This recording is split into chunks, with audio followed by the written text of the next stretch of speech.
Okay, there we go. Now I believe everyone should be able to comment now if they want to. Some messages.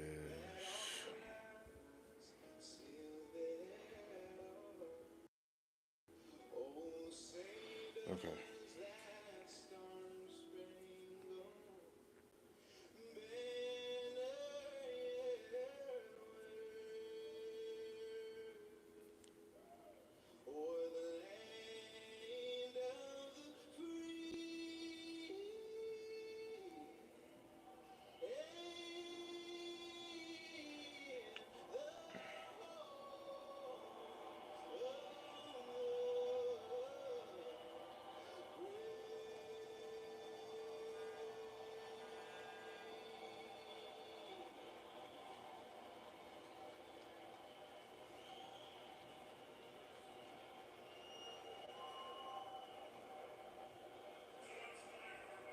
And so we are getting ready to go. The Chicago Bears, for the first time since 1947, will make the first pick in the NFL draft.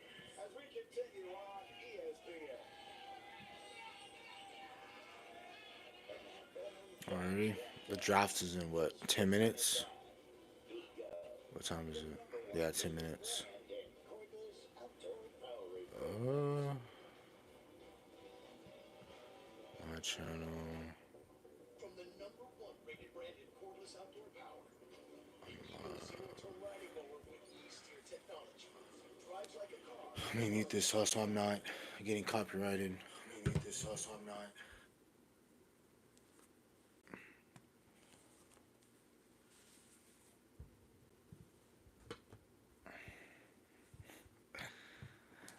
Alrighty. Just chilling back waiting, I guess. So.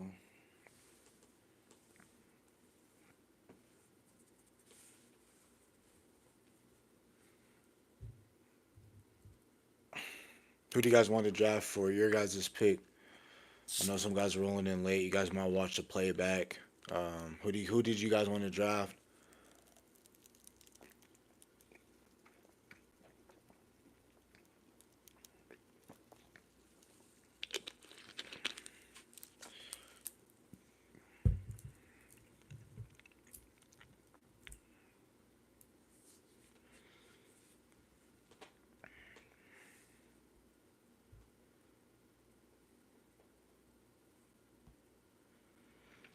Okay, the Eagles signed AJ Brown to another contract extension, 3 years, 96 mil.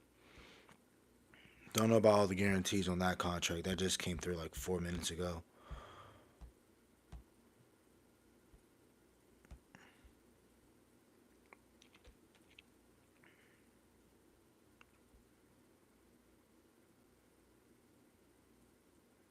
Hey, what's up, man? What's up, man? How you doing?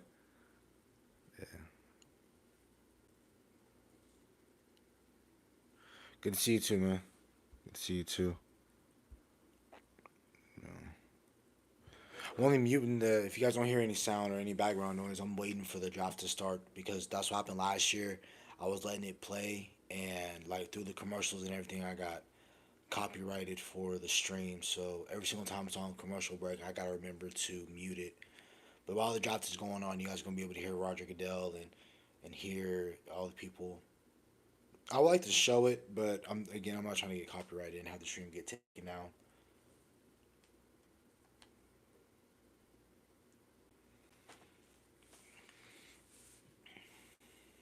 Let's see. Let's see. Where's notability? There it is. How's your guys' day? Yeah. And again, remember, just leave down who you guys want to. Who do you guys want your team to draft? I don't care who it is. I talk about all the teams, so it doesn't really matter for me.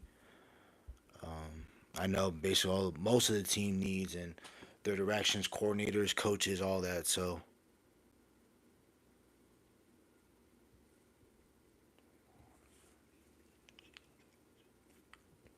see, I like doing like the all 32 production, Matt. I like talking about all the draft picks. So I'll be standing around like I normally live stream it depends. If the Dallas Cowboys piss me off and they do something they're not supposed to, then I'll more than likely will just log off after 24. But if they trade back and there's players and like if we trade back and we pick up a guy like um, Zach Frazier, I'll be happy. Especially if we can pick up like a third round pick from like the Niners if we trade back with them. So I'll normally like stand on live and you know talking about everybody's picks. So, but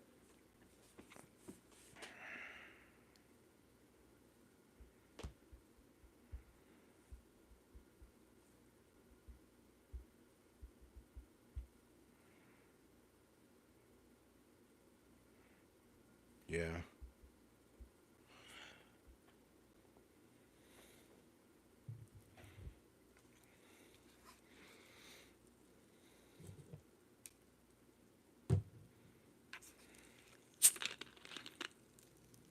We began in Chicago with Courtney Cross. Thanks, Greeny. If it's up to Heisman Trophy quarterback Caleb Williams, who expects to go #1 overall, his and again, I'm going to be Bears are back on the clock at yeah, me 9. too. Would be Penn State's Yeah, Ryan hopefully we do get Tannehill some with good the first players. line. I'm looking for an offensive lineman in this draft. I'm automatically not automatically, but I'm preparing myself that we're going to take an offensive line. I'm not going to expect us to pick up a guy like best player available. I don't see us picking a guy like Cooper DeJean. I would like to have Cooper DeJean if he's available. If a guy like Latu, my number one edge, the best edge I think in the draft class is Latu, defensive end out of or outside linebacker from UCLA. I think I would like to have him if he's available, but we have so many needs. Especially with the offensive line, I would like to have another DN or pass rusher that can pair up with Michael Parsons. Um, yeah, like you said, Matt. So everybody that we're drafting has to be a starter. So this first round player, whether that's a center, left tackle, let's say if it's Jordan Morgan and we want to keep him at tackle, play him, stay with him at left tackle. Um, he's gonna have to start for us. We need to look for a starting center in this draft class. We need to have another linebacker that's healthy coming into the training camp, pair next to Eric Kendricks. We're going to need another wide receiver for the future because after this year, you have Brandon Cooks on a 1 year deal. So basically after Brandon Cooks is gone, you have a bunch of question marks. You don't know how Jalen Tolbert is going to progress. You don't know about Jalen Brooks. You're probably going to have to depend on Jalen Marino Cropper. And then, so I wouldn't be mad if the Dallas Cowboys trade back, pick up an extra pick in the third round or second round, and use that to draft a running back or a wide receiver or double down at the offensive line or drop the D tackle. So let's see. Back here for Big Blue. Now here's my friend Jeff Darlington with the Minnesota Vikings. Well, Sal, we've got tension in Minnesota because the Vikings know they want to find a quarterback in the top portion of this draft, Yeah. and it will likely Yeah. So that's what I'm saying. Like we have a bunch of question marks. Like next year after receiver, you just have CeeDee Lamb. If you extend CeeDee Lamb, you have a bunch of question marks after that. Offensive line, you need to rework this offensive line. I've been always before I even did YouTube. I felt like we should have been looking for offensive line replacements since Travis Frederick left, and when he retired 2017, we should have been looking for a replacement. So Dallas Cowboys finally doing it now is whatever, but $53 million against the cap. Broncos head coach Sean Payton seems to need a franchise quarterback on a rookie contract. so basically, in this draft, we're hoping that at 24, there's a player like Brian Thomas Jr. or just a really nice receiver that's somebody that the Bills, Chiefs, Niners, if the Niners don't want to pay Brandon Ayuk, I heard that they're trying to trade Debo as well. So if they're planning to trade any of these guys, um, I won't be surprised if they try to trade up with us and try to get a receiver. Or if I heard they were trying to trade with the Patriots. So if the Patriots get IU, I don't know if the Patriots are going to give up three for IU, Thank you but very much. And with that, we are also like so, for instance, like if the Niners end up having three from the Patriots, then I can see them picking like Roma Dunze or I forgot Marvin Harrison Jr. Damn, I'll be pissed if Marvin Harrison Jr. goes to the Niners. I'll be really mad if you go to the bro. I can't believe I ain't said that because I forgot that the Patriots pick ahead of the Cardinals. So if Ayuk gets traded to the Patriots and they give up the third round pick, damn. Yeah, yeah, no, no, I agree with you, Matt. Yeah, offensive line for me will also be the pick at 24. We are going to need an elite running back. So, but Marvin Harrison for me, he's going to be that dude. Like he's going to be my like how I watched Leo Jones growing up. Like me being a grown man watching Marvin Harrison Jr. I hope he goes to the right situation. But man, Marvin Harrison Jr. Man, watching him at Ohio State is something different, man. confident in my abilities, but we're all great receivers. Can you tell me about your necklace that you had made for today? Yeah, this necklace is honoring my dad a little bit. You have the Lion King on one side, and then me and my dad to represent them on the other. So he means a lot to me. He's helped me get here. So Yeah, no, yeah. Very cool. Your legacy in the NFL begins today, Marvin. Thank you so much for your time. Appreciate you as we head over to Caleb Williams, who's been so cool, calm, and collected all week long.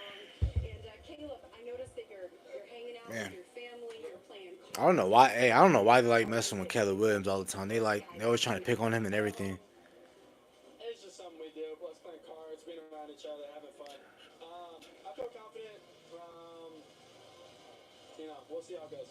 Okay, well, when you were just 10 years old, your father and you created hard work that you can tonight.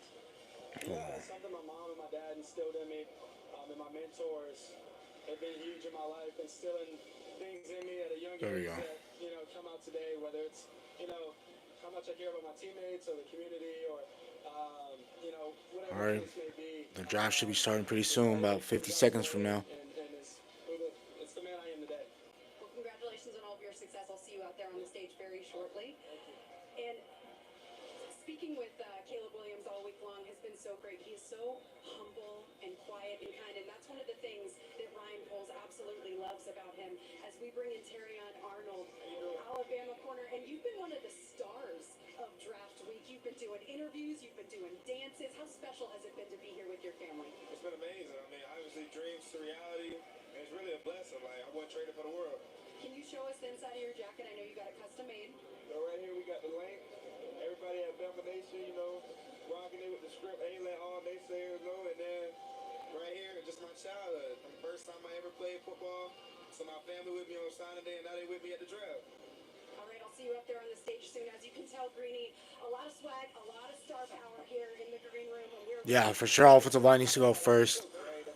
I'm fine with either a tackle, but it depends what type of tackles are on the board. Like if Morgan is if Morgan, Tyler Guyton, and I forgot what the other mock drafts I've been seeing, but if it's like Kingsley Suamataau from BYU, if some of those guys are available to you at that pick, I wouldn't select tackle. But if Jackson Powers Johnson, Graham Barton, I believe like we only stick and pick if Graham Barton is there. If Graham Barton's there, I believe we stick there and we pick. I believe another place that we go that if it isn't going to be Graham Barton, if he isn't available, I think Jackson Powers Johnson.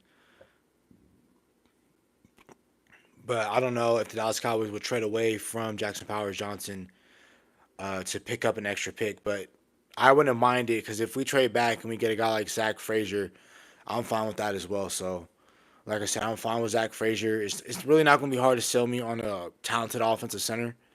Like Cedric Van Pran is like probably the latest center I'll go. Like, and he'll probably be around like the third round, day two for sure. So,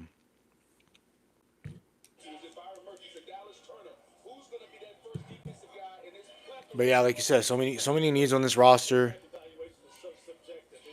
We can both watch the same tape and come to different conclusions. What I want to get into tonight is once they are selected, the organizations that they go to, what do those organizations have in place to help these young men? Guys don't bust out of the league on their own. Organizations bear responsibility in that regard. I can't wait to get into that discussion. All right, the commissioner told us that every time the draft goes to a different city, they want that city to put their imprint on it. So let's allow one of Detroit's favorite sons to welcome the world to Detroit this evening. It's time to start the NFL draft. All right.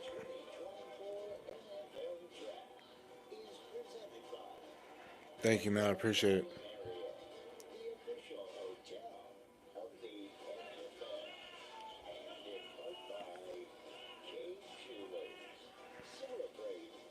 Yep. Yep. Yeah, I always see you commenting on my channels. Most every video I see you commenting. Yeah, man. Thank you for the support. I really appreciate it.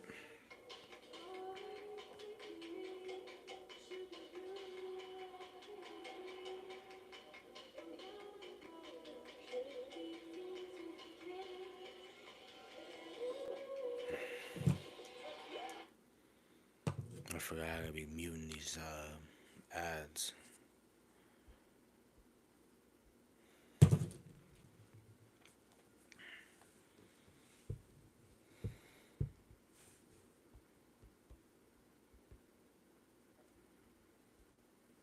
What's the other one? Washington is probably gonna stick and pick at there. I'm trying to set up my notes app so I'm able to keep track of these picks like I normally do every year, so I can recall certain prospects.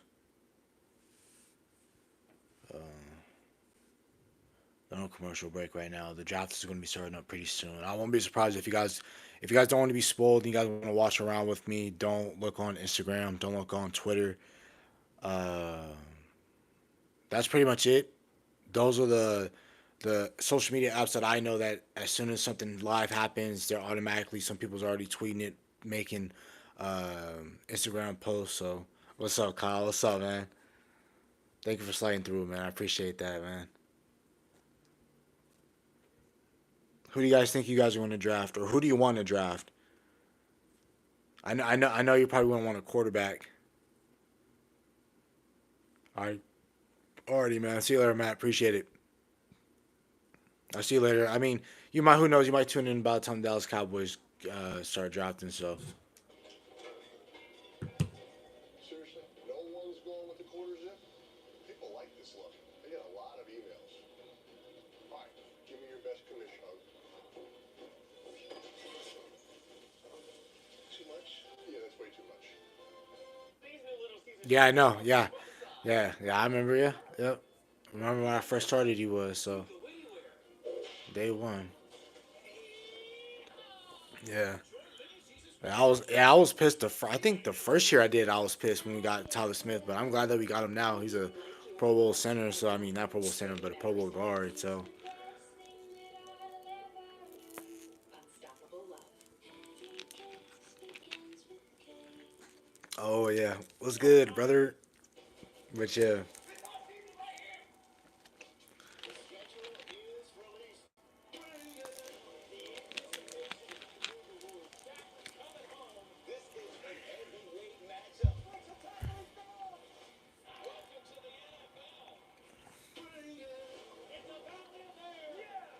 yeah, they're about to release the schedule in like what 2 3 weeks maybe from now.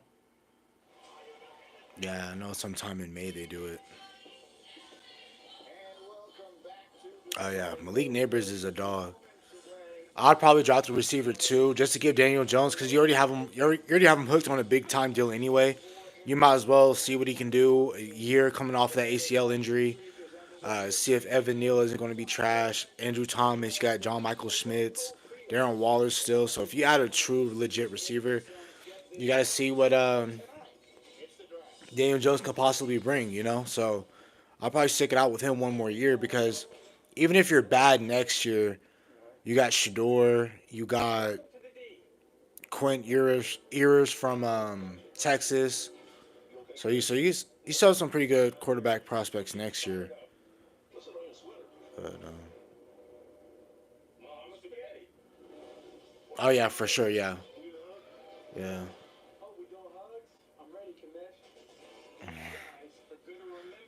yeah. Yeah, exactly. That's what I'm saying. Drafting a receiver wouldn't really be bad because, especially like you said, you already got Daniel Jones on a big time deal. You might as well just draft a receiver and build around him for one last year.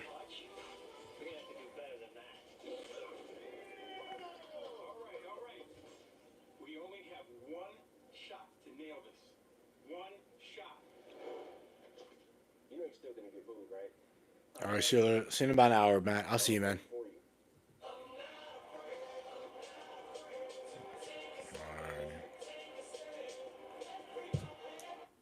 You gotta mute it. Damn. Oh, I hope they don't copyright strike me for that, but I don't really even be listening to Eminem like that. Alrighty, there we go. I think they're back.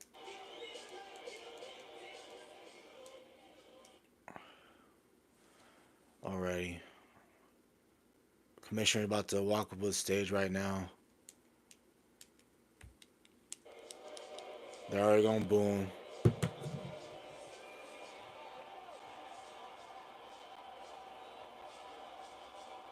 Alright, what's up now?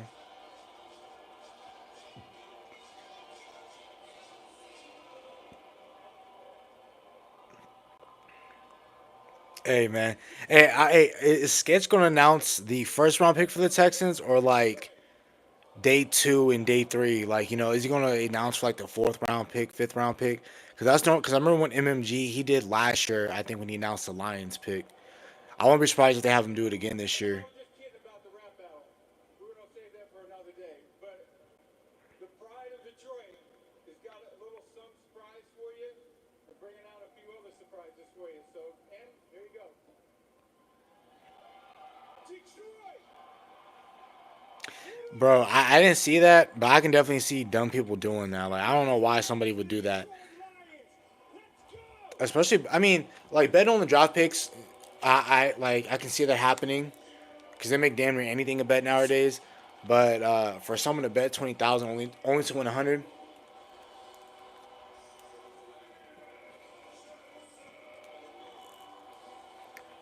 look at these weak ass Lions.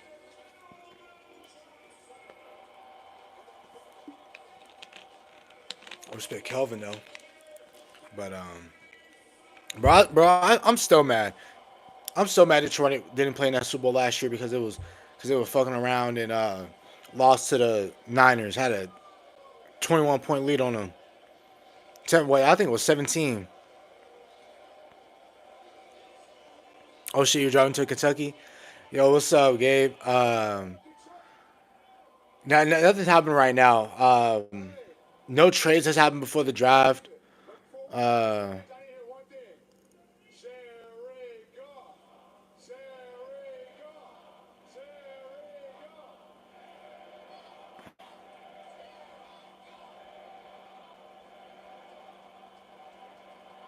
or they announcing Jared Goff? He's gonna get. What's up, Detroit? Let's go, baby! Why? Hey, I know they're doing the draft in Detroit, but they acting like they want a Super Bowl or something. Let's get it!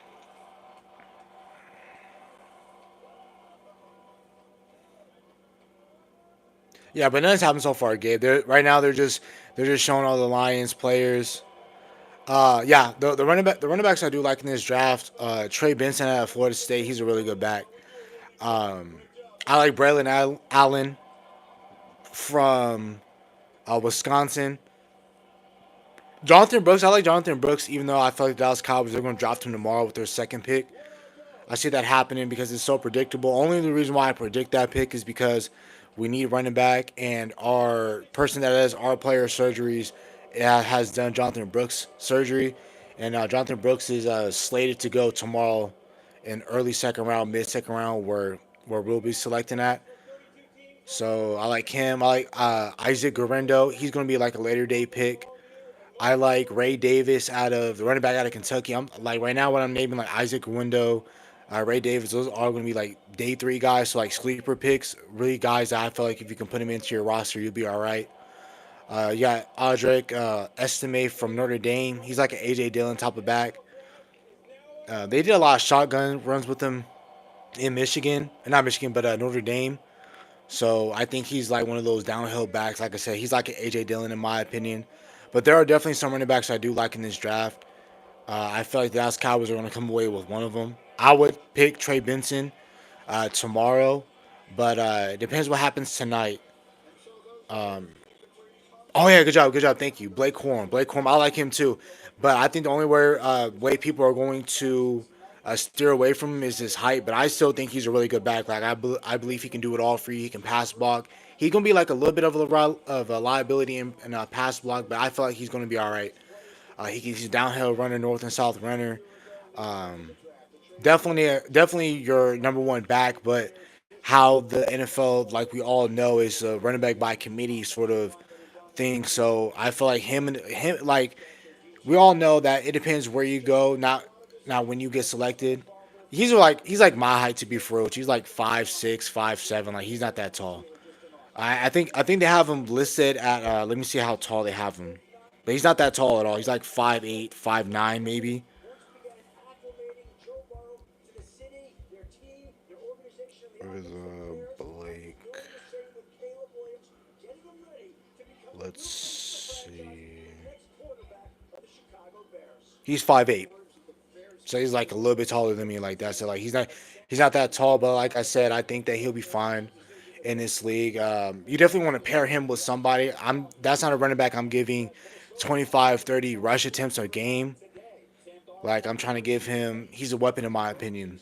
So I'm gonna use him in the pass game. I'm gonna use him in the run game. But the one thing I don't like about them first when they start out the each draft is that they take hella long. Like like we already knew Caleb Williams was going one for like ever since the confetti fell on Kansas City. Like we already knew where Caleb Williams was going. So we know Caleb Williams is going number one, but I don't know why I gotta take this long.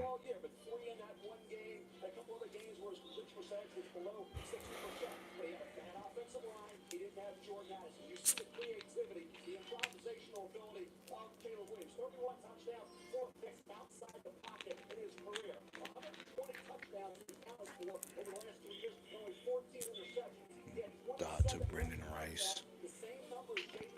They're showing highlights to Caleb Williams right now because we all know Caleb Williams is going one to the Bears. I mean, it would have been interesting if the Bears had kept Fields and they had selected somebody else, or they were probably going to like trade back. That would have been cool. But who knows? I mean, I feel like he's going to the Bears. Caleb is. But would it be funny if like the Bears trade back like a spot where Washington's at, get like decent haul for him, and then like pick like Jane Daniels or Drake May?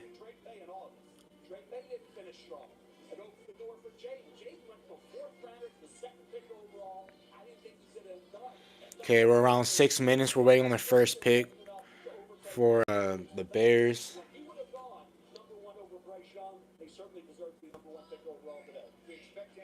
Hmm.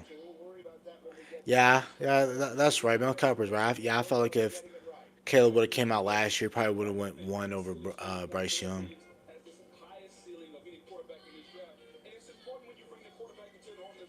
Yeah, I know, and yeah, like what I said, bro. Like they've been like we already knew where Caleb Williams was going after. Like we knew that after that confetti fell on the Chiefs, we already knew where Caleb Williams was going. Because a lot of people were saying like there's no way that the Bears are going to miss out 2 straight years on generational or highly touted quarterbacks. And they're showing the draft from right now for the Bears. Like no one's on the phone or anything. They're just looking at. They're watching the draft as well because they already knew who the hell they were going to select. They're just staring at the screen too. Like no one's on the phone. Like everyone's just looking up, waiting at the draft.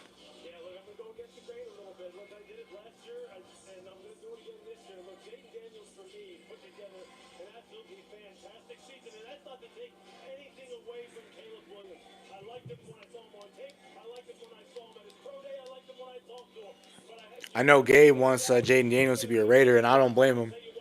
But I feel like if the Raiders want to get Daniels, they're gonna have to trade up.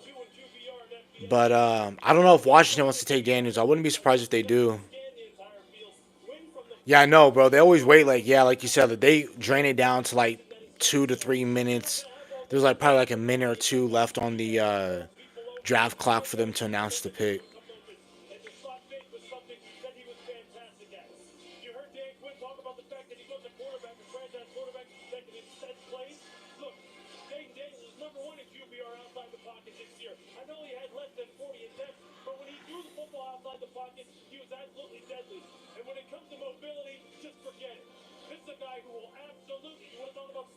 Yeah, he's gonna give us a problem. If Jaden Daniels goes to the Washington Commanders, he's gonna give us troubles because he can run the ball and extend plays with his legs, and we got problems with that sometimes. Stopping mobile quarterbacks.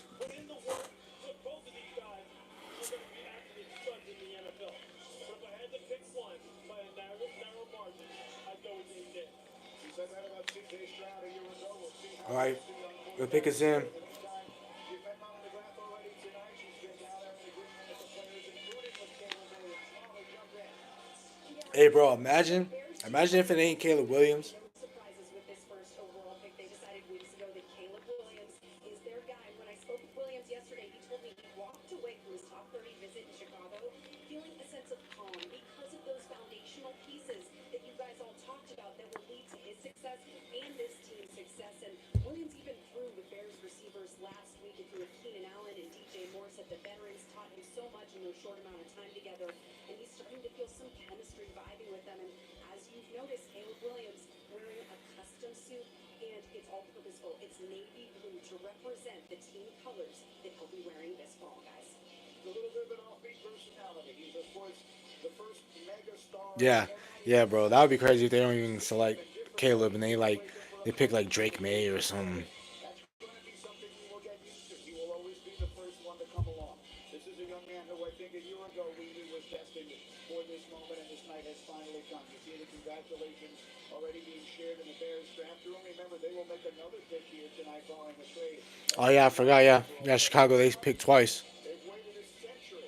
Yeah, See if this is the yeah. I want Jay Daniels to go to the Raiders, is on his way to the stage to announce but pick of the 2024 NFL Draft. And for the first time since 1947, it's the Bears who make the selection. hey, I wouldn't be mad if y'all pick Michael Penix neither. Michael Penix is a dog. I don't know why people are trying to shit on his name, but Penix he can ball, man. In the 2024 NFL Draft, the Chicago Bears select Caleb Williams, Caleb Williams, quarterback, South Carolina. bro. Yeah, like, and I feel like, ah, damn, like, see, the reason why I can't really be like Caleb Williams is like I don't know who's gonna have like the best rookie year out of the quarterbacks because, like I said, it depends where you go.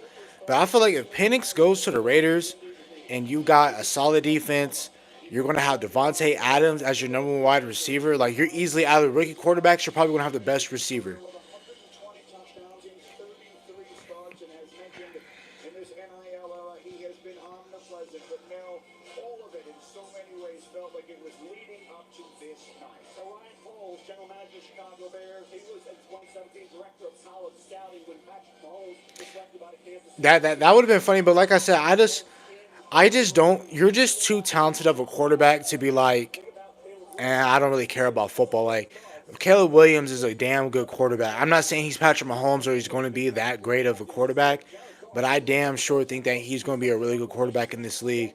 As long as he's like painted, like as long as he's dedicated to his craft and he stays healthy and the Bears continue to build around him and things of that nature, bro. Like I feel like Caleb Williams is going to be good for the Bears. And I think the Bears are going to be some team to watch out for in the NFC, especially because now they finally got them a quarterback. I feel like they were fine with Fields before, but them getting Caleb Williams, that's fine. But yeah, ooh, a Dunze, yeah, hey, that would be dope if they had a Dunze too, because yeah, a Dunze more Keenan Allen, yeah, you couldn't fuck with those three. And plus, you damn near need that in the NFL anyway. If you don't have like three really capable wide receivers that can separate and make big plays, you're damn near behind the eight ball. And I feel like Dallas Cowboys are one of those teams too. Because shit, I mean, other than Lamb, we don't really got too many playmakers. Now, I think 5 minutes now. I think 5 or 6 minutes between each pick. Oh yeah, DeAndre Swift. Yep, yep. And they got Cole Kmet. Don't forget, bro. Cole Kmet went crazy. I forgot who had him in fantasy last year, but Cole Kmet went crazy last year. Yeah, he was a very solid tight end, bro.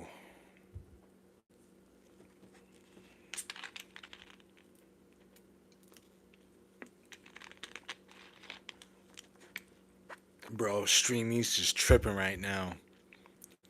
My shit's lagging. Let's see. Family, learn the playbook and get ready to go win games. All right, congratulations, Caleb.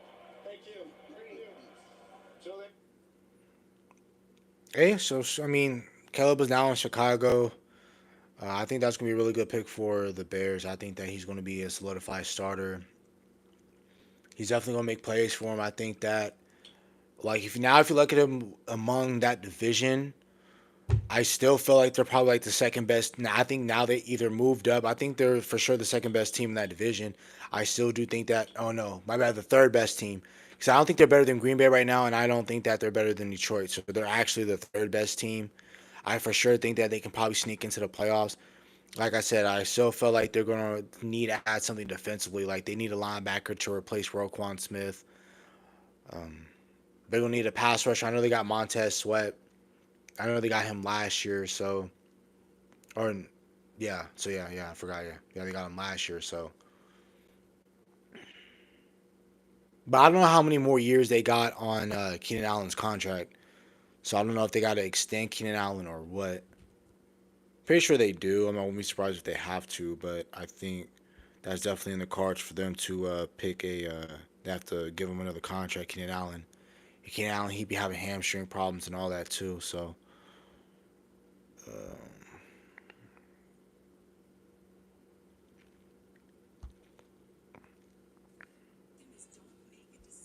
okay, we got 3 minutes left on the Washington pick.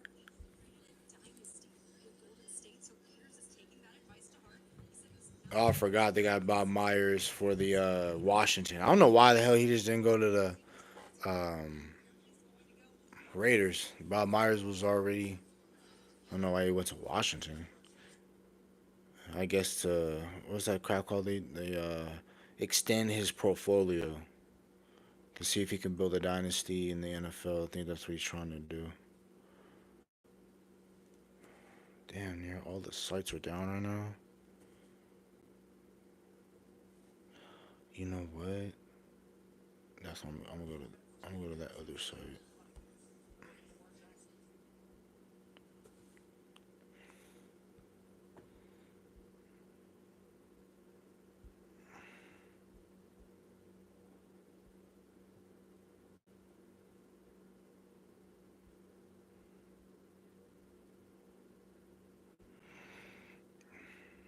All I know is that my TV screen better be working by the time.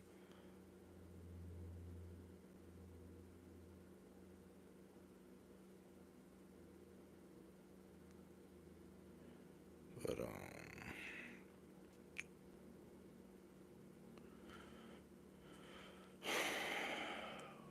what is going on?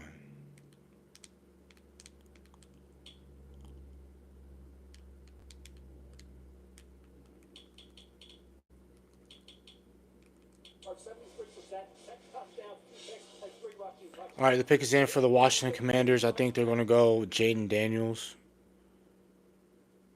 I think, but they could go May.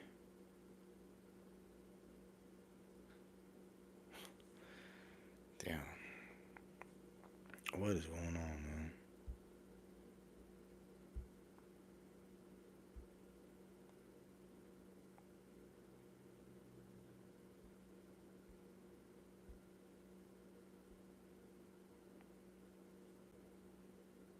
He had the best tape, Brady, from start to finish. His tape was better than any quarterback in college football. So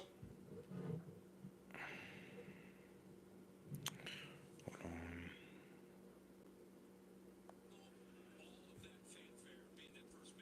beat up and I get up and anywhere else we've had this conversation that he is your number one player in this class. And I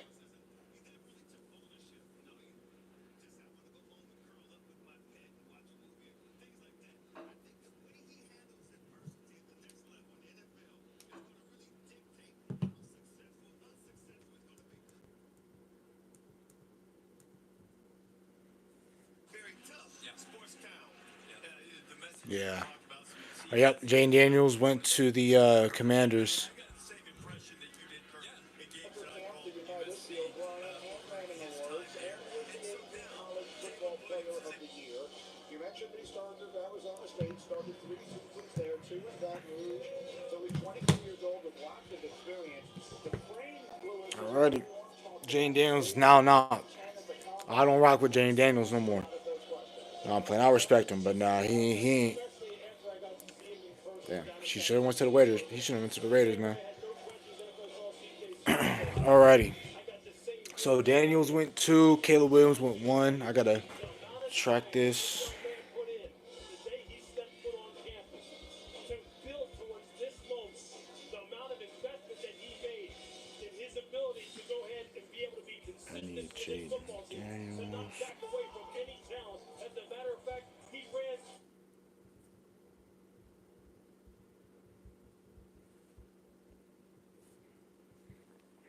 Okay.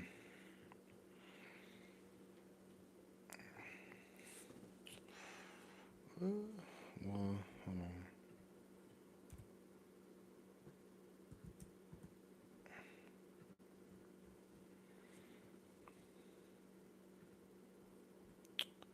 Bruh.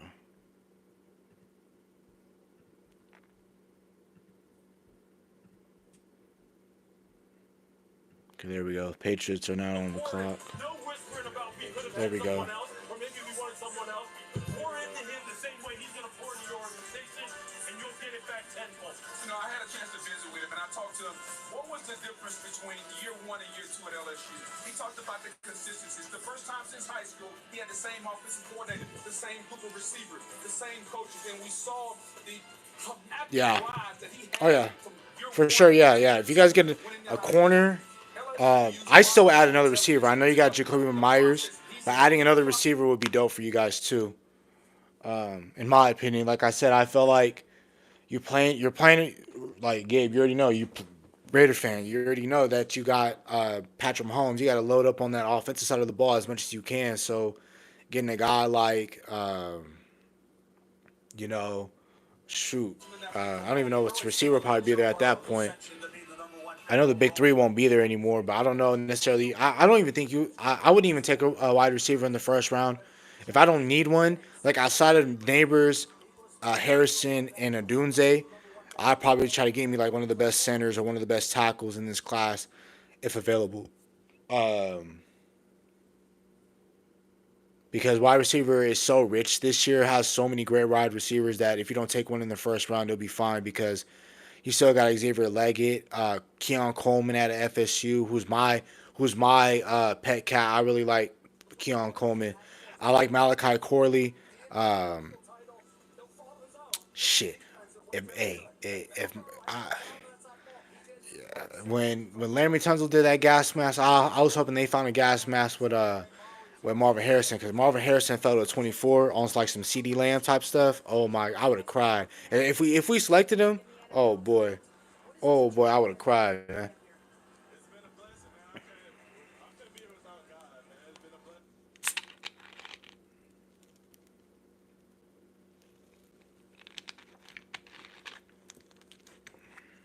Yeah, yeah, I remember when that came out too. I'm just like, I was really hoping that happened with Marvin Harrison. I'm like, shit, I need, I need him to get down to 24. But let's see what the Patriots do. The Patriots, they're weird. I don't know if they'll take a quarterback. I think they should, but if I was them, I probably would select Penix. But I see them probably selecting May. Yeah, I could probably see Drake May going there. Hey, I would love, absolutely love JJ McCarthy to go within the top 10 so also that pushes down the board for more elite talent. So like the more quarterbacks for Dallas's case, the more quarterbacks that get selected in the first round, the more talent that's going to be available at 24. So also we're able to do a trade back scenario and like get a lot more picks because when we pick 7 times in this draft and we have like 7, 8, we have like 7 needs on this team and we don't like after we pick in the third round, we don't pick again until like um what round do we pick again? We don't pick until like the fifth round because we don't have a fourth round pick because we gave that up for our third string quarterback in Trey Lance. They have so many needs, Gabe. They're like Dallas and they're like a worse situation than Dallas because they need a quarterback, they need a wide receiver. They've been needing a wide receiver for damn near 7, 8 years.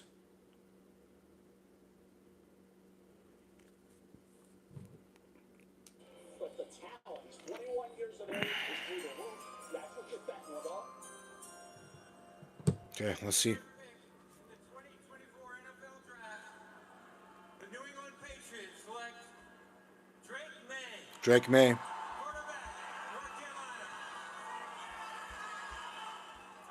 so after all of the But see, that's what sucks with Drake May because now who the hell are you throwing the ball to? So like, yeah, you went third overall, you went very high, but like, who are you throwing the ball to? So like you said, Gabe, I mean Harrison would have been nice, but I mean they needed a quarterback. So I mean they let go of Mike Jones, he's backing up Trevor Lawrence. They needed a quarterback. So you know you're so that second pick, you're gonna have to marry that and get a wide receiver.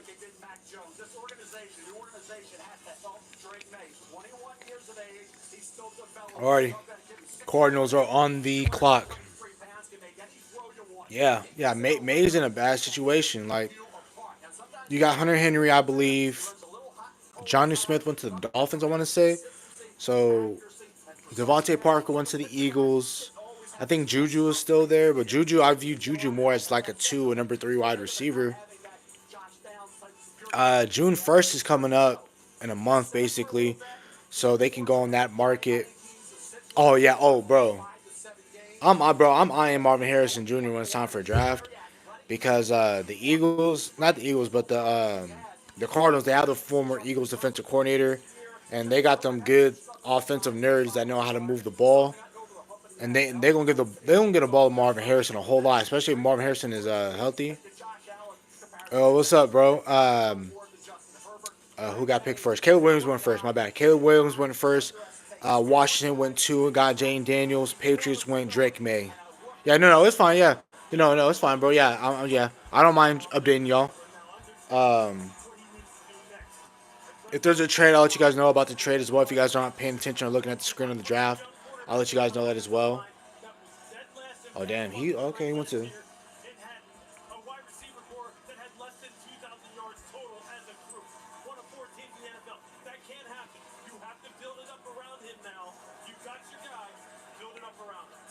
to the stage, Molly. Yeah, Thank you, Drake.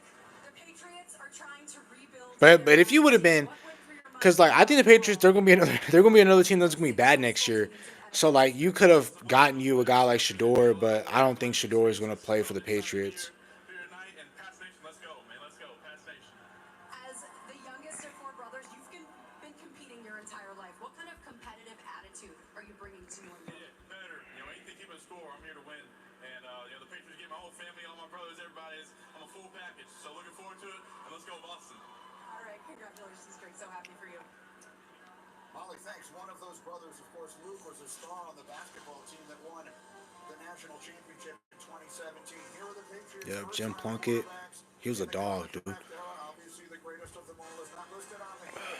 Tom Brady was the 199th pick in the draft the year he came out. Mac Jones just a few years ago detailed the up and downs that they've seen there. We'll see if this is the next era of Patriots football. So now, the first hot spot of the night, the Arizona Cardinals. A place that perhaps they trade out, or do they go for the receiver they're looking for? Adam Schefter, what should we expect? Well, Grady, you remember last year when the Yeah, Arizona man, no problem. Cardinals bounced all around the first round? That's Yeah, we'll see what exactly what Arizona they do did. because I can see They scored Arizona the stick at trading number back. 4, and 20 years and 1 day ago, they drafted a wide receiver who turned out to be a Hall of Fame receiver in Larry Fitzgerald. Now they get the chance to go after another receiver. They will not trade the pick. They will stay in the spot. They saying that they're sticking a pick in the Cardinals. Yep. Okay. Yeah, I think Marvin Harrison goes here, guys. I think Marvin Harrison goes here. The Chargers, they're next. I think the Chargers, in my opinion, are going to trade back. I would, because again, they're another team. They need a lot of needs. They have a lot of aging stars. They have a quarterback on a big contract, so they're going to need to build around him even more. They got a new philosophy with Jim Harbaugh, so I won't be surprised if the Chargers trade back with somebody, or they can stick and pick up a guy like Malik Neighbors because they desperately need a wide receiver over there. If I'm the Chargers, I'm not comfortable with Quentin Johnson, especially with what he showed you last year. I'm not depending on him too much. Dang, my phone is draining in percentage. If it does, that's fine. I'll just have to go to my AirPods. Hopefully, you guys can hear me on the AirPods when I switch to them. But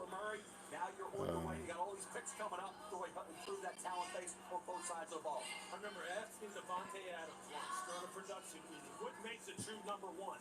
And he said it's the guy who can line up in the outside lane, outside the numbers. You know you're throwing it to him, and he can make the catch anyway. Yep. Marvin And yeah, Harrison and that's what we were discussing earlier, bro. Like we said, Drake May. That is cool that he went three, but he had a higher for me, I like that's a bad pick in my opinion because you didn't build a house around him. Like it would have been different if the Patriots had like a really young, nice receiver, had a really solid offensive line, a really good running back that can take the pressure off of Drake May, and then they selected Drake May, then that would have been fine. But since they didn't do that, it's tough. with the fourth pick in the 2024 NFL Draft, the Arizona Cardinals select Marvin Harrison Jr. I low key gotta buy his jersey, bro. I don't really care for the Cardinals. Like I don't hate the Cardinals, but I might just buy his Ohio State jersey. But oh shit, I forgot to tell you guys. Marvin Harrison Jr. He didn't sign the NFLPA agreement, which basically gets you like all your name, image, and likeness type of deal. So he won't have a jersey available right now for the NFL. He won't be in Madden. So damn, that's tough. By the way, he's outdone his dad now. Marvin Sr. went 19th in 1996. I forgot to tell y'all that. I remember because I saw that report earlier because Adam Schefter broke it. Marvin Harrison Sr. 5'11 and a half, 181. Marvin Harrison Jr. 6'3 and a quarter, 210. Marvin Harrison ran 4.33. Marvin Harrison Jr. not that fast. Okay. Marvin Harrison Sr. 12. Chargers up on the clock now. Marvin Harrison Jr. the fourth pick overall. Let's see who they pick. The ability to adjust. I said I would trade back because you have a lot of aging stars. You have a lot of big contracts coming up. You have a new coach. I don't think that your new coach is going to want Khalil Mack or Bosa. There's going to be some players that Harbaugh doesn't want.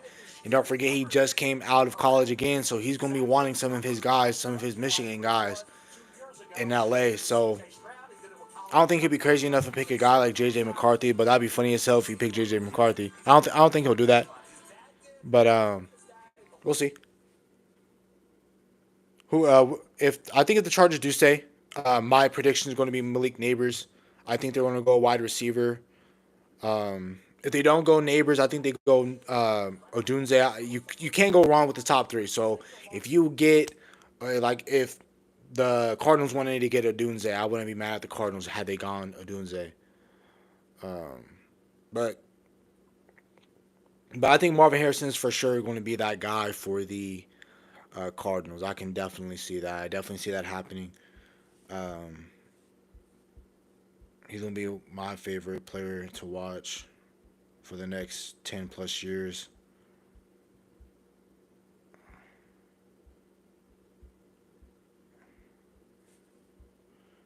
Let's see what the Chargers do. It's been about 6 minutes. Still waiting on the Chargers to pick. Making sure the body control, making sure you got both feet in bounds, the eye, catching the I'm just setting up my notes right now so I can keep track of this. Yeah, yeah. Herbert will look nice in that Raider gear. I'm not gonna lie to you. But like I said, I need somebody to feel foolish on JJ McCarthy. I need someone to draft McCarthy. I need someone to draft Penix. I need somebody really, really dumb to draft Bo Nix. Like I said, I draft all the quarterbacks because if the Dallas Cowboys extend Dak Prescott in the offseason, I don't know if they do or not. But if they do, then I'm not really tripping about quarterback. Let's see.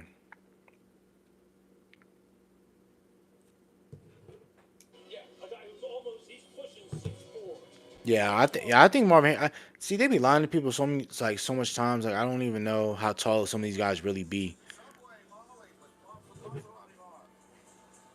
Thank you. Marvin, one of the most talented wide receiver classes in NFL draft history, and your name. Oh yeah, for sure. How much pride do you feel in this moment? And I think he'll be a lot better player if he goes to the Raiders than the Chargers. A career in the NFL was written in your bloodline, but how important is it for you to create your own legacy in this league?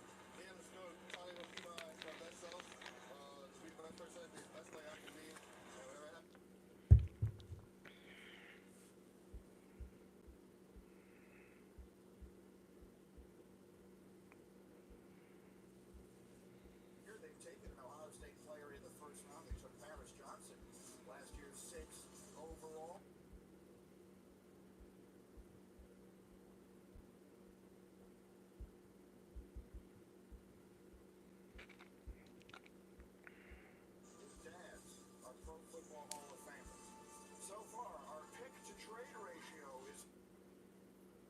Yeah, I don't know. Chargers, they're sitting at 330 right now. I think they're gonna either I think they're gonna end up trading this pick because they need a wide receiver. They're gonna need a tight end. Uh, you're gonna you're gonna add probably like a center. They're gonna need a pass rusher that can stay healthy. They're going to need another corner opposite of Asante Samuel Jr. You're going to need a free safety. You're going to need a solid linebacker because they just cut Eric Kendricks. So they're going to need a linebacker. They're going to need a defensive tackle because they need to get better at stopping the run. They let go of Sebastian Joseph Day. Yeah, look, it's 2 minutes and 40 seconds. They're on a commercial break right now. I believe that the Chargers are going to trade their pick because it's taking too long. They've waited around, I think, around 6 or 7 minutes. I think they're trying to find trade partners. I think they've gotten one, but I don't know what they're going to do around that 220 mark because it's coming up soon right now. They're at 234, 230 right now. So let's see what the Chargers do. Who trades up? I don't. Uh, Minnesota. I think Minnesota probably trades up, but if they, I don't think who is going to trade up for JJ McCarthy. I wouldn't. Like I'm not giving up future capital to get JJ McCarthy. But yeah, because the Chargers right now it's officially hit 2 minutes on that clock right now for the Chargers. Let's see what they do. Now it's a minute 40. Damn, they still haven't selected anybody. Yeah, they're for sure trading that pick.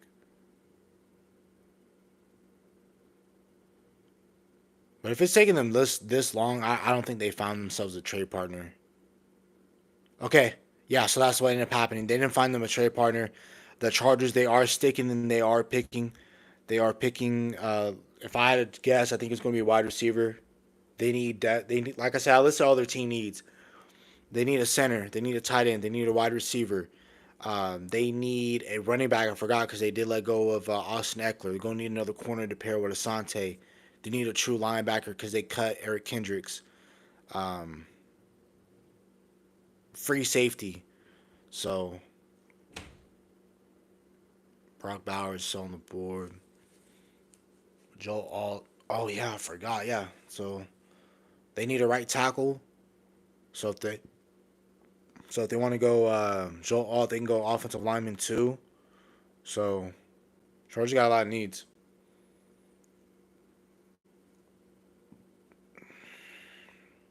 Okay, the draft is back. If you guys don't hear all the commercials, I don't want to get copyright flag for it. So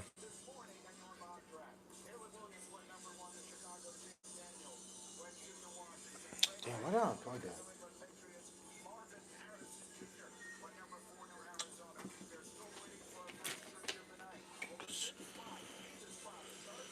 I'm damn near gonna need to charge my phone. My phone's getting low and low.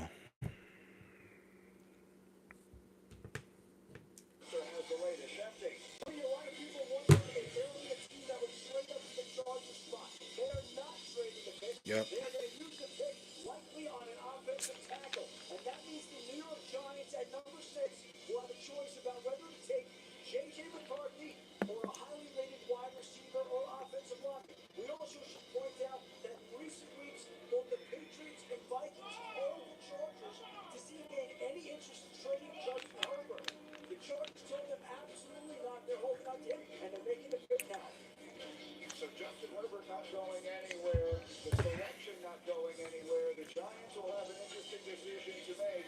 Let's see what the Chargers do. Moments, but first, let's see what direction the Chargers went. There were several highly touted offensive Yeah, they can go anywhere. Like they have a bunch of needs, a bunch of needs. I mean, that's why they were picking 5 last year. They suck. NFL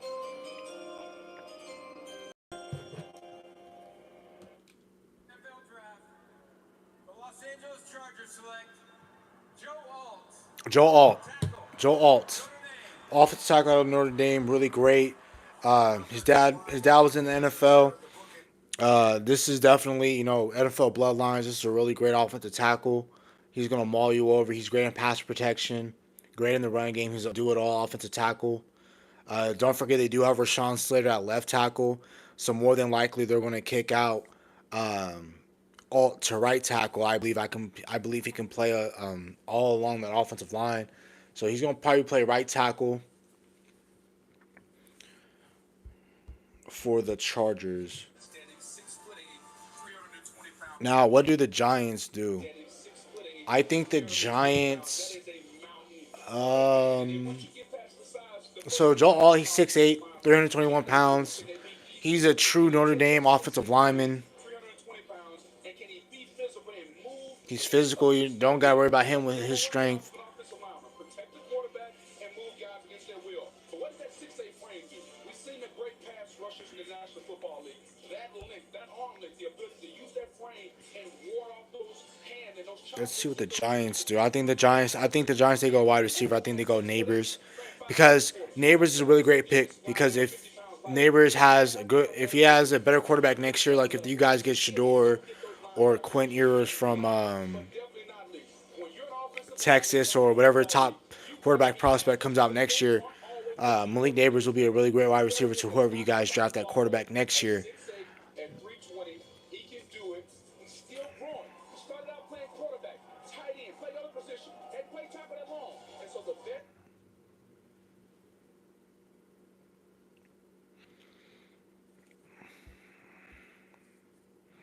Joe All, offensive tackle from Notre Dame, got selected to the Chargers. Again, not shocked. I think he's going to play right tackle for the Chargers. Again, Chargers they need to get more. They need to be more of a physical football team. I think they're deciding to do that, and they're starting that with Joe Alt. They did not trade back. They stay at 5. The Giants, we're waiting on them to pick. I think they go wide receiver. I think they go Neighbors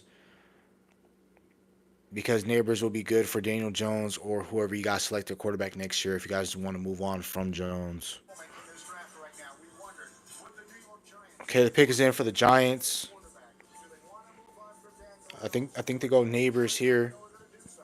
It has turned out that If they go McCarthy, I won't be shocked. they would not have to. Are we about to see Moment in this draft right now. We wonder, would the Giants getting set to make their pick? Jeff, So let's see, Kyle. Let's see. put an awful lot of work Let's see what you guys do here. in an inordinate amount of time, but they also know that they need The team I'm intrigued in the top 10 is Falcons. I wonder where Atlanta goes. John in recent days leaning more towards the wide receiver as much as they like J.J. McCarthy. He was the guy they would have taken. It sounds like they're going.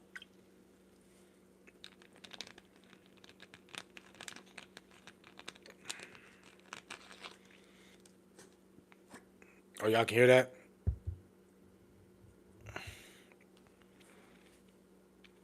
My bad.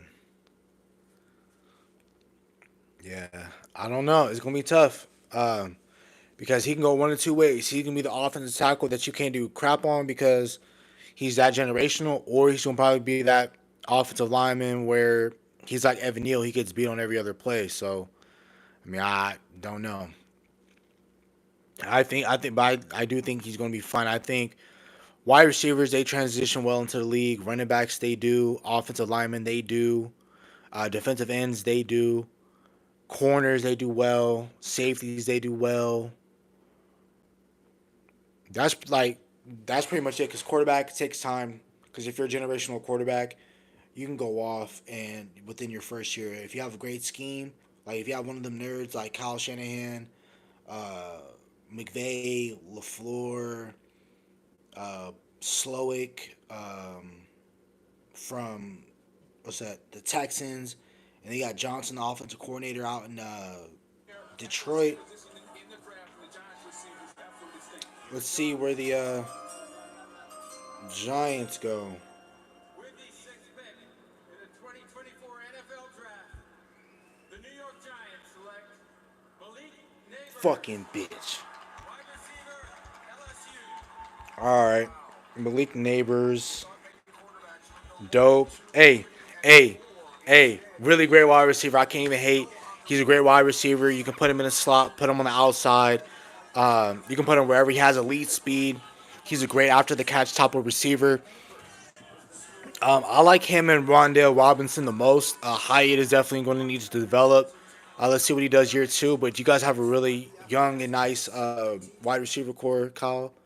Um, I just think your guys' most problem and the reason why I don't fear you guys is because you guys don't have a quarterback. I think if you guys had a really good quarterback, I think you guys would be a legit threat in the East, and especially to be a perennial playoff team if you guys had a well wide receiver. I mean, not a wide receiver, but a quarterback. Um,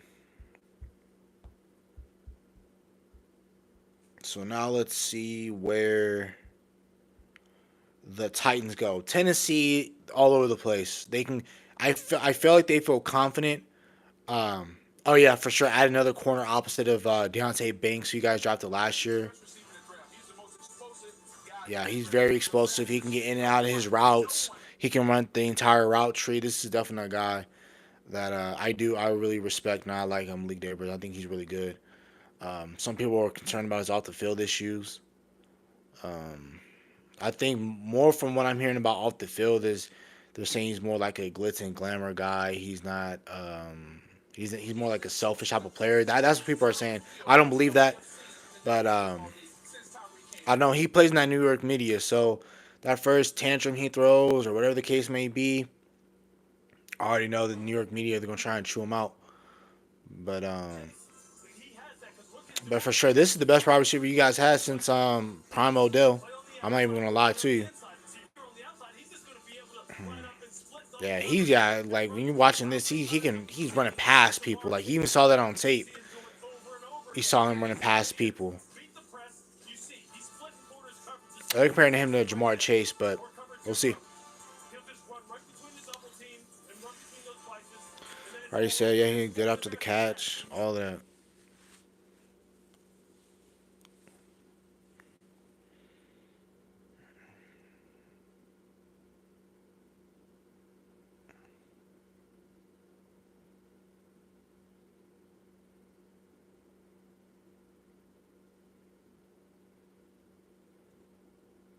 I wonder where he goes. Just runs away from him. He's running away from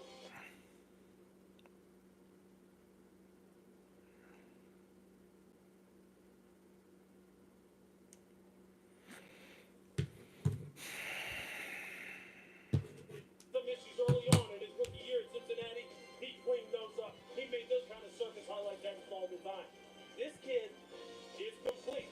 Now the question is this: can you get the ball to him? Yeah. Can Yeah. you protect Daniel Jones? Because it really, this is just a part of the problem that's going on with New York. They have other things to fix, and they better fix them. Otherwise, it's not going to matter what Malik Davis does. Yep. Subway, Molly. Yeah, because he can run open every single play. Receiver from LSU joins the league. How important is it for you to represent that brotherhood and add right away to that Giants offense? It's very important. You know, being a receiver that goes to LSU, you gotta come in and be a dog. So I'm expecting to be there. You know, I can only just thank God for this opportunity that I'm in. Let me see the inside of your suit. I saw you showing that off a second ago. Tell us about it. Inside of my suit is all the legends that have been a part of my life. Mom, family, brothers. Okay, pick is in for the Titans. All the They're legacies about to that announce the pick after they get done interviewing Malik Neighbors. LSU. So to have that in my jacket, it means a lot. All right, congratulations, Malik. You guys are looking at Daniel Titans. Jones' new favorite. Again, Titans.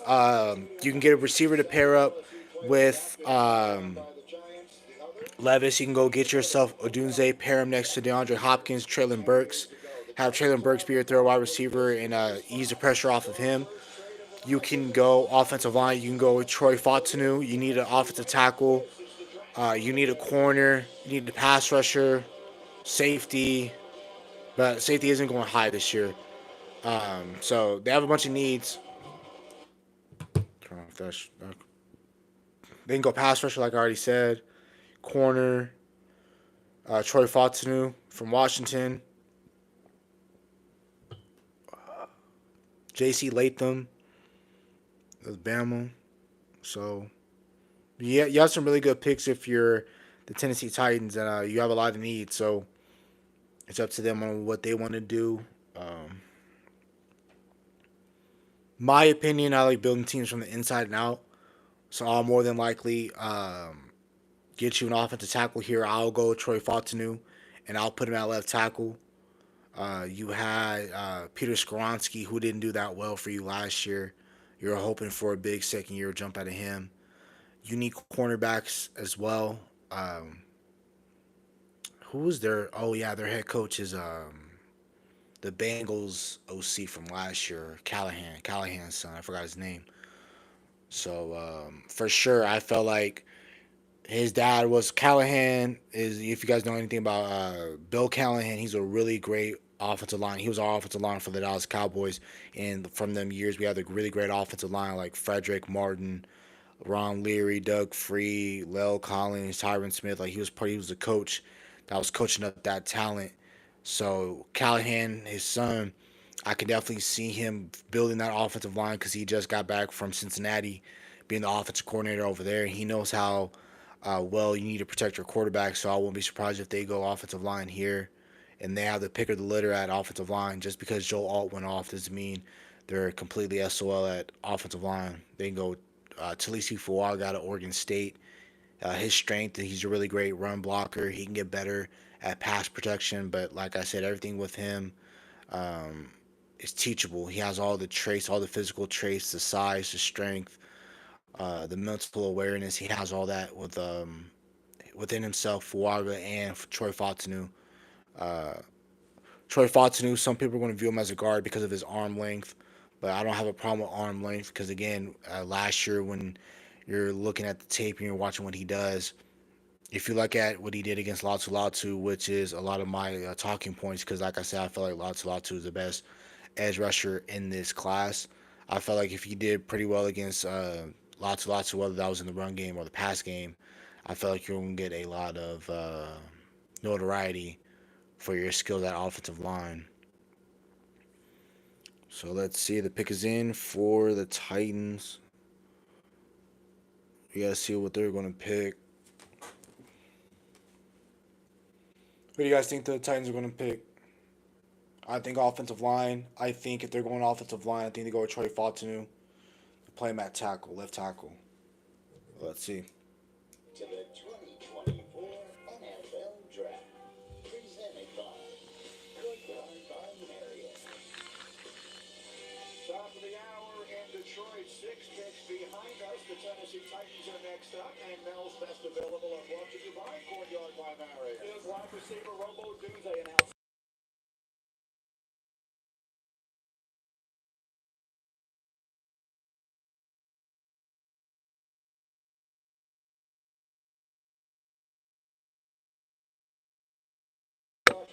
There we go. Troy Fautanu, left tackle, probably a guard in the NFL, and J.C. Latham, a baller, that right tackle out of Alabama. I see the Yeah, Latham, they're viewing him as a guard as well. Some teams can view him as a guard.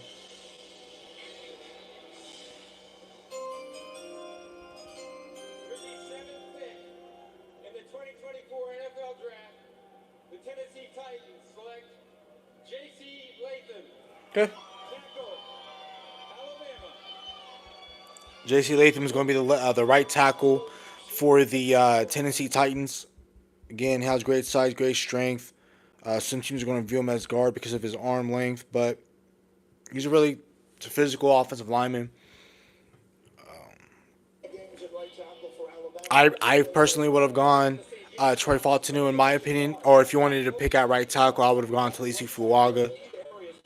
But now Falcons are on the clock. I'm interested because the reason why I said I was interested with Atlanta because I think they're a really solid team in the NFC South. I think they can go. They need for sure need a pass rusher.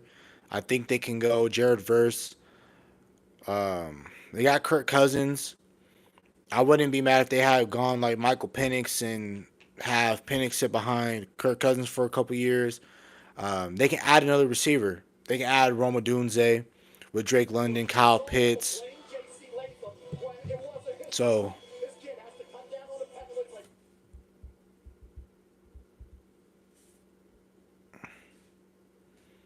but yeah.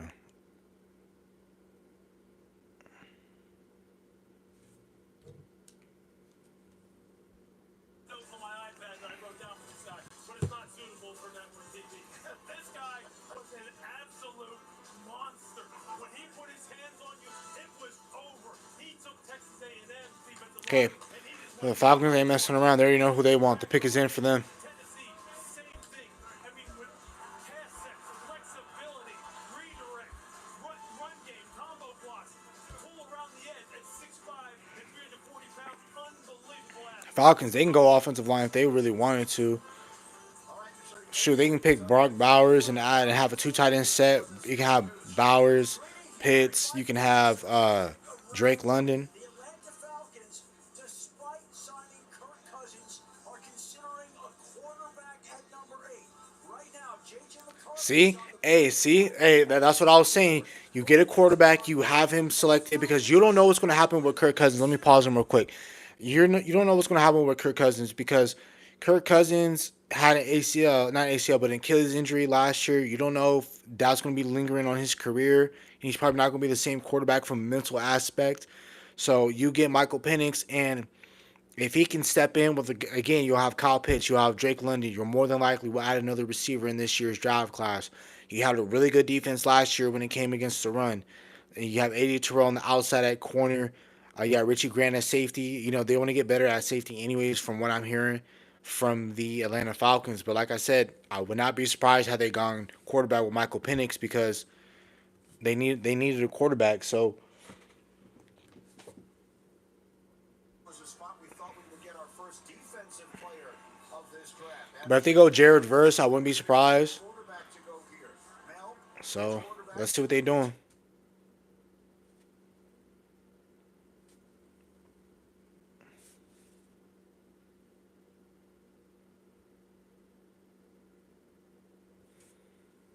So I'm going to move down from Atlanta. I'm not taking a quarterback at 8. It's too rich for me. I'm not taking the 15th best player in J.J. McCarthy there. I'm not taking Michael Penix Jr. or Bo Nix there. I'm moving down if I'm Atlanta, and then I will look at the quarterback, the more palatable point of round 1. This to me is overdrafting the quarterback. If you take any of these guys, they pick number 8. And here's the thing about it.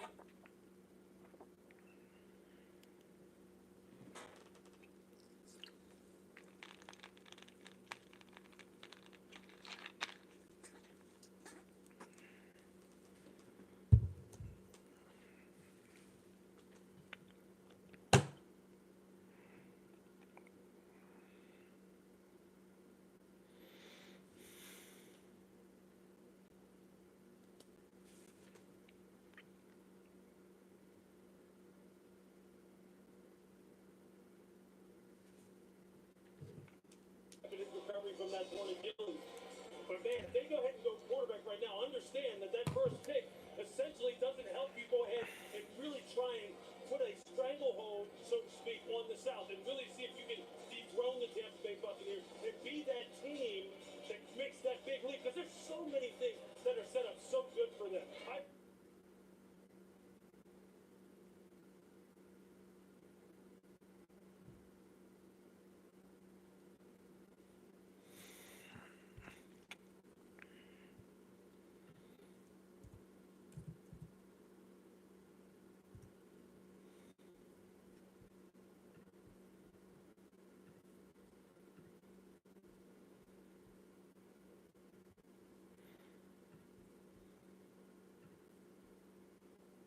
You mentioned in 2016. So the defense is where they desperately need the help. Again, Adam Schefter telling Gotcha. Got you, man. Got you.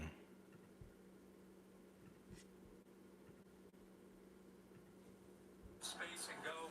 So it's interesting to see where they try to go. Will Levis now being his second year as a quarterback there. So And we were at the draft a year ago in Kansas City. Will Levis had a nightmarish night. He was the one who fell waiting, finally right. selected in the second round. But to your point early in the draft, Works out. you take advantage of what happens once you get there, and Will Levis was Has able to. do so.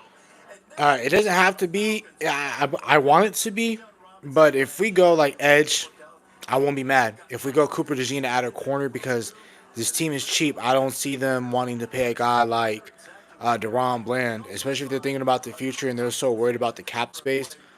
I can see them go um, we have corner, and Cooper DeJean is my best corner in this draft. spots off the board. Wide receiver, if Tied for the longest A really good wide receiver that they like is there. Again, I wouldn't pick wide receiver in the first round, but I definitely will pick a wide receiver tomorrow.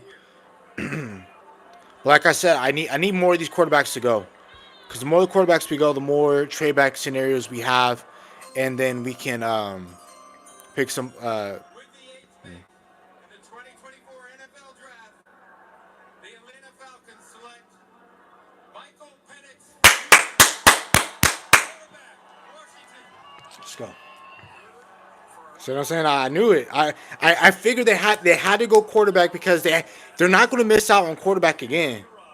From the University of Washington, started his career at Indiana, You ended don't his know career how at you don't know Michigan. how this injury you don't know how this injury is going to turn out. You don't know how this injury is going to turn out for Kirk Cousins. You can't really bank on that. Damn, I feel bad for the Raiders now because they don't. Because now your quarter, yeah, I wouldn't even select the quarterback if I was the Raiders in this class. Yeah, no, no, I swear. If you go back in the stream, I talked about it and I said that because you can't really depend on Kirk Cousins.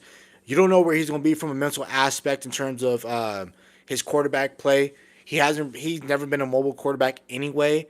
But like I said, I don't think the Falcons are. They've been picking in the top 10 for like the past 3 to 4 years. They're not going to keep passing on these quarterbacks. Keep passing on these quarterbacks. So get you a quarterback of the future that you know is going to be able to play for you down the line. Um, let's see.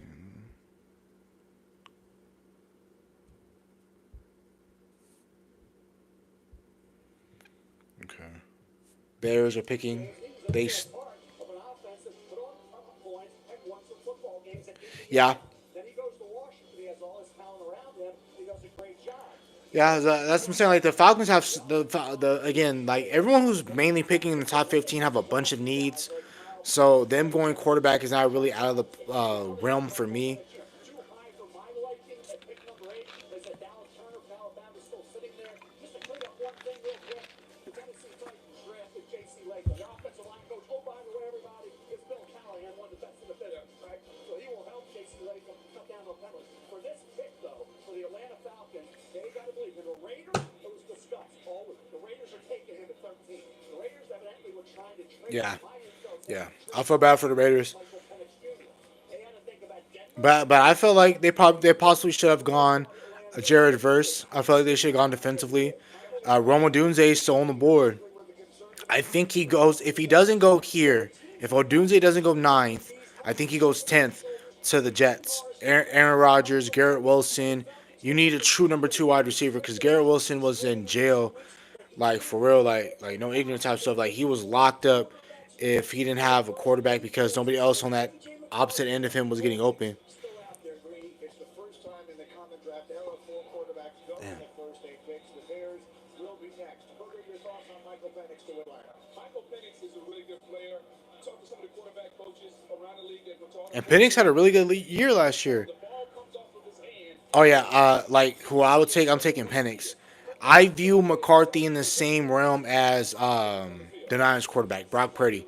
I view him like if you build a really, really, really great team and you put McCarthy in the middle of that with a really great scheme and just tell him don't F it up, McCarthy's a good quarterback in that system. But do I view him as we don't have so much talent around you? You know, like if McCarthy was playing for the Chiefs last year, could McCarthy have been the Niners? I don't think so. Especially with that. 2024 NFL Draft, the Chicago Bears select Rome Odunze. Woo! Rome. Hey, Rome Dunze went to the Bears. The big questions on all the talk shows in Chicago this week. Do they draft the linemen to protect Fuck, dude. or the Hey, receivers? they not playing, bro. Chicago ain't playing. Like, man, see, I wish the Bulls were serious like this, man. Bro, like the Bears ain't playing. And Melly is tough. He suffered a broken rib and punctured lung last September. Didn't miss a game and led the country in receiving yards with 1,604. Love this kid. I said he was special early on. I know okay. Jets are next. Now, I'm out on receiver. Now, if I'm not picking no more. Oh, the Jets. Yep, I would have traded my pick too. Okay, the Minnesota Vikings and the New York picks, the New York Jets, they traded, they swapped picks. The Vikings are now on the clock. I think they're drafting JJ McCarthy here. I think this is where JJ goes, in my opinion. Okay, so JJ goes here at 10.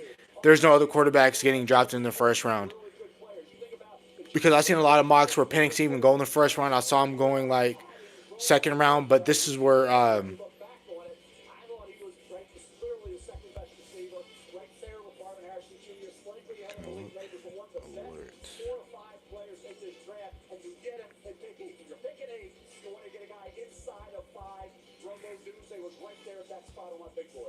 so I'm out on the receiver, guys.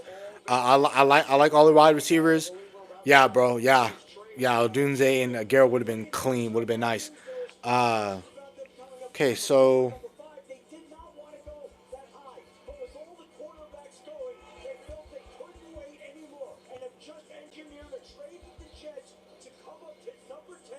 presumably to pick a quarterback. The Minnesota Vikings at number 10 are now on the clock.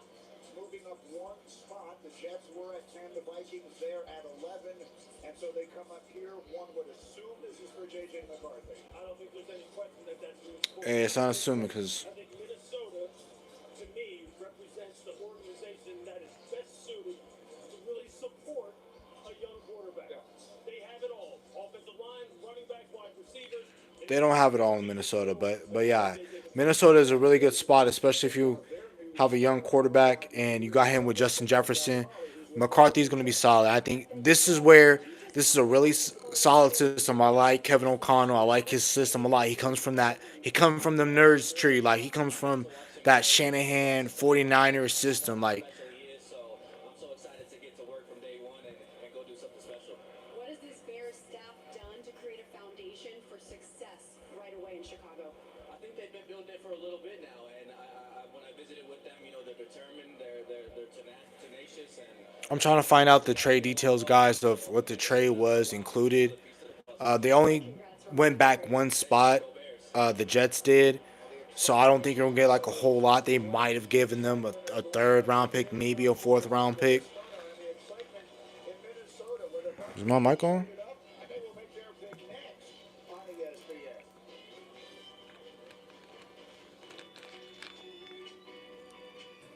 Why something wrong with my something wrong with the stream? Matt?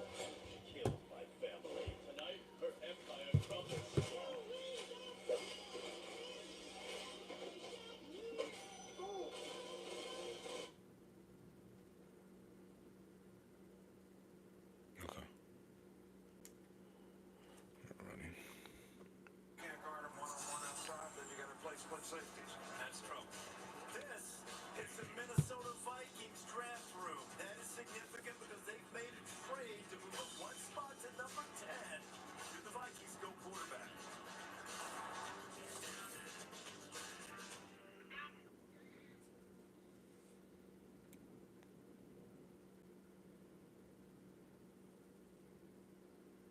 Yeah. Let me see. I'm trying to go on Twitter right now and see where, like, what the details were. Cause I'm curious. For like myself personally, I'm curious.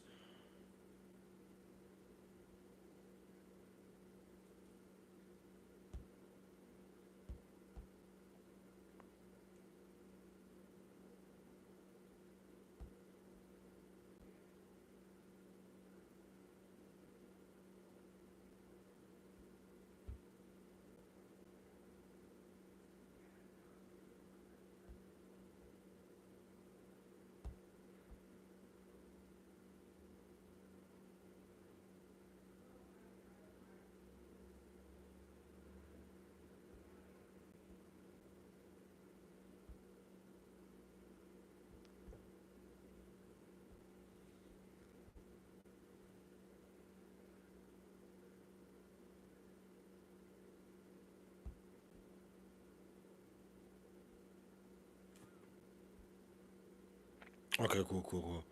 Still looking for it, guys, right now. Normally Adam Schefter will have it. Okay, so the The Vikings traded their fourth and fifth round pick for number 203, which is in the fifth round.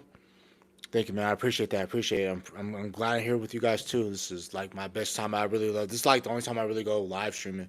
Step on this stage. I thought about going live streaming for the playoffs, but something told me not to because I didn't want to go last year. I didn't want to stream last year, but I'm glad I didn't. But anyway, like I said, they just gave up their fourth and fifth round pick. I guessed that. I thought at best they were going to go three or give up their third round pick. But I saw the fourth round pick because I'm like, you only went down one spot. Had you gone down maybe three or four spots, probably would have got you a third round pick. But the Jets ended up getting their fourth and fifth. So, oh my bad. They basically got their fourth and swapped their fifth round pick. So, hey, I mean, solid. I mean, if you're the Jets and you gained another draft capital, so that's fine. Third down, he gets fourth down against Alabama. They don't even move on to play for a national title. He had to make plays. He did. Stayed away from interception. The ones he did throw were memorable. But here's the Minnesota Viking team. I talk about the division every year. You cannot be fourth unless you get some luck or you get some bad luck and bad fortune like Pittsburgh got in. Why? Because Joe Burrow got hurt and Deshaun Watson got hurt. Why did Rock change their quarterback? Because they knew they can't be fourth. If you're Minnesota, you see Jordan Love emerging as a star. You know, Caleb Williams is coming to the division. You got Jared Goff in the division. You better keep up with the team in that division and get yourself somebody that Sam Darnold can be the bridge to. Now, hey, if Sam Darnold emerges, that's a win-win, right? That is that he has straight home 26. JJ going 21. JJ needed that bridge quarterback, and he's got it with Sam Darnold. And we came into this draft wondering when was Minnesota going to make their move? They had 11, they got 23 from Houston. When were they going to make their move? They had signed Kirk Cousins back, so we knew based on that and those two things they were going to get a So after this pick, I see a lot of the offensive line, the edge players, the defensive tackle players. I see a lot of the better players outside of quarterback and receiver are going to start flying off the board. And this is where I believe this starts going right now for the draft. Graham Barton, Troy Fatanu, Talisi Fuaga are still all available right now at 10. Jets, I think they go offense. They go offensive line. To help make the Minnesota Vikings selection, we are honored to have with us the surviving mother, brothers, and nephew of fallen hero, United States Army Sergeant Zachary Ewing.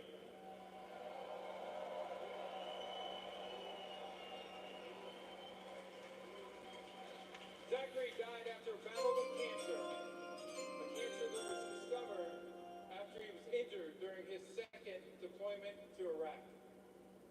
We salute him and thank his family and TAPS, the Tragedy Assistance Program for Survivors, which offers care to those grieving the loss of a military loved one. I'm now going to turn this over to Sergeant Ewing's nephew, Asher, who will announce the pick in honor of his uncle.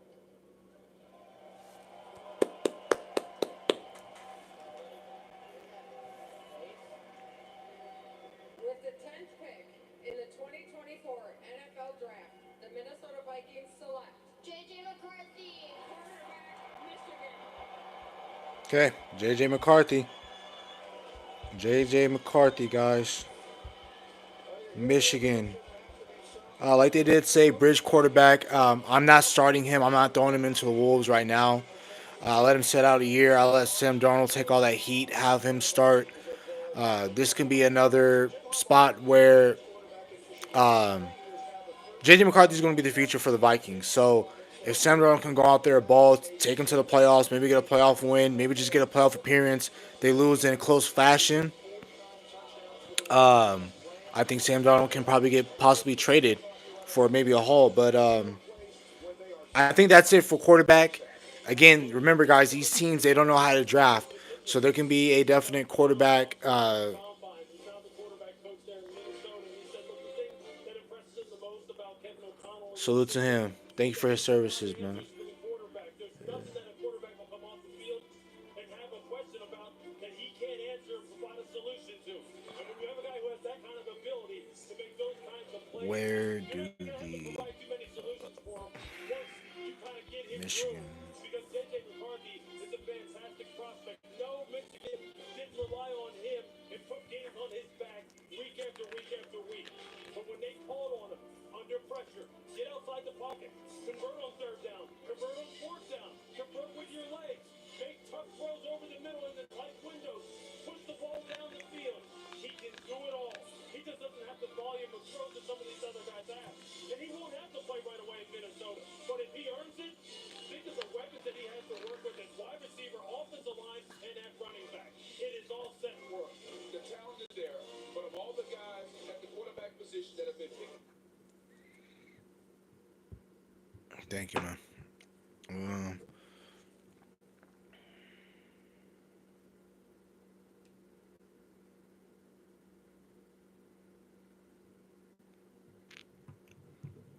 okay. Michigan, where he wasn't the feature point of the offense. But the one thing that I did was I did third down statistics on every quarterback, the top 7 guys in the draft. He was number one on third down when the game was in his hands at 48%. Well, I think the one word that comes to mind is winner. Yeah, for sure. He has a pedigree. I'm sure it'll be that way in the NFL. He gets his players to buy in. I thought it was a great interview.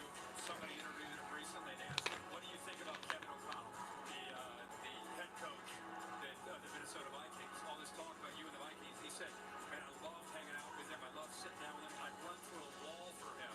So I think those two working together will be fascinating. And how they deal with Sam Darnold, how quickly does he play? I think that'll be based on how quickly. 5 quarterbacks went off in the first round. I would love for somebody. I would love for Denver to be like I. They just absolutely love Bo Nix. I would love for Bo Nix to go in the first round because, like I said, more quarterbacks, more talent gets pushed down the board for Dallas. When he got engaged, he got the help of his dog, named Marley, to What propose. makes sense Now things are going well.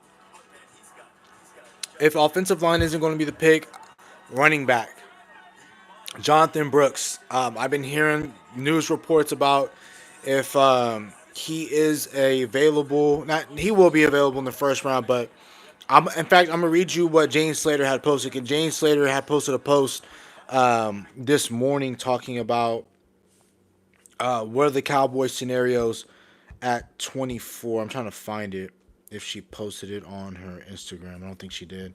Let me find it on Twitter because James Slater posted something today, this morning, talking about that, like the Cowboys scenarios. Okay, let's see. Okay, so they said that if a run goes on QBs, they say Penix will. If hold on, if a run goes on quarterbacks, say Penix moves into the top 10 and the tackle slides, they can go up and go get a tackle. So the Cowboys are more inclined to trade up and go get a tackle.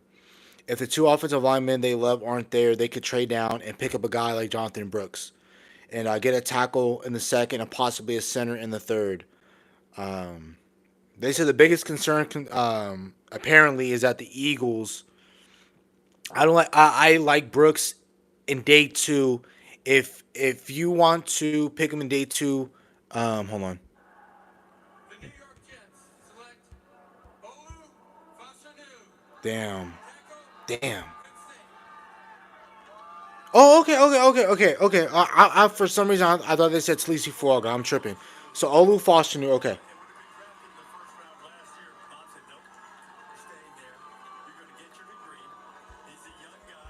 He's done that, and now here he is. He's going to the New York Jets to protect Aaron Rodgers. Olu is a very athletic left tackle. I got a chance to speak to his parents earlier, and they talked about how, they stress education. He ended up playing football late in life because he was a basketball player first. But he's a guy who, anything he puts his mind to, he's going to do to the utmost of his ability. He's going to give you 110%. So happy for him and his family. What an outstanding young man. Got a chance to sit down and talk to them, too, when we did the Ohio State Penn State game. Wonderful family. Olu is going to make an impact instantly. Well, to me, he's a very good athlete, and it shows from his basketball. Okay. So he's going to be his the starting offensive tackle for the Jets will be Olu Foster. Really great athletic offensive tackle. You guys hear it in the background right now. They're talking about he played basketball, got that athletic background. Has to be a power rusher. really smart player, as you have to be when you're on the football field. You have to be a smart player. Okay, the Broncos, they're not trading their pick. They're sticking and they're picking. Let's see where they go. I hope they go quarterback. Bo Nix. Oh, I will. If they go Bo Nix or like Spencer Rattler, bro. I don't know what I'll do. I'll be so happy. Only because, like I said, pushes down the board. More talent gets here. Pick in the draft, and the fifth quarterback taken was J.J. McCarthy, who has marched to the beat of his own drum. What I do before the game is a 30-minute meditation, focusing on. Okay. And up next, you're watching the draft on ESPN. Okay. My phone's decreasing in battery percentage. I'm going to do a switch real quick. I won't be talking on my mic that I normally talk on. Oh, okay. So other guys I like at pick 24. If it's not offensive line, I want corner. I want Cooper DeJean. That's the only corner I like in the first round. If he's available there at 24, I like him a lot. I would like to get Byron Murphy if he's available. Defensive tackle from Texas. Great three technique. Can help you stop in the run game. Really great. I believe he can start for you as well. Pairing him next to Mozzie and Byron Murphy will more than likely be your Osa Digizua replacement. So that will probably more than likely happen. Not happen, but I forgot. If he is available and the offensive tackles that we like aren't there, then that's where I feel like we pick Byron Murphy if he's available. I like Johnny Newton from not Johnny Jerzon Newton, my bad, because that's how I first and Jerzon Newton. You guys might know about him. Um, Illinois, you got him. Latu defensive end. I would love to get him. In a trade back scenario, like I said, if we're completely wiped out of offensive line, that means if we don't have Jackson Powers Johnson, Barton isn't there. Um, if Barton isn't there, Powers isn't there, offensive tackle, if like Jordan Morgan for me is there, I'm trading back. Like I said, if our top available center isn't there, I'm trading back. I can still pick up a center and Zach Frazier at the end of the first round. I'll take Jordan Morgan in the first round, move him to left tackle, and keep Tyler Smith at guard and drop the center in the third round. I don't see them doing it either. But if a guy like Byron Murphy, who they brought in for a 30-day visit, is available, I think he might be the pick if they're wiped out at offensive line, in my opinion. Um, but like I said, I feel like if they're wiped out, completely clean at offensive line, they're trading back, and I think they'll probably pick Zach Frazier center. I talked about him a lot already earlier in the stream. Jordan Morgan, I feel like if they don't view him as a guard, and he has elite tape at tackle. You put him at left tackle, was boogie. So let's see what they're going to do with that. So the Broncos pick it is in. If a guy like Quinion Mitchell from Toledo is available at 24, I would love to go corner. And like I said, you can't be completely out of the idea or out on the idea of not picking corner because the Dallas Cowboys are cheap and they're not probably going to pay Deron Bland $20+ million a year. I don't know what his cap hit number will potentially look like, but I can look on the quarterback market. He is going to demand great cornerback two money, even quarterback one money. So you got to think about corner. Edge, like I said, DeMarcus Lawrence is on a 1 year deal. Marcus Parsons is going to be on a major big time deal. You're going to need to add another edge player who can contribute and give you 10 sacks a game, opposite of a guy who's going to get you 12 sacks with Micah Parsons. And don't forget Mike Zimmer. He loves the UCLA guys that can play football. He loves the UCLA guys, so I won't be surprised if we go there. Wide receiver, I'm not. Yeah, good job. Stephon Gilmore is gone. And again, you're back to, if you think about this cornerback room, you're one good injury away from your cornerback room looking like Diggs and a bunch of guys. You're looking at Deron Bland and a bunch of guys. Like I said, and another thing about me picking corner, why if Trayvon Diggs doesn't come back all the way right? Because, again, you had two examples with two ACL injuries, with that being Terrence Steele and Gallup. They have not looked right coming off of ACLs, so you got to look at corner. You both get 6 feet. Okay, pick is in for the Broncos. I'm waiting. They're showing all the Broncos fans are anticipating the draft. I mean the pick, they're hyping it up. So Here comes the commissioner with the selection.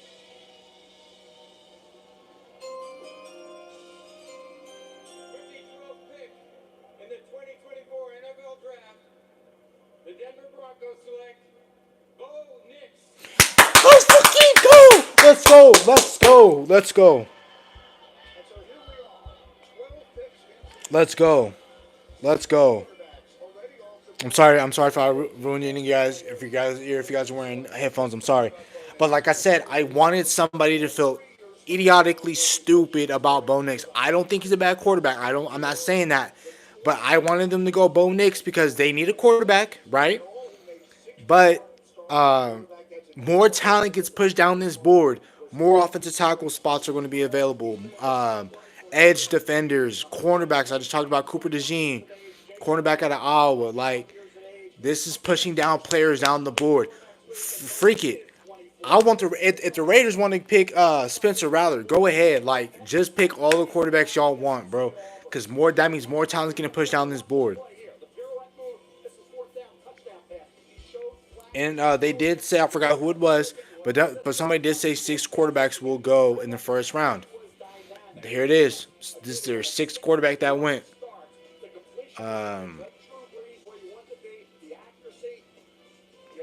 we comparing him to Drew Brees? See, and this is where like this type of stuff I don't really like with national media type stuff is like you're comparing him to Drew Brees. Are you comparing him to Drew Brees because Sean Payton's gonna be coaching him or like what? Like I said, Bo Nix is a good quarterback, but I don't see like he has good arm strength, but Drew Brees is a sling it, bro. Like he had dead point accuracy, like. Kansas City Chiefs jumped right in front of him and grabbed Patrick Mahomes. He didn't get the chance to draft Patrick Mahomes.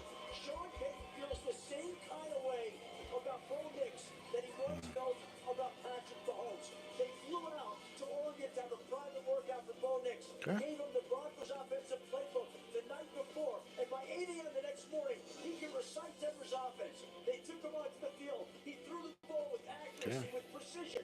Denver focused in on Bo Nix all along. Bro, I wanted that to happen. Jared Verse hasn't gotten him off the board. Latu hasn't gone. Like the real players outside of quarterbacks haven't really gotten selected yet. Out of quarterbacks and receivers, that's all really what really went in the draft. 2 offensive linemen went. 3, yeah, 3 offensive linemen went. I mean, They'd be able to get him in round 2, or that someone would. Instead, he is the 12th pick no. of this draft. We are going to get a great player at 24. It's the question is, does Dallas Cowboys stick and pick, or do they trade back and still get a really good player at 27, 28, 31, 30, 32? Here's the thing I'll say, Greeny. For Sean Payton to reminisce. But if Jared Verse is at 24, I'm not trading back. I'm taking a guy like Jared Verse, a really great all around defensive end. I'm picking a guy like Jared Verse if we're there, the edge player. It ain't like he won't play. Like you'll see Verse play on that field. And don't forget, if you select Verse, Micah, that means Micah is going to go back to his original position in 2021 when he was the best football player in America, when he was playing all over the field. So when he was playing off the ball linebacker, lining up over centers and guards. Bo Nix can do that. He get the ball out on time and deliver it accurately. There's no quarterback left for the Raiders. Let's see where they go. With the 13th pick in the 2024 NFL Draft, the Las Vegas Raiders select Get a corner. Brock Bowers, tight end. Ooh. Brock Bowers, dude. Wow. Three-time All-American. He's the third Georgia player to do that, joining Herschel Walker. Oh damn. I think they low key realize that Michael Mayer ain't really all of that.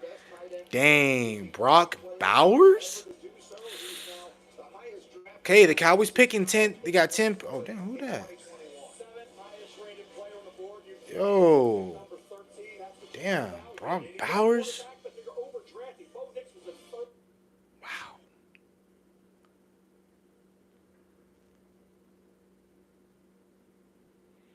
Hey, Brock Bowers is still a really good player. I'm not mad at this pick at all by the Raiders, but I felt like you should have gone last year. You know, what it could have, should have, right? But I mean, you had oh damn, they're in Fairfield. That's where he's from. Is that where Brock's from? He's from that area. Wow. Okay, but the Raiders needed a tight end. They didn't get a whole lot of production that they wanted from a guy like Michael Mayer. So getting an elite playmaker like Brock Bowers, you're going to need that. And Aiden O'Connell, if he's going to be your quarterback, the Raiders got Brock Bowers. They just selected him right now. I would have gone a corner. I would have gone either Cooper Jean or Quinion Mitchell at Toledo. I wouldn't have been mad had they selected an offensive lineman. Like I said, I'm out on receiver. I wouldn't have been mad if they got another defensive end and got Jared Verse to pair next to Tyree Wilson and Max Crosby. Um, they could have gone like maybe Byron Murphy to help in that defensive tackle spot. But my pick for me, I would have picked corner if I was Raiders. But they like to pick. They're all clapping and shaking hands and all that. I mean, I probably would have gone. No, no, no. Like I said, this is a good pick. Like I said, because Bowers is going to be your do-it-all tight end, and how they were talking about with Darren Wall, you can line him up on the perimeter. You can put him out on the outside. I like the pick. Would I've gone tight end right now with Brock Bowers? No, because like I said, I think last year I would have gone Sam Laporta because that would have been your tight end win. But yeah, yeah, yeah. You can run two tight ends, and you want to be that physical 1980s like old school Raiders. You can do that. I'm not mad at the pick. Like I said, I really like the pick. I would have gone corner though, but that's fine. Brock Bowers isn't bad in my opinion. I like him. I think he's going to be an immediate starter for you guys. Uh, but that's fine. I don't hate the pick. But let's see what happens with the rest of the draft. The Aints are picking.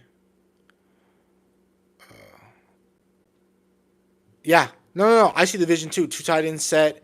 We want to run the ball. We're going to stick out in 12 personnel, one back, two tight ends.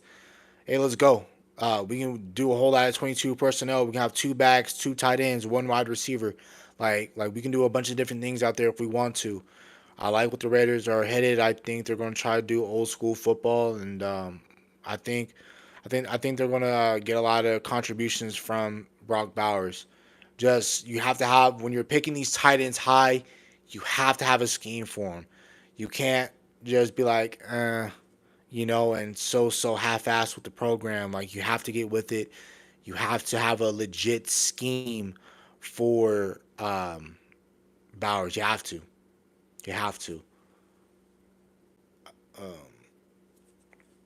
you have to have a plan for these tight ends. You can't just put these tight ends and just be like, go figure it out. You have to have legitimized game plan around them.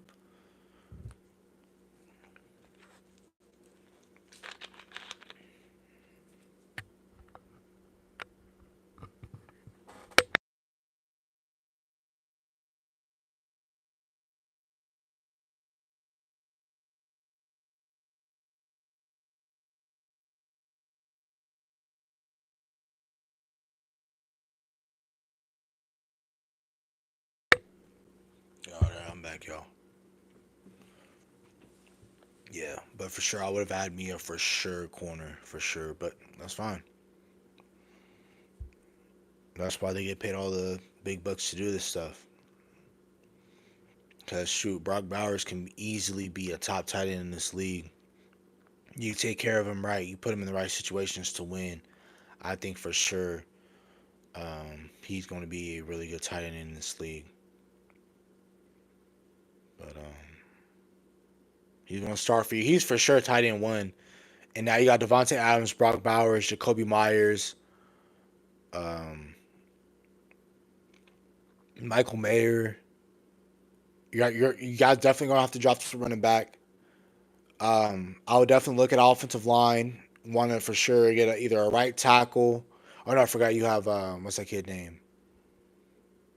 Damn, UCLA tackle. I forget his name. That you guys drafted in 2018. That's the draft I went to in Dallas. I forgot his name. I know he's playing right tackle. You can either get you a surefire left tackle, fix interior. But if I'm the Raiders, I'll try to get a little bit more explosive offensively. So I do like the way they're going for sure. Okay. Alrighty, I'm gonna switch to my AirPods right now, real quick, while we're waiting for the Aints to pick. Phone. Okay, that was a good run for my mic. Let's see what happens now. So going like that. Where my pods at? Okay,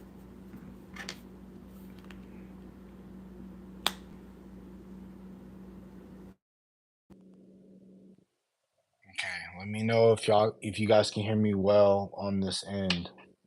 I don't know. I'm gonna try to do it. I'm gonna try to test.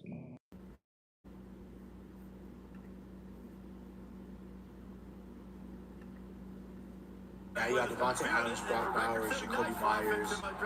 Yeah, Reese, I think at some point tonight we might hear a defensive player have his name called, but the theme for the second half of this first round. Thank you, Cole Mill. That's the name. On defensive players, and also with these I would six definitely look at quarterbacks offensive taken, line. continuing to protect these six quarterbacks. Plenty of great offensive tackles and interior offensive linemen still available on the board. And the reality of those six quarterbacks going early, Reese, is some players that rank higher on the overall big board are going to slide just a little bit.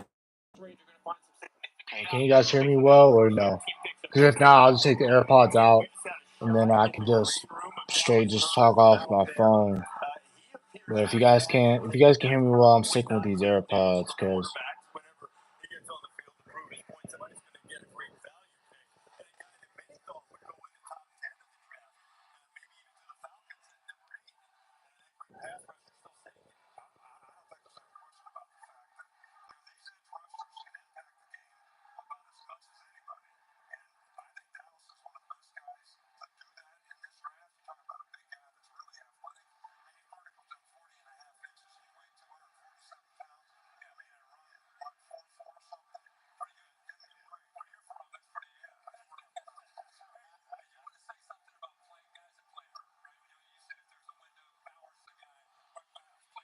hey guys, just let me know if you guys can hear me well on my AirPods. I'm talking on them right now, so let me know if you guys can hear me.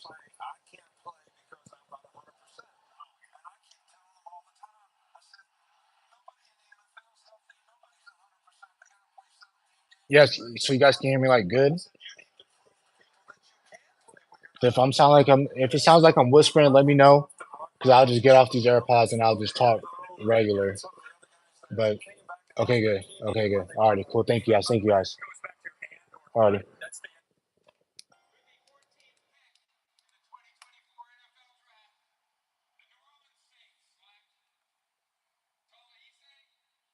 Oh, okay. Felicia Fuaga.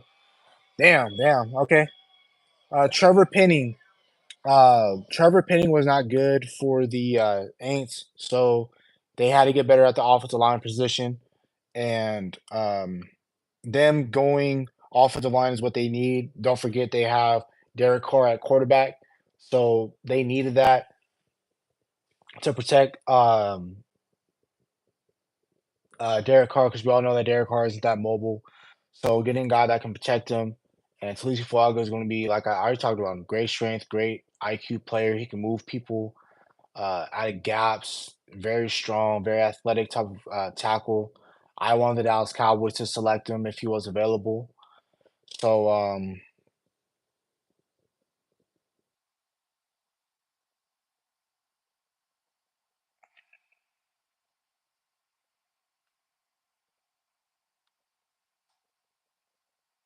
okay, so now the Colts,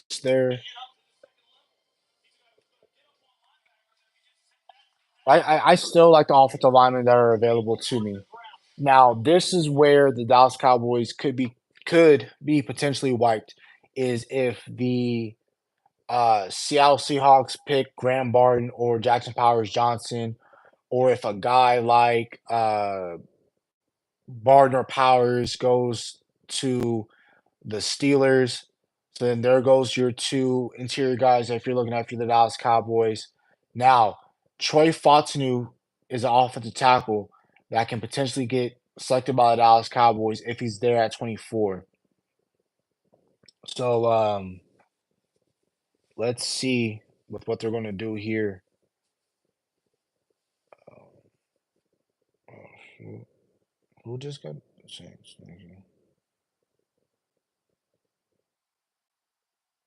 Okay. So,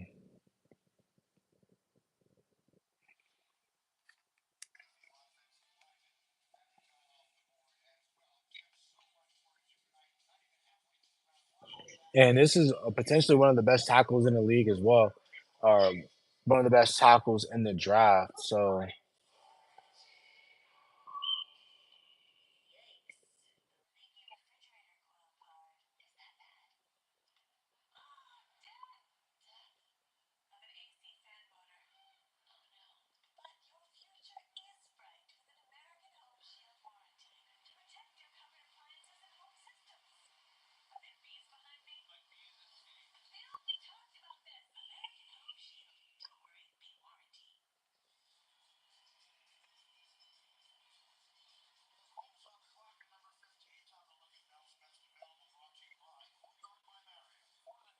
can you guys hear the background noise as well, or can you guys just only hear me? I want to make sure you guys can hear the background noise as well.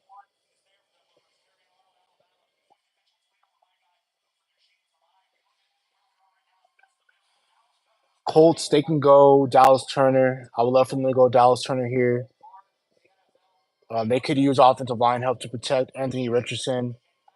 They can add another receiver and add to Michael Pittman, Josh Downs, Mo Alley. Who else they got at tight end? Jelani Woods.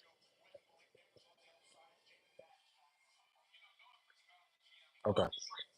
Yeah. Well, no. Yeah, Matt. They, Gabe and Collar let me know that they can hear me fine.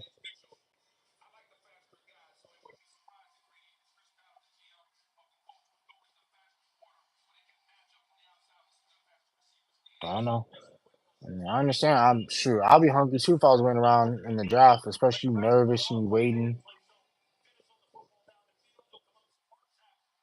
Bro, I want Fontenot to fall to 24, man.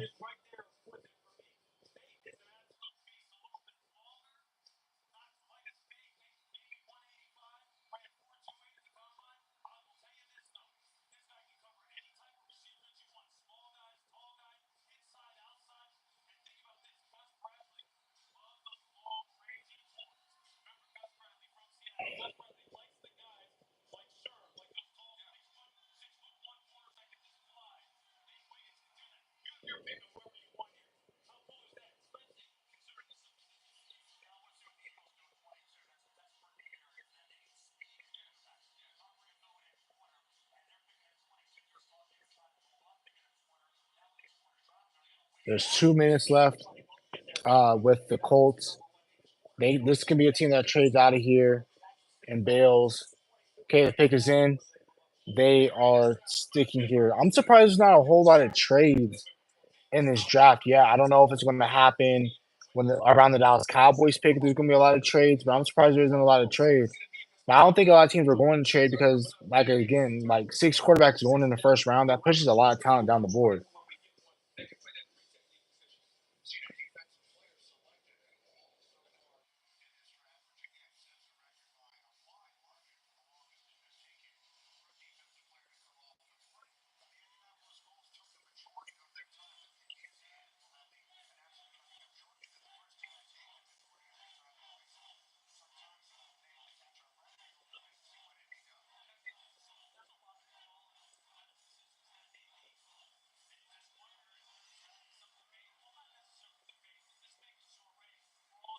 Okay, let's see who the Colts selected, guys.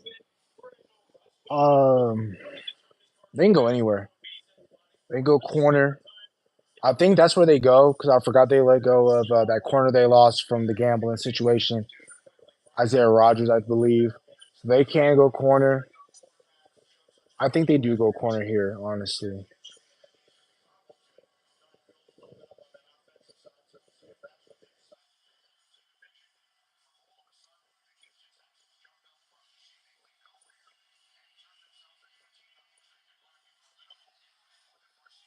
What do you guys think is going to happen right here with the Colts? I think they go corner. If they do go corner, I think they go Quinion Mitchell out of Toledo. Okay, Goodell's walking down. Goodell's walking down. So let's see what the Colts are going to do here.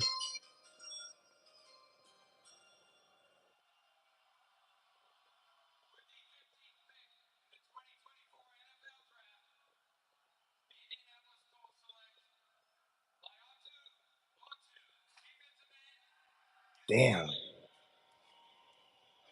Liatu Latu.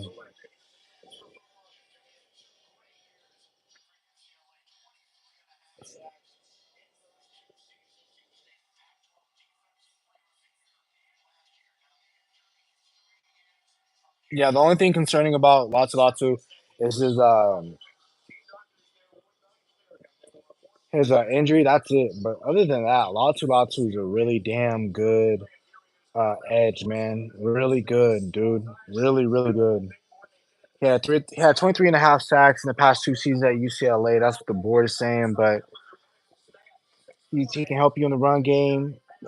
Dynamic edge rusher, 259 pounds. He isn't light in the butt. Like, yeah, bend. He can get around your corner. He can get low. He has that bend, and that's what you're looking for in your defensive ends. You're looking for bend, great hands. That's how I first learned about Latu Latu when I was watching Colorado versus UCLA. I just kept hearing 15. 15's name was popping off the screen for me. Like, Latu Latu is that dude, man.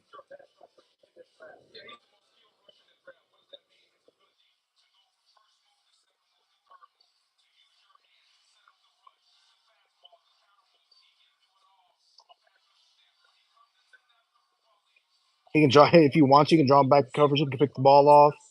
He has solid hands.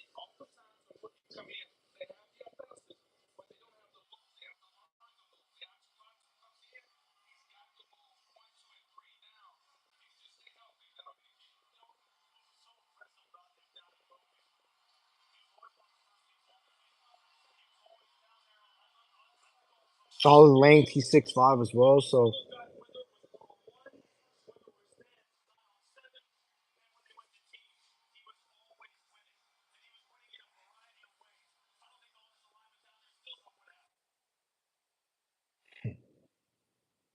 yeah, the Cowboys come up about 8 spots.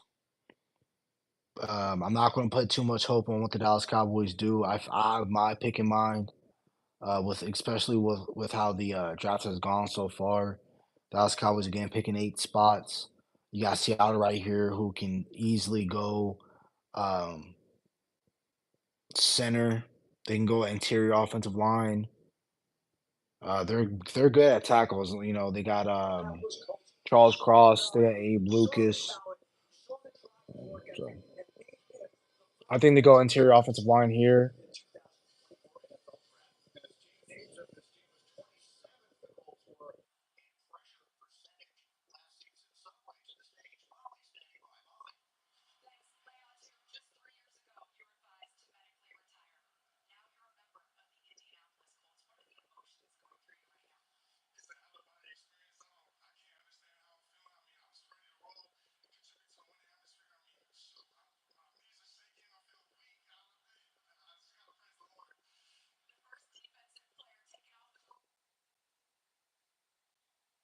And for me, it all depends on who's there at the board, in my opinion. But the way it's shaping up, I felt like at 24, you're going to get a really good player.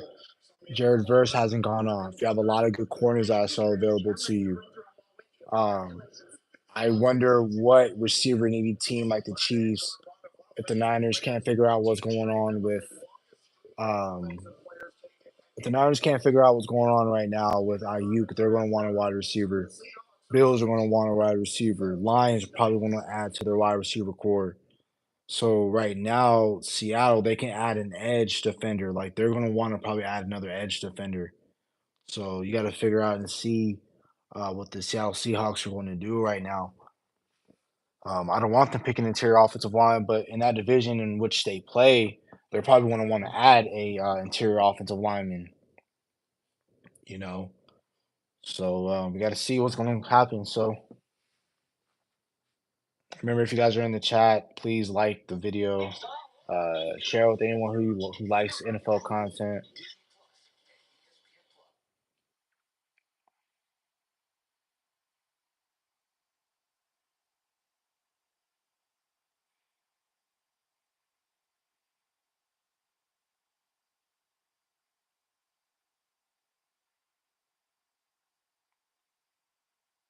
Let's see, we're on commercial break right now. The pick hasn't been in for Seattle.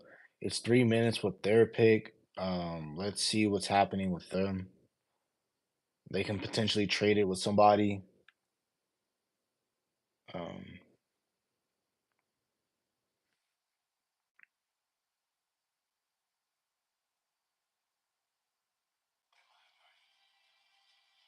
okay, the pick is in with Seattle. They did not trade it,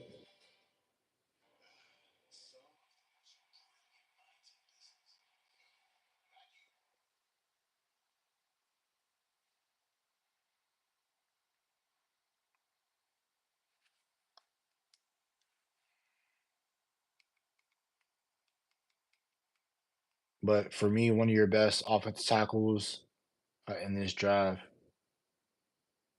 Yeah, we gotta, yeah. And also stopping the run and then getting that push up the middle is what we need. It can't just be your edges are the only people that are getting consistent pressure because there's a lot of times that, yeah, we're having guys flying upfield and getting to the quarterback, but there's going to be a lot of times when we're playing those tackles that are really great that could slow down Micah, that can slow down D Law. And then you're not getting much push from the defensive interior. So you're going to need that to happen. So,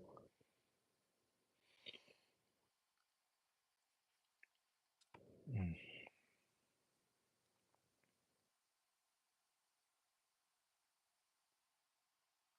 mm,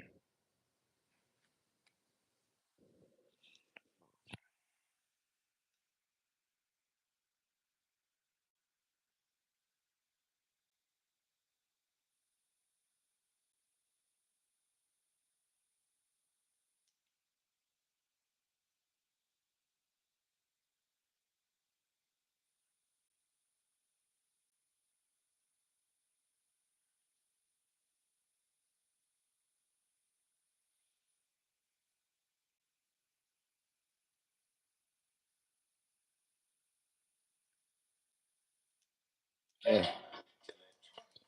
Let's see where Seattle goes. Let's see where Seattle goes. My boy Yassine's team. So let's see what they're gonna do.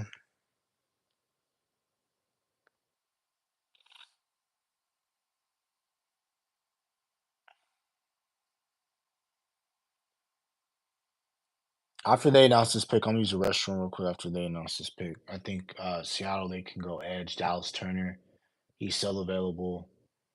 You're gonna need somebody that can consistently get to the passer. Um, he has a lot of traits to him. He's fast. He's long. 6'5". Pause. Um, you have a really great edge defender. And again, you're gonna need somebody who can get to the passer. They had Derek Hall last year, who they drafted. Auburn. Well, not last year, they drafted him 2 years ago. Haven't heard much from Derek Hall, but you're gonna need to add an edge guy.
see where.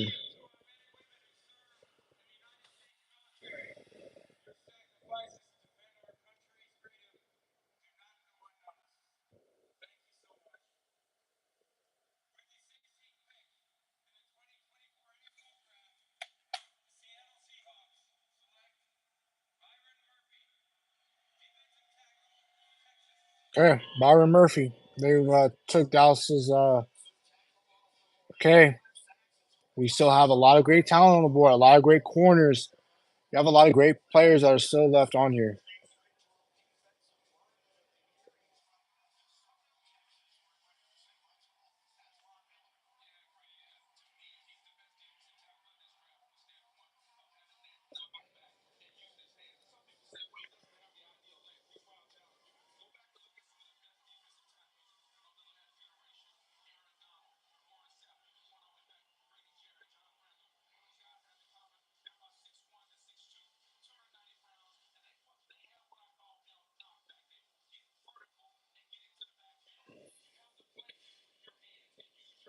Hey, Jaguars are trading the pick with the Vikings, so the Vikings are picking twice in the first round. So that means I think that the Jaguars traded out of the first round with extra trade capital. I think they're going to try to trade back into the first round. But let's see what the Vikings do right here. They can add a corner. They can add an offensive lineman, which I think they're probably going to do right here.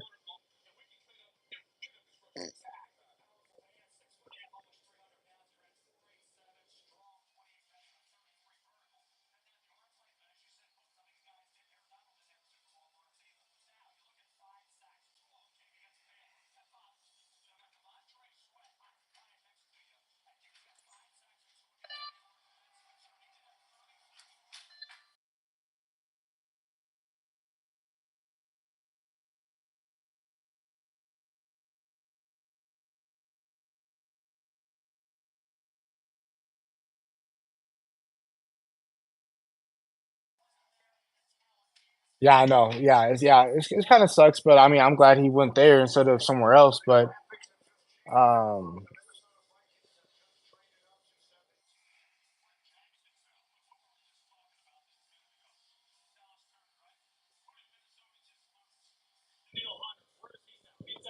oh, so then okay, they just reminded me. I forgot about Daniel Hunter leaving. So that means they're probably going to get a guy. The Vikings. That means they're probably going to get a guy like Dallas Turner. He's the best player on the board for them, and the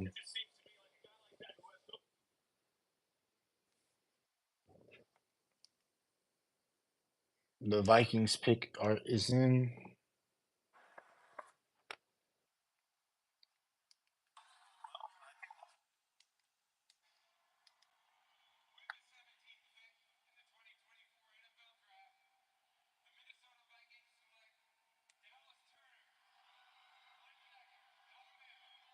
Dallas Turner.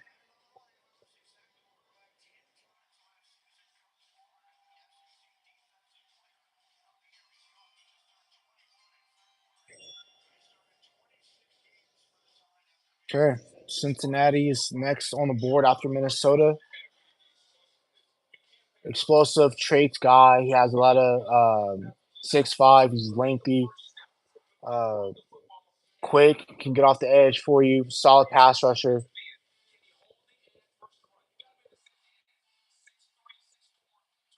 Minnesota's really gonna like this pick. So,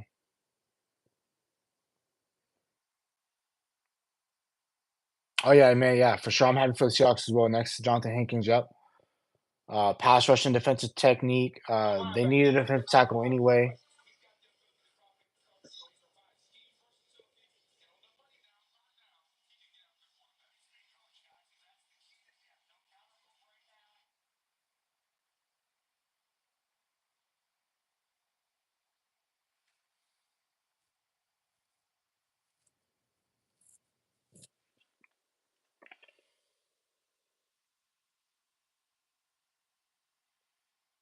Let's see. For them to trade out of the first round, I believe. I think that's what happened with the Jaguars. For them to trade out, they probably got a pretty decent haul to trade out of there. Um,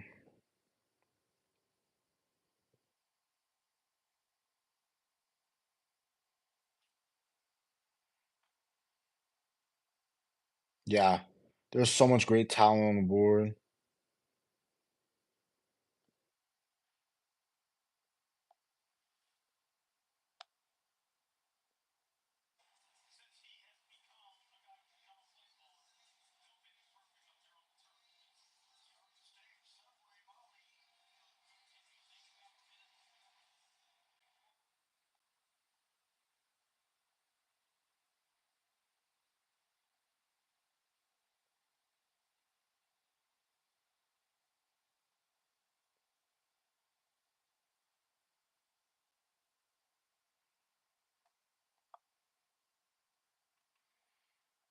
Alrighty, so let's see.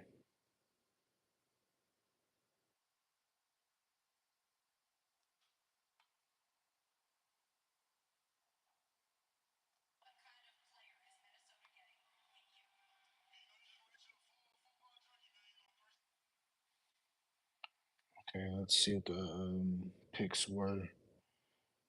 Um,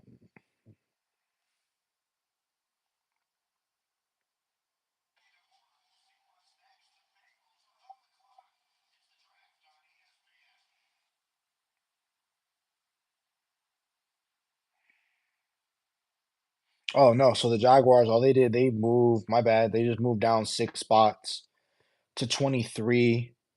Oh, I forgot because the Vikings they got that draft haul already. I forgot about that. So the Vikings, so my bad, the Jaguars they moved down 6 spots. They got next year's 2025. They got the third round pick, the Vikings fourth round pick, and they got this year's fifth round pick from um them. Okay, so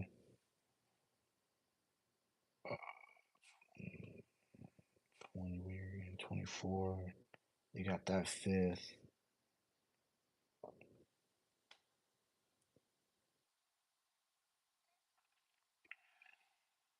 Jaguars. So they get 2025s. They get their third, and then they get, I believe, was it a fourth or a fifth? I gotta go back and check on Twitter. And they got next year's fourth.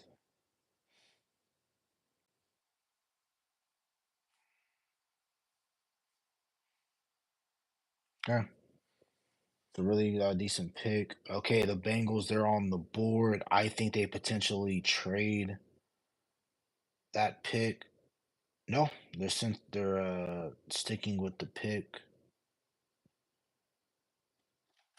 Let's see where Cincinnati potentially goes.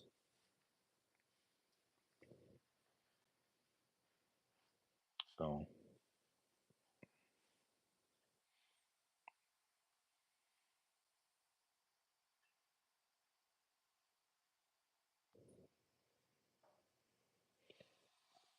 the Bengals they can go a bunch of places. I think since Troy Fautanu on the board, they can go offensive line.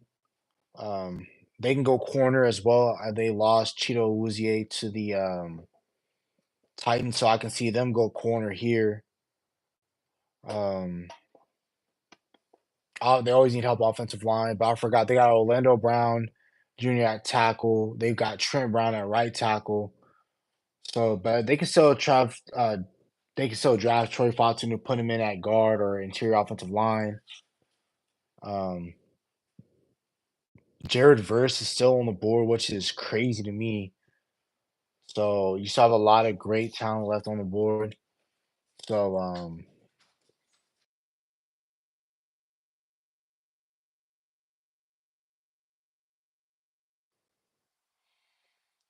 yeah,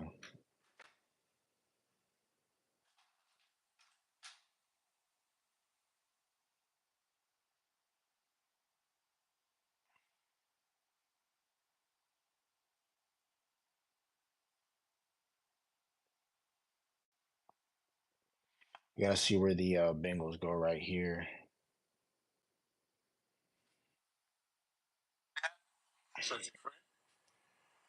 Alrighty, hold on, I'll be right back. I'm going to the bathroom. Be right back.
Alrighty, y'all. I'm back.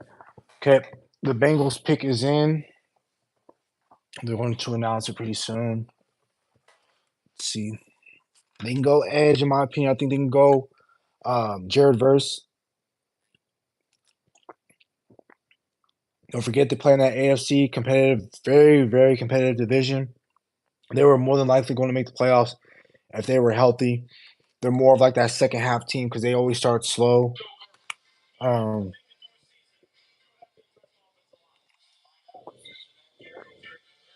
they can go Troy Fautanu and put him in at guard. I don't want them to, but they can definitely do it.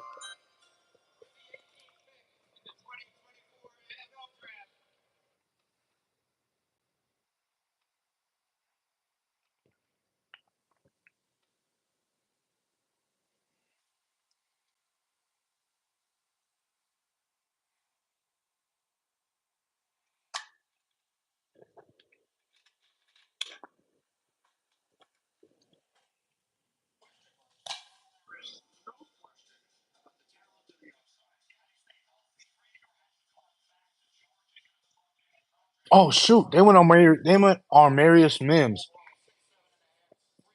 What? Oh, what the heck? They might try to put him at guard, but damn, he's too big to be playing guard. He's 6'7". So what are they gonna do? Um, guys, Troy Fautanu potentially to Dallas. I don't know. I think Dallas might trade up.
Yeah, yeah. Um, but oh dang, so I don't know how they really feel about the that right now because you got Trent Brown at right tackle. He might just maybe Trent Brown might just be a swing tackle guy. I think it might, our Marius Mims is too big to be playing at guard at 6'7". He has the strength to do it.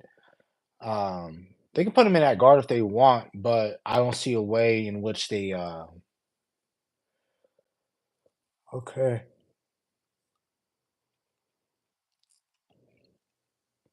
Okay.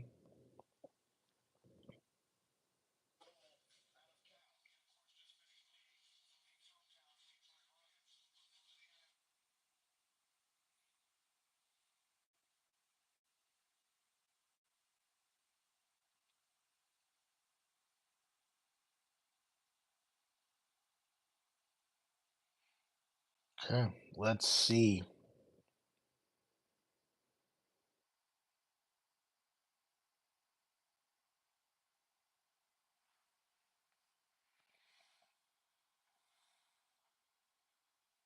Let's see what the Rams do.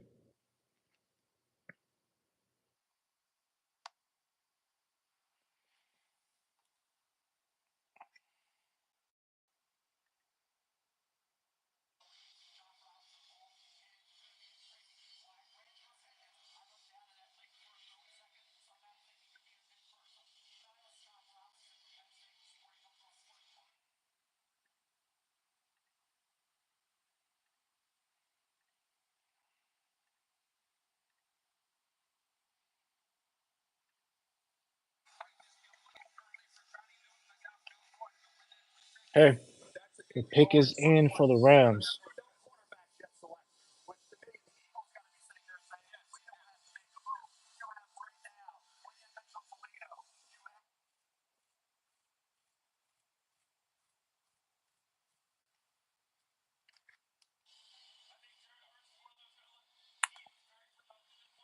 I think Rams go defense here.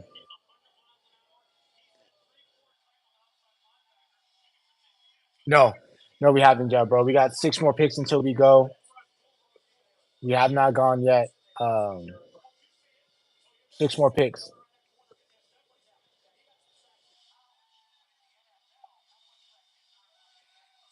The Rams are on the clock right now. They are sticking. They are picking.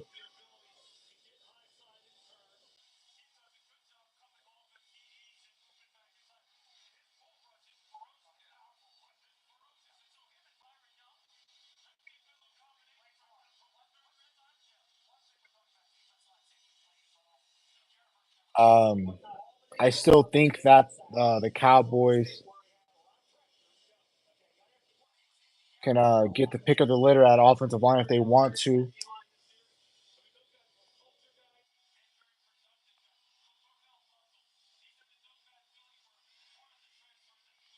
Just tracking my notes here for the draft.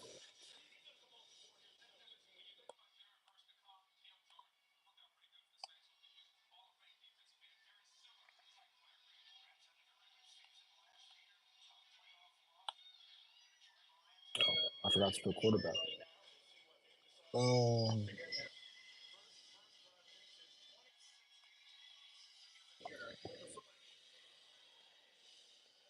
hey Rams, don't be a thorn on my side.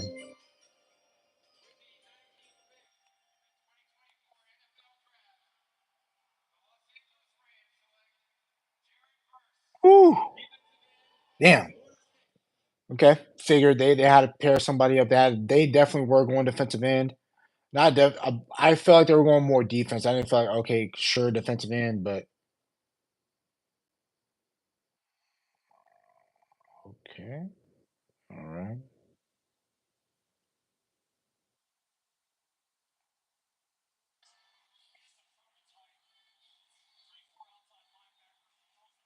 Damn. If I'm Dallas, I don't know.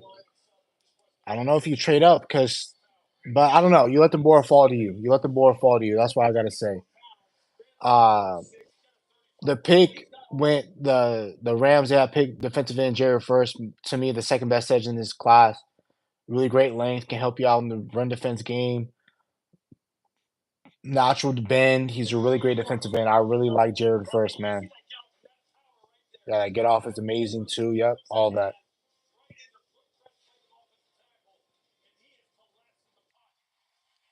Yep, the Rams they went edge. They went edge. Jared Verse from Florida State. Okay, so Barton, Fontanu, Powers. One of those three guys are falling to you at 24.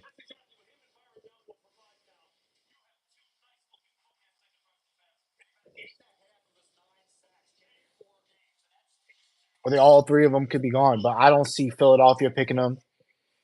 Jacksonville can definitely pick an offensive lineman, but I don't see it happening.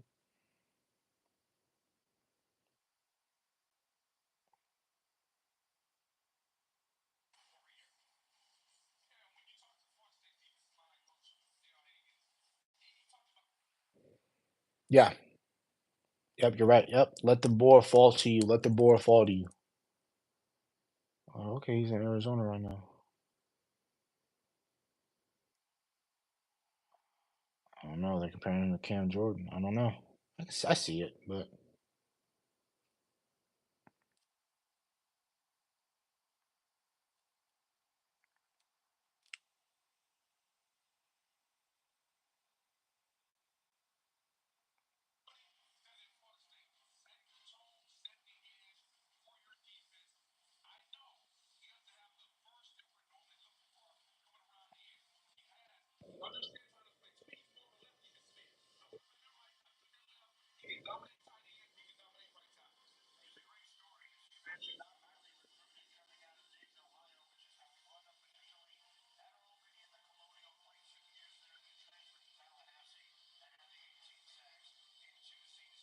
yep. 4.5 minutes with the Steelers. We're waiting on what the Steelers. Yeah, but I still like the board regardless. You're still going to have Johnny Newton. You're still going to have really good corners. Quinion Mitchell. He probably might not be there because I see Philly taking him.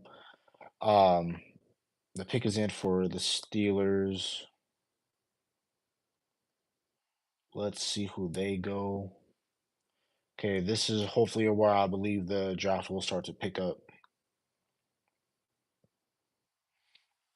But I honestly believe that Dallas will possibly stick and pick where they're at right now. Okay, let me pause that for sure. Alrighty.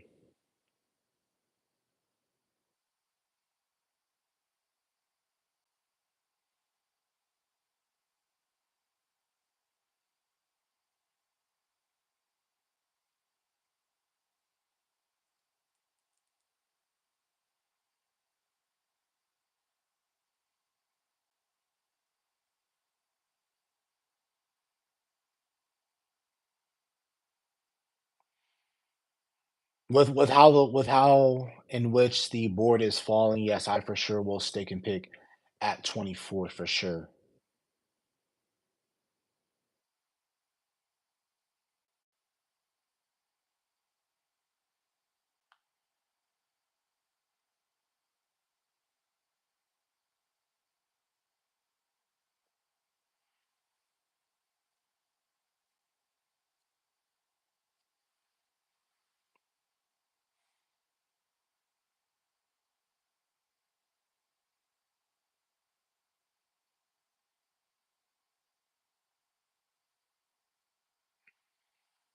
Yep, you still got Barton, Powers, Johnson, Fatu.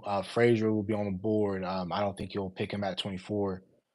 So you have three really good offensive picks, um, offensive line picks. I'm sorry, waiting for you at 24.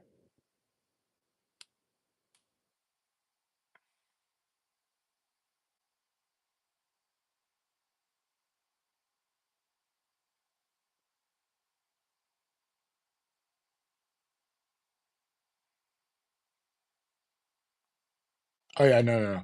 Yeah, bro, I know what you meant. Yeah,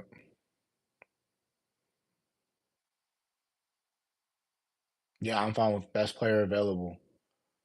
Um, but Steelers, I can definitely see them go offensive line here.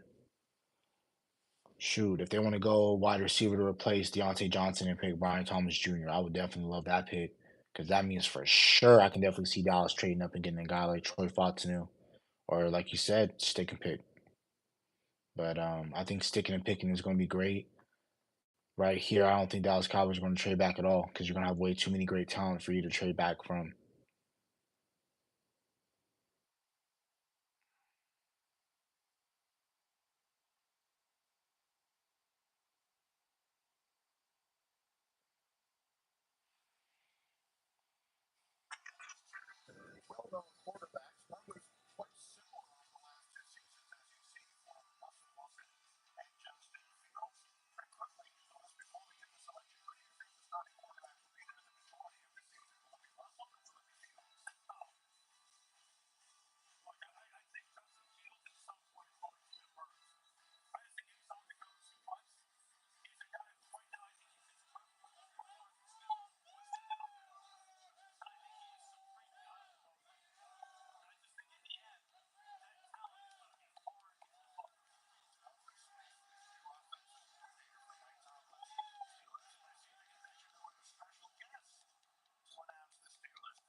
Oh, I forgot the Steelers can add another corner to go with Joey Porter Jr. So if they go corner here like Quinion Mitchell from Toledo, I will not be shocked if they go corner here.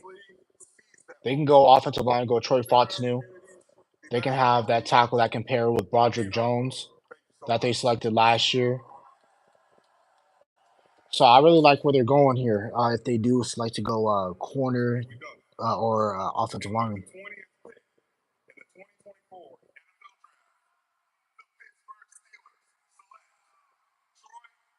Fuck! Dang, man. Hey, but hey, like I said, I figured they were either offensive line. Okay. Dang it.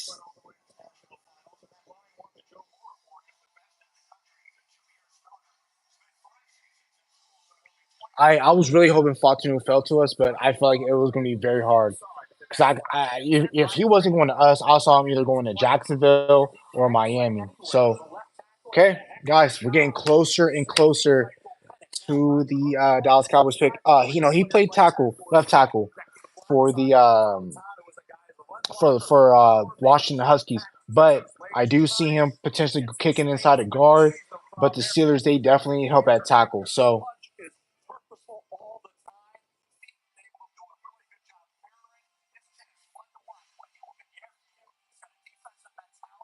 okay, Miami is on the clock right now. There's 3 minutes left on that pick. I can potentially see them. Um,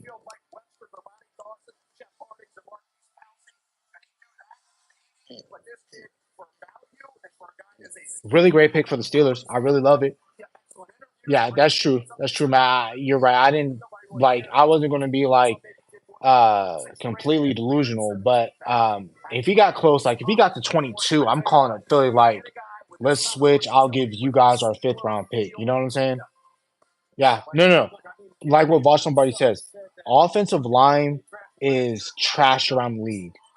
So you need offensive line as many times as you can possible. You need offensive linemen, man.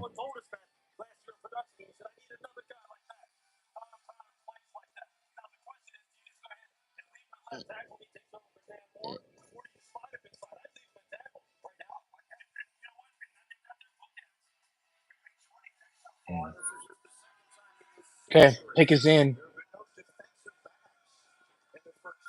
Dolphins are on the board. I can see the Dolphins picking a corner because they did let go of ex Howard, Xavier Howard. So um, I don't think he signed with a pick. He hasn't signed with the team yet. So you can definitely see the Dolphins picking corner here. Quinion Mitchell is still the best corner on the board. You got Cooper DeJean, who's my cornerback one. Um, let's see what happens here. So Miami is sticking. Let's see. What do you guys think they do? I think they go corner. I think they go corner to pair up with Jalen Ramsey. Jalen Ramsey is another guy that he gets hurt a lot. So they did pick up Cam Smith last year out of South Carolina. So with them picking up another corner won't be out of the realm again. Having three really good corners, because like I said earlier, you want to have if you're going to have three really good wide receivers in this league. Think about the Bears. They got Odunze, they got Allen, they got Moore. Um, the Bengals, when they're healthy, they end up having a guy like Charlie Jones out of Purdue. They're going to end up having a guy like Chase, have a guy like T. Higgins if they decide to keep him around and not trade him. So um, the AFC in general, you got to think about it. Tank Dell, Nico Collins, Stephon Diggs. You got most teams have three really good um, wide receivers. So if you're Miami, you probably want to match that and add a corner, Quinion Mitchell, really elite ball hawking corner. Um, has all the traits, athleticism, fast as well, fast. I know I'm very excited that the Cowboys are coming up and picking soon. I'm still, like I said, I'm gonna be a little bit behind. I'm sorry for that. So I don't have like cable or anything like that, which I don't need it. So I'm gonna be good off that. So let's see what let's see what the Dolphins pick. I think they go corner here, in my opinion. Could they go Barton? Like I said, Barton. Now the Eagles, they can do some foul stuff, some grimy stuff. They can go out here and pick an offensive lineman if they wanted to. They did lose Jason Kelsey, so if they wanted to get a guy like Graham Barton, I won't be shocked. They've done sneaky stuff like that before. They do need, but they definitely do need help at corner. So, but how what it's looking like right now, I think the Dallas Cowboys, I think they stick and they do pick. I do think they're going to stick and pick a guy like what's that kid's name right now?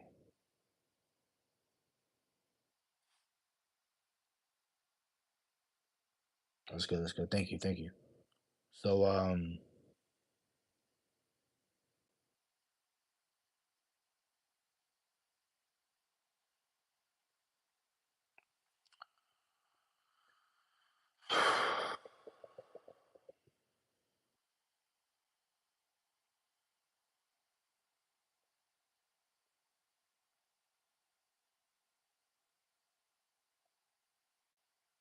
okay, Miami's on the clock. They were going to announce their pick soon. But a lot of these teams, I feel like, are getting fleeced. There's no way that you're moving down 5 or 6 spots. Like I felt like with the whole Miami, not the Miami pick, but the Jaguars pick, you move down 6 spots and you only. I mean, you got next year's third round and fourth round pick, so that's really good. But I'm surprised you didn't get something bigger that from that. I'm surprised you didn't get like maybe a second round pick or things of that nature. Okay, Cooper DeJean, I felt like yeah, he's really great. Graham Barton, I love that pick for Dallas. Um, Connor Williams did tear his ACL last year, so if the Dolphins pick up a center right here, I will not be surprised. I will not be shocked. I will not be hurt if they get a guy like Graham Barton because you still have a lot of guys that I like that are still available on the board. You got Jackson Powers Johnson who's still available. So, like I said, Jackson Powers Johnson, Graham Barton are definitely going to be guys that are going to be available to you because I do see the Philadelphia Eagles picking a guy like either Quinion Mitchell or Cooper DeJean. Probably Cooper DeJean because he has a lot of flexibility. But let's see. Let's see first what the Miami Dolphins do.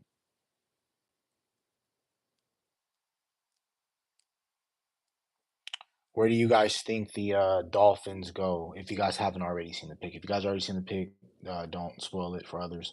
But let's see.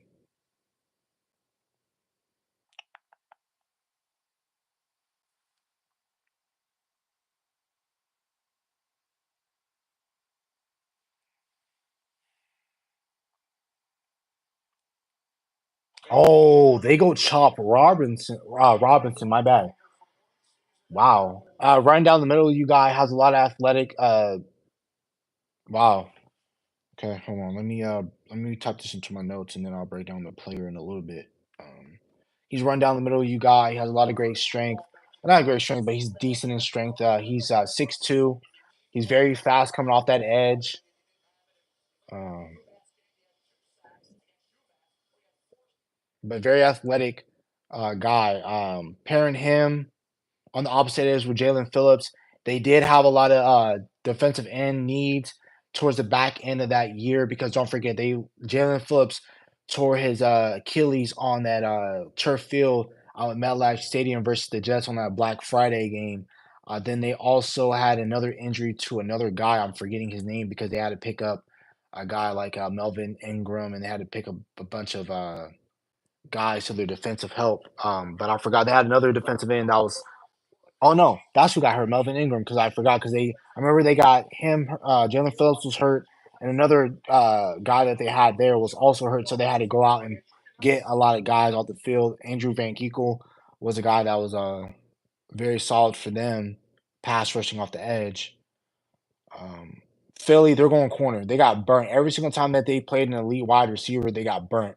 They got toasted. Whether that was Terry McLaurin, CeeDee Lamb went for 300 yards the first time we played them at Philly. Had 200 yards when we played them in December 10th of 2023. So um, Todd Robinson. So guys, Graham Barton. Graham Barton, I thought was going to be taken off this board, but Graham Barton potentially being available to you at 24. You either got Barton either going to Jacksonville because Jacksonville's going to want offensive line help, and then you got Dallas. So Dallas is coming away with a really, really, really good center, and I'm feeling really great about our chances. And us not trading back is fine with me. I'm fine with sticking and picking. The Philadelphia Eagles are ultimately short just shot. So the Eagles are on the board. Jeffy, what can you tell us? Before the draft began, the Philadelphia Eagles did exactly what they normally do, got ahead of a market at a certain position. They reached agreement with A.J. Brown on a 3-year, $96 million.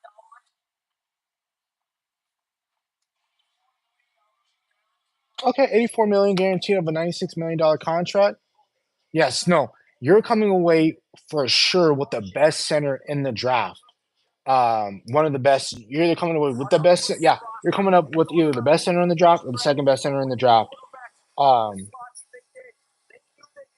I don't know what's taking Philly so long. I think they either trade back from this pick. I think they might trade back from this pick if you're Philly. If you trade back 3 or 4 spots, get a bunch of picks, and still end up getting the guy that you like, that's the Eagles' way.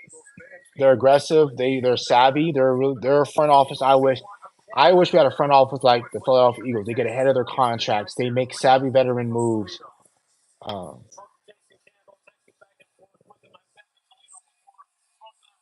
yep. Yeah. Oh yeah. I broke that early. Like I think that might have been my previous stream that I took down. But I did talk about that earlier. He got a 3-year, $94 million contract. I didn't know how many guaranteed years he was getting. Now I know it's 86, I believe. Okay, you're coming down to little seconds for the Eagles. They have 50 seconds left on the. Okay, they decided to pick, and they decided to stay and stick and pick. Let's see what the Eagles go.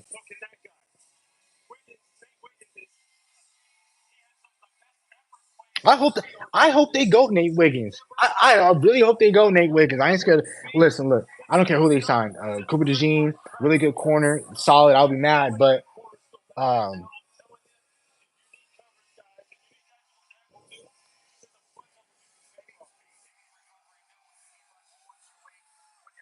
come on, please pick Nate Wiggins. Please pick Nate Wiggins. Come on, Philly. I want you to pick Nate Wiggins. Come on, man. He gonna be a young James Bradbury. He gonna end up getting cooked on that other end by CD. And he's frail. I feel like you can run at him too.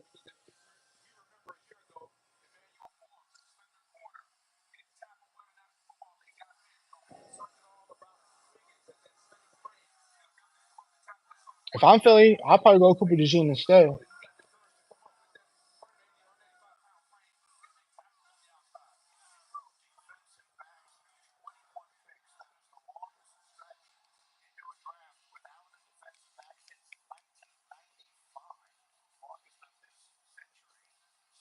They have a lot of good corners on the board, man. Jacksonville, I think they probably go Cooper DeJean.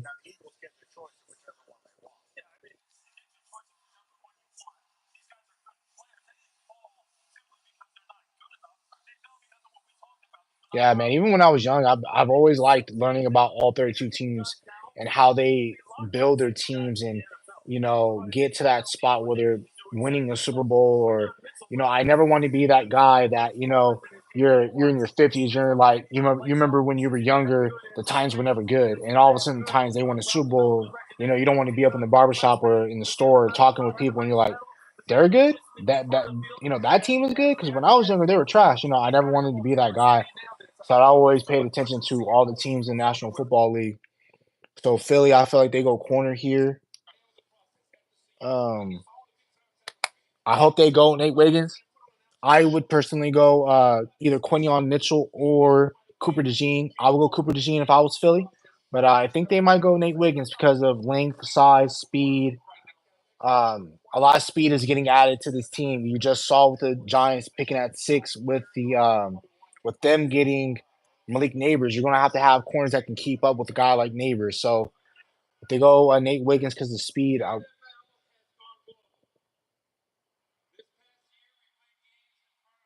they're just talking about how the Eagles are going to be playing. I forgot where they're playing. Spain, Spain.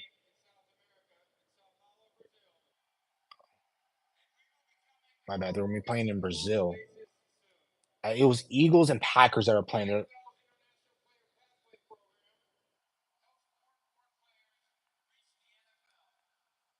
It could be fun out there, bro. I wish if things were different, I would definitely go to that game. Not because I like the Eagles or I like the Packers, but just going to a game in Brazil, like,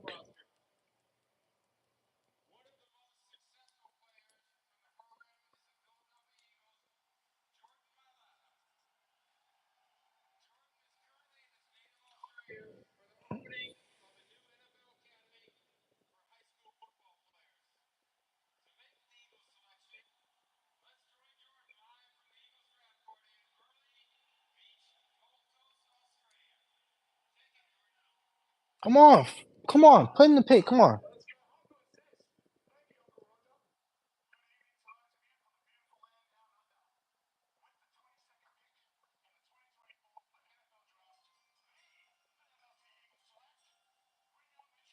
Quinion Mitchell. Okay,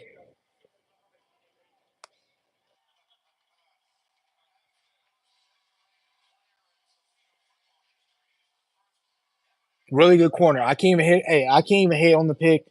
Thanks for the hearts. Can't hit on the pick. The Philadelphia Eagles made a really great pick in Quinion Mitchell. I cannot hit on this pick at all. He's a really good corner. Great corner, can play man or zone. This is a really good corner in my opinion. The Cowboys are one pick away, guys. They can't mess it up. You're either going to get Powers or you're going to get Barton.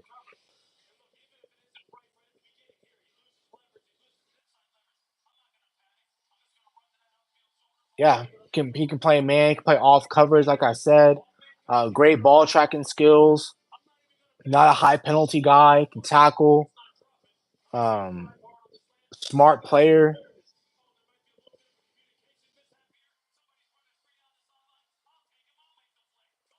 Playmaker. Can play on the ball.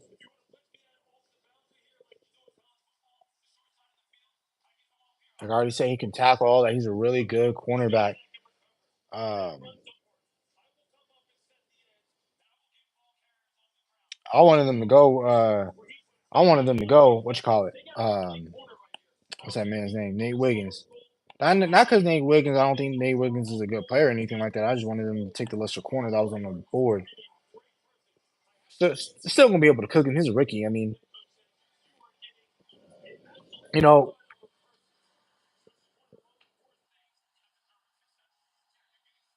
we're gonna see him and big play Slay. Solid.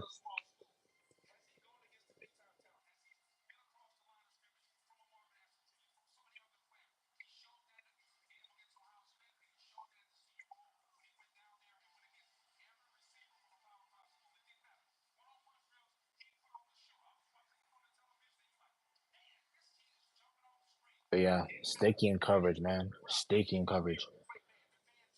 Okay, pick is in for Jacksonville. Do not take Barton. Do not take uh let's see, man. Let's see what the Jaguars do. I Dallas Cowboys are for sure sticking and picking. I do not believe they trade back. If you do trade back, I don't mind trading back maybe one spot, and that's with the Green Bay Packers, maybe. But I'm for sure sticking and picking if Graham Barr does not get taken off the board. Cowboys love Jackson Powers Johnson as well, so I can't be mad either way, either Barton or Powers. I'm very excited for if we get one of those two guys. And the reason why I feel like Barton's going to be the pick, guys, is because Barton loves what the Dallas Cowboys normally do: possession flexibility. He can play left tackle, right tackle, both guard positions, and center. But a lot of teams view him as an interior offensive line, and so does Dallas. And that's where I view him. I view him as a center. I view him as the second best center in the draft. I am sticking and picking if you're Dallas at 24 for sure. Let's see what the Jaguars do.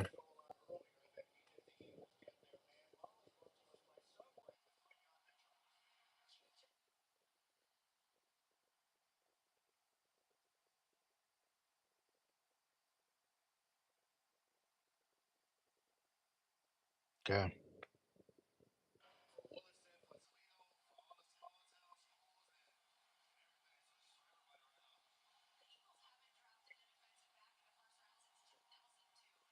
Damn, I was born in 2002. That's crazy.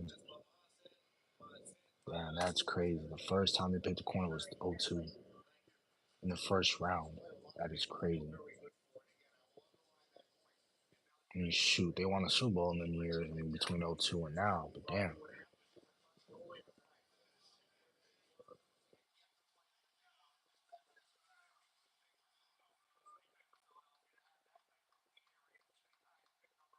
Alrighty, Jacksonville. They haven't picked yet, right? No, they have not. They traded.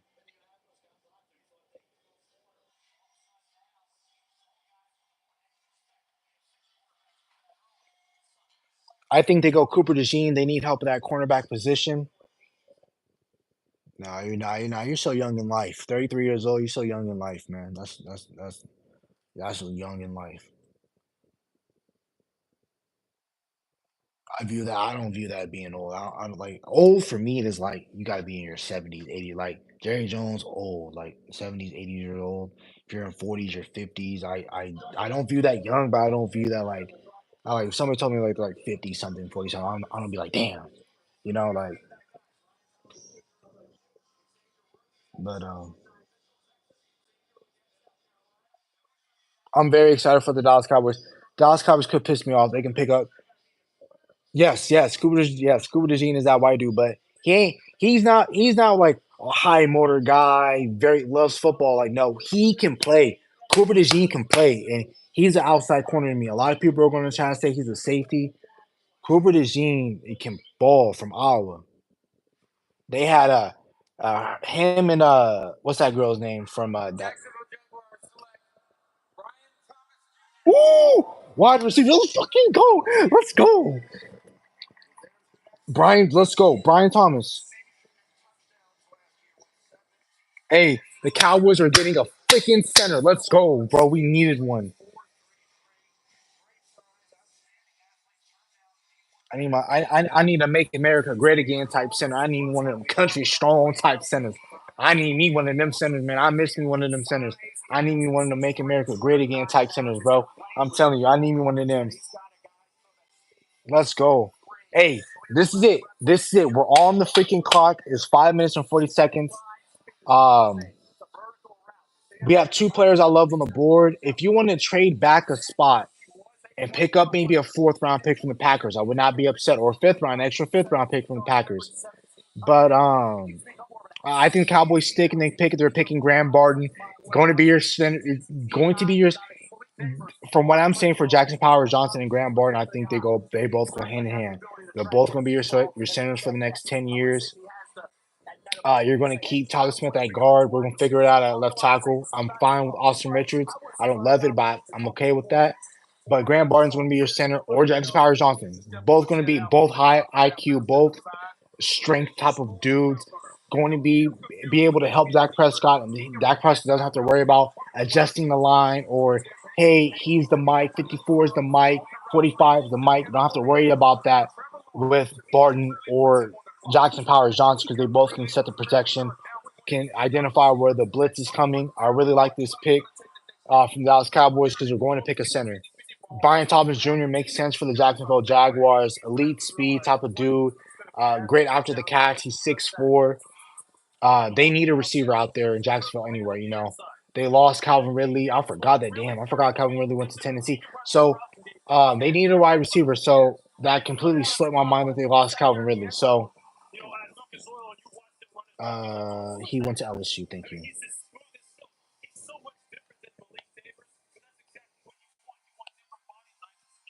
He's a big play wide receiver. Can toss it up to him. He's a 50-50 catch guy. Trevor Lawrence does need that big receiver anyway. Come on, Dallas. Pick eight. We know we're going to stick and pick. If you want to trade back a spot, one spot, because I'm not losing out. Because if you trade back two spots, I'm not giving up Powers or Barton. But let's see what the Dallas Cowboys do.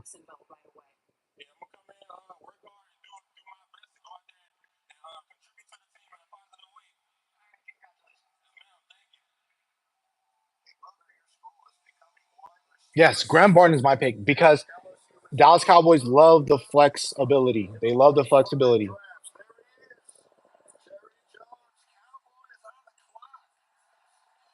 I don't know what's taking forever. Is Dallas? You want to hear everybody boo us? All that? I don't care. Let's go. Come on. Commercial break they are in right now with the while the Dallas Cowboys are on the clock. Pick your center. Move on. Let's go. We're sticking and picking. I don't know what's taking them forever. All the guys that you love are on the board. If you want to surprise everybody, go Cooper DeJean. I love him at corner. If you're thinking about cheap and money and all that, go corner.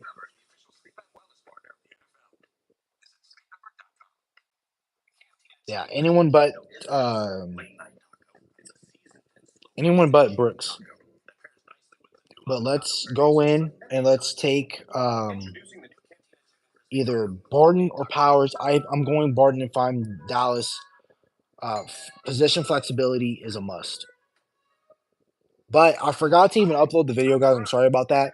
But this is very clear that the Dallas Cowboys, if we don't trade back at all, this could be a year where the Dallas Cowboys they don't trade at all. They don't trade back at all, and they stick and they pick at every single position.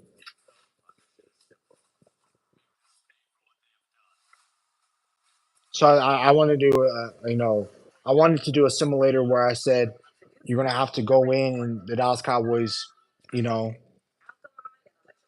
stick and pick at every single round. That's very well a possibility. Don't be surprised if the Dallas Cowboys stick and pick. So okay, we're around a minute and a half mark with the Dallas Cowboys. Like I said, they love dragging it out with the Dallas Cowboys because I know they're not. You can't trade up.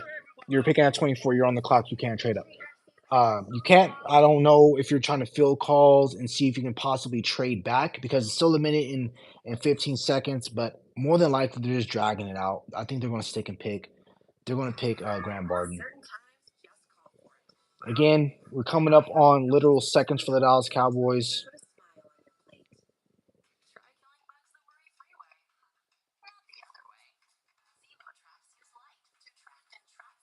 I don't like it either. I don't like it either because I felt like as soon as they showed your name was on the board, around 3 minutes, you should have been like, "Hey, I think what's taking them forever, like I said, the Dallas Cowboys were Hollywood. They're going to be like, oh, let's if just Dallas just don't just take the player. We're coming up on seconds, guys. 20 seconds. That's it. Come on, like put in the freaking pick. We know who we want. The pick is in. Let's go. Let's go. Pick is in. We know who we want. I know who I want. Graham Barton, guys. If I had to bet money on it, we're going Graham Barton. Uh, Josh Powers Johnson. I would not be surprised. I won't be. Hey guys, this is the first year on stream where I'm really not going to be confused or anything about this pick. I like. I think we're going to get Graham Barton. They haven't officially announced the pick, but I think it's going to be Graham Barton because I did say that he has position flexibility. He can play everywhere on the offensive line. I mean, everywhere: left, right tackle, guard, center. Bro, bro, no, no, no, no, guys, we just fucking traded, bro. Guys, okay, it's fine. We traded our pick, but I really wanted to get Graham Barton, but we traded back. We traded with the Lions. Damn, damn, damn, damn, damn. Because I wanted to pick Barton. We moved back. I believe the Lions they pick at 30 or 29. So we moved back only 5 spots. But I want to see what we got back. If we got back some crappy picks, like if we got back like a 6th round pick, I'm pissed.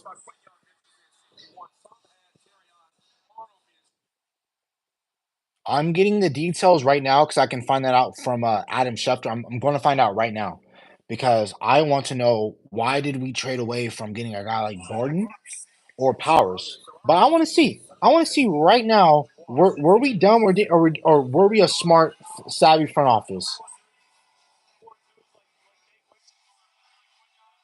Okay. I'm waiting.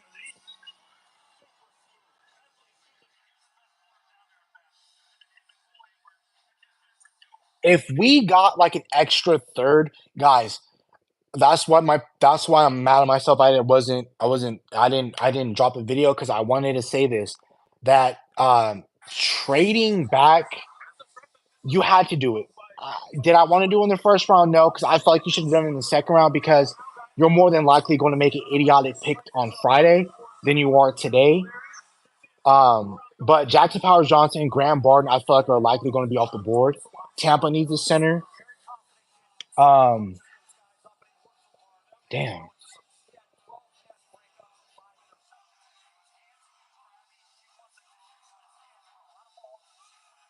Let's go. Let's go. Hey guys, we're getting pick 73. That means we're getting so we move back only 5 spots. I'm tripping. So the only thing we gave back, the only thing we gave the Lions was a seventh round pick. I will take that.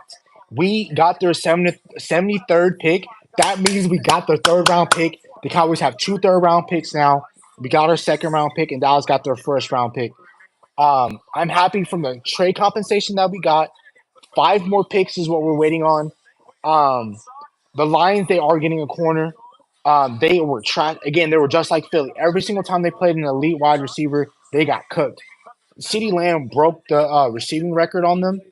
Um, Dallas Cowboys all-time receiving record. They had 200 yards against them. Later down that game, Brandon Ayuk, Debo Samuel, Greg Jennings were able to get big plays on you. Um, Mike Evans had a solid game for you.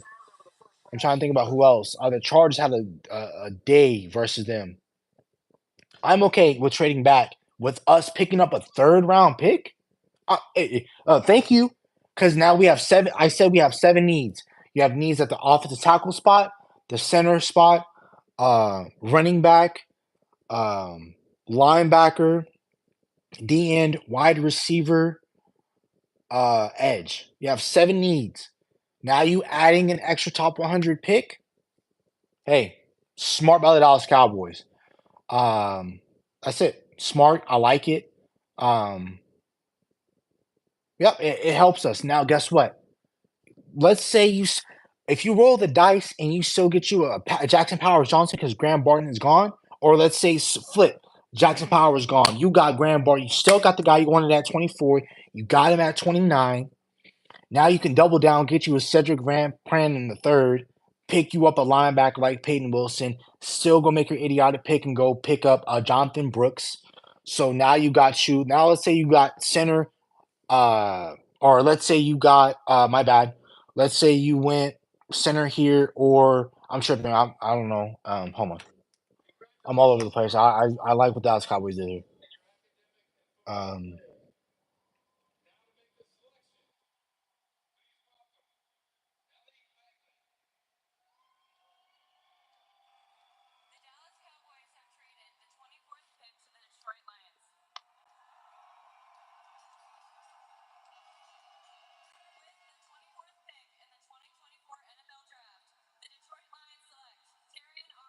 Corner. I knew it. Told you. Corner. I didn't think Terry on Arnold, but I was thinking corner because, like I said, they got burnt all last year.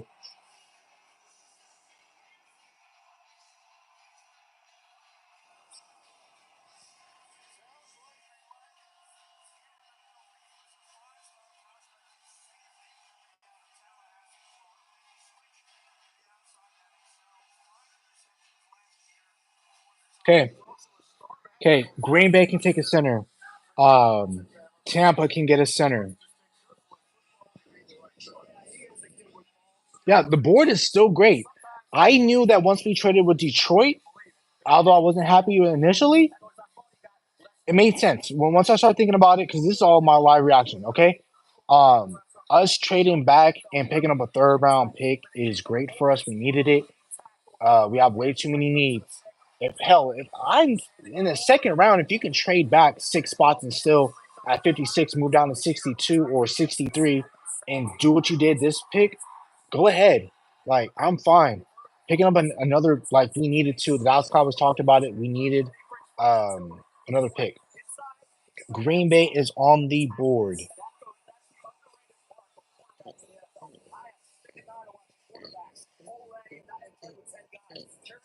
Wow.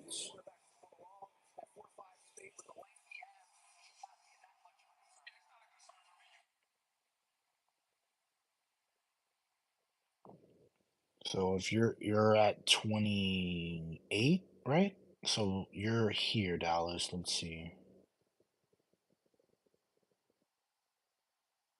Let's go. Okay, so you have Green Bay here if they don't trade. You got Tampa. You got, I'm trying to see who's on the board in front of us. Arizona could use a center. Um,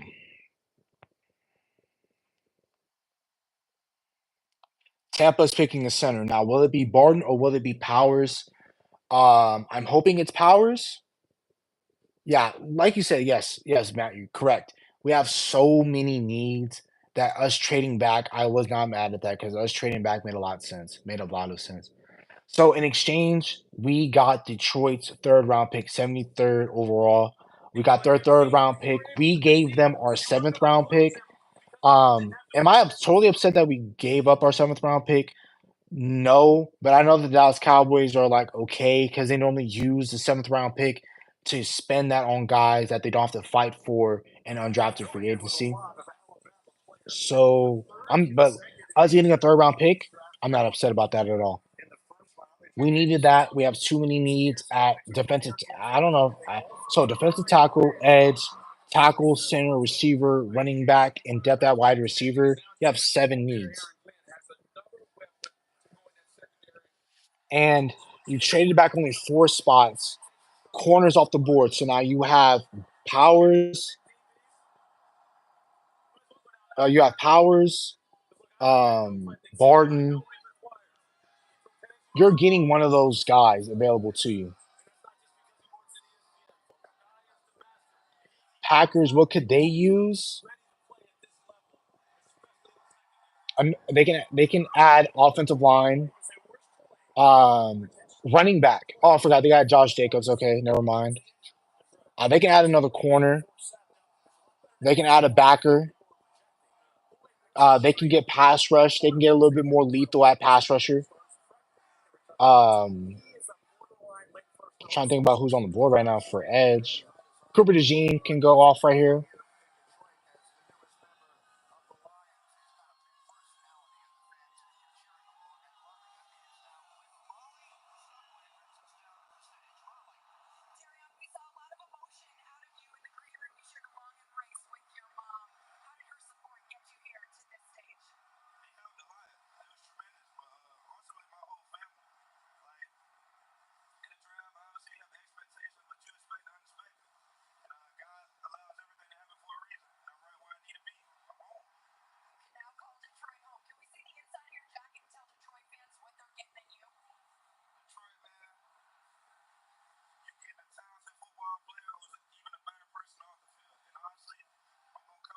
Oh, is that shot to somebody?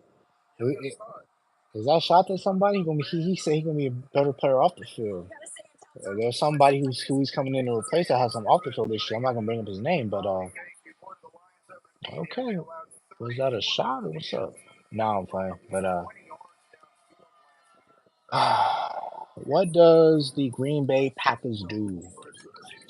They can add another receiver. They can add offensive line. They can add corner. They can add a lethal edge rusher. They can add a linebacker.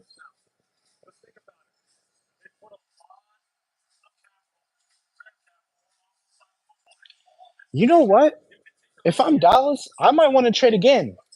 If I'm Dallas, I might want to trade back again. In one of my mocks, I traded back twice within the first round, and you picked you up another day two pick. If the Dallas Cowboys want to trade back a few more spots, like 30, where the Ravens are at right now,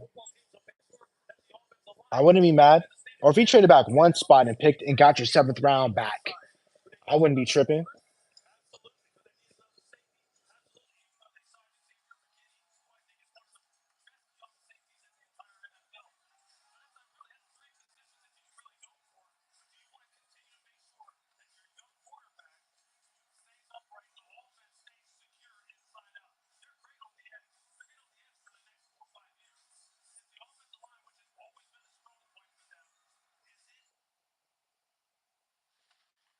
Oh, my bad. I'm tripping. Dallas traded back. Hold on. Yeah, Dallas traded back 5 spots. So even if you trade back 3 spots and go with the Chiefs are, I wouldn't be mad. Because if you traded with the Chiefs and got another third round pick, now you got 3 third round picks, bro. Like we're cooking with grease, seriously. And if you got like Jordan Morgan, because Barton and what you call it is gone, that's fine. You have 3 third round picks. Imagine you having Cedric Van Pran, who's a really good center for you. Um, wow. Okay. I would let the Dallas Cowboys trade back one more time if that's Jordan Morgan. Damn, Jordan Morgan just went off the board right now. So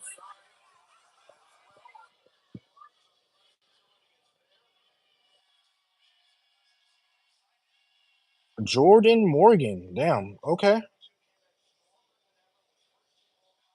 Damn.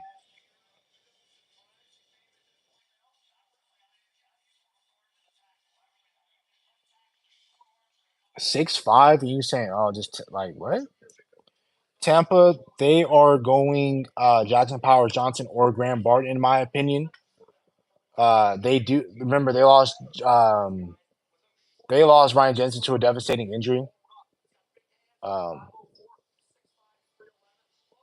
this is a really great pick, really hell of a pick by the Packers. I'm upset because I was like, ooh, true, um, true left tackle. Damn, sucks, but hey, it's fine. It's whatever. I'm not tripping, but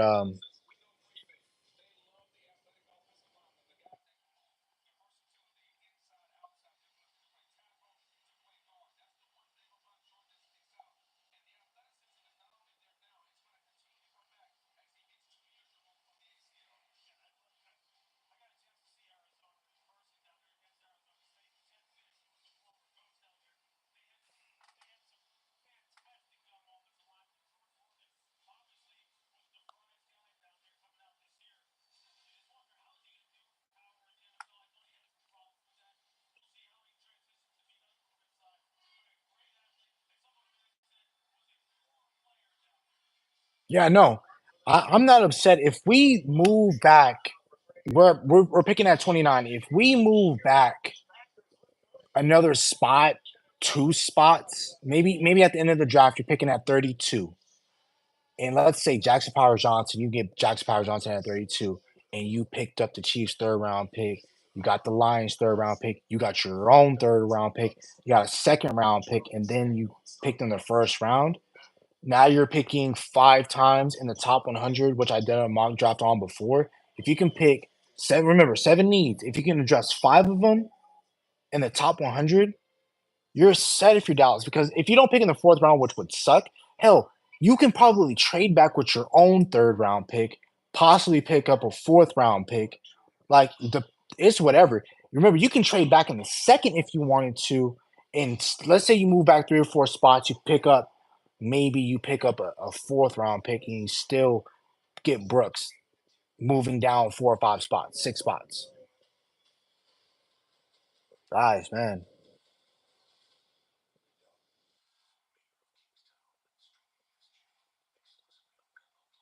that'll be smart. But I would love the Bucks to go somewhere different, like corner. I forgot they did lose Carlton Davis, so if they pick Cooper DeJean here, yeah, no, I'm sorry, I don't want to confuse you guys. I'm just thinking that the Dallas Cowboys can trade back to the 30 range, 30, 31, 32.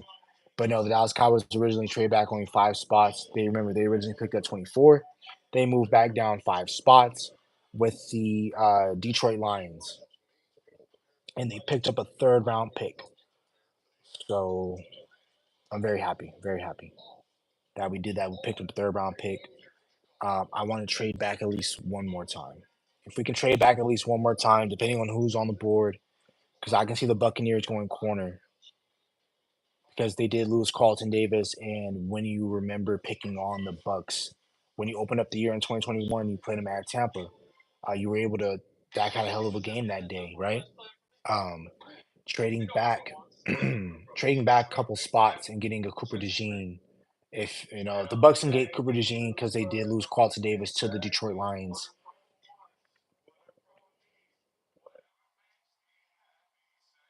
Graham Barton can go to the Buffalo Bills. They did lose Mitch Morse, I believe, to the Steelers. I want to say.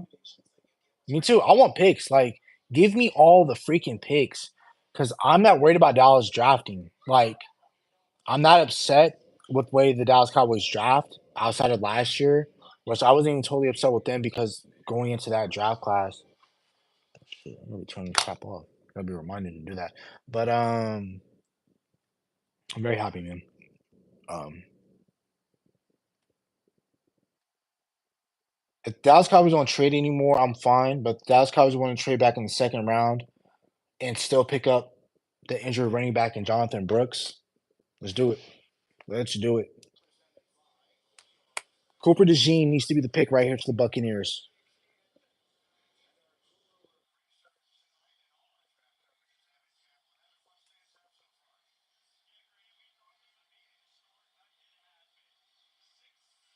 Yeah, we're getting a great player regardless whether we stick and pick at 29. Um,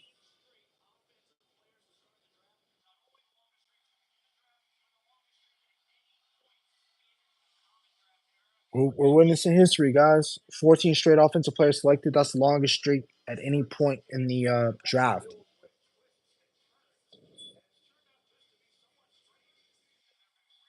Yeah, yeah, the league is still an offensive driven league, but once you get down to the playoffs, it's funny how all the needs that we decided to dismiss in Dallas becomes a bigger need come playoff time.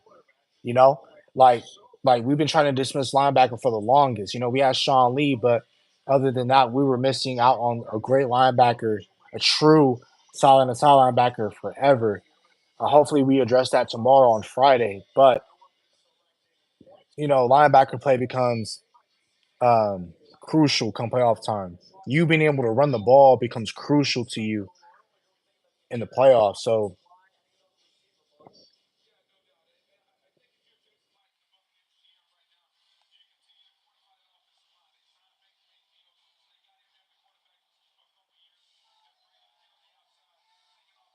here we go. Here we freaking go. Okay, who we? Come on, Bucks. Pick Cooper DeJean. Fucking mother suckers. Damn. Well, hey, I wasn't surprised. I did say they were going to get center because they needed it because they lost Ryan Jensen to a devastating injury.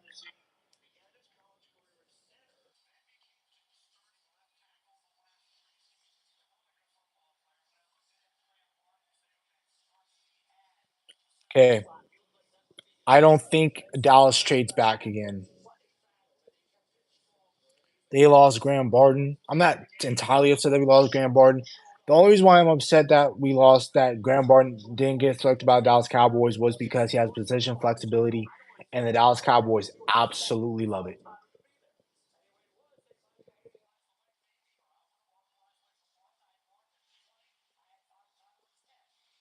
I was thinking that okay, if Morgan was still available, that we trade back deep into the 30s and pick us up a tackle in Morgan.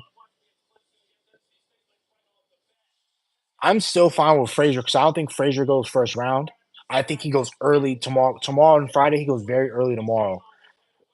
I wouldn't be mad if we trade back still into the 30s. Somebody selects Jackson Powers Johnson and we pick up Frazier. Hell, if we trade back to the 30s and Barton, not Barton, but Cooper DeJean is available, and we pick up a corner, I wouldn't be mad. But let's see. The Arizona Cardinals are picking. Let's see what they're going to do. They can go offensive line. They can still build around Kyler.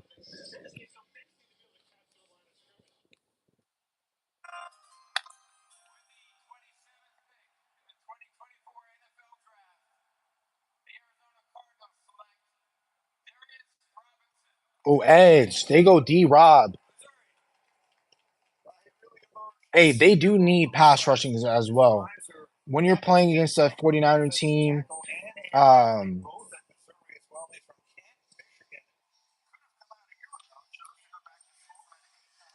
so remember you're playing when you're playing against those 49ers and all them cats, bro.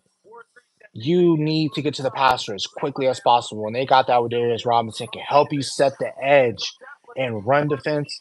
He can get to the passer. Great strength, push banging people's neck back. Like he has great length at his size. Like very good defensive player. I really like this pick by the Arizona Cardinals. You got Marvin Harrison Jr.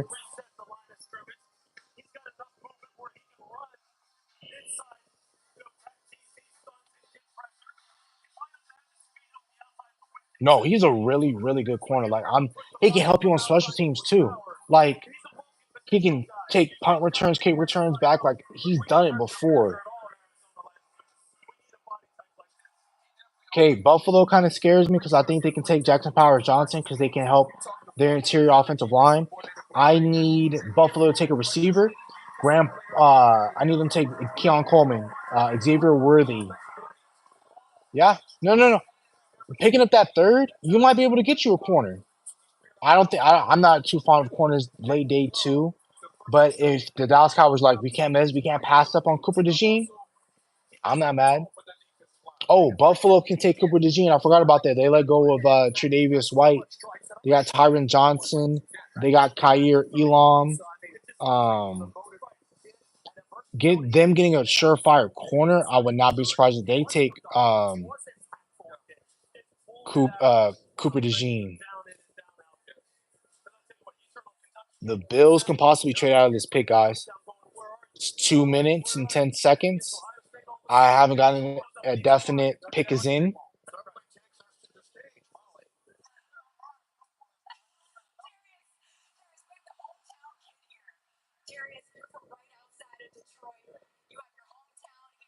You got them buffs on, man. You got them shades on, dude.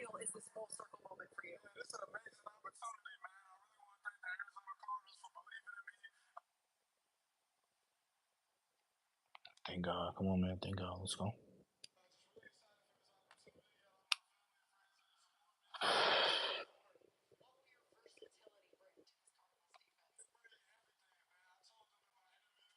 He can play the five technique. He can play he can play on the edge. He can play anywhere on that defensive line. You don't want to play in defensive tackle, but if in an all-out blitz situation, you won't put him in at D tackle. Let him pass rush, bro. Darius Robinson. I wouldn't have been surprised if the Dallas Cowboys had selected him if they wanted him and they had selected him at 29 or they in a trade back scenario. I wouldn't have been mad because that would have been your great D Law replacement with Darius Robinson. Oh yeah, he reminds me of D Law. He reminds me of a. Okay, there's a trade. There is a trade. Buffalo Bills are trading their pick. They haven't revealed who to the Chiefs. Ooh, okay, okay. Okay, hey guys, Bills trade. Bills traded with the Chiefs. Again, they traded with the Chiefs. They're rivals. They're rivals. We already know that. They play each other all the time in the regular season, postseason. Um, Chiefs, the defending Super Bowl champs. See, this is what irritates me. Not because that the Chiefs are trading up. No, the Chiefs won a Super Bowl and they're not satisfied.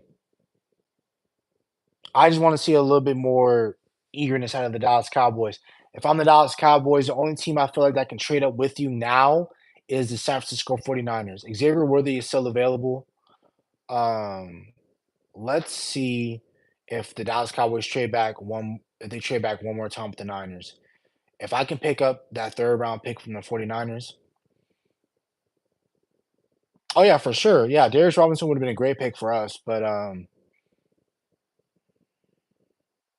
curious, guys. I'm very curious.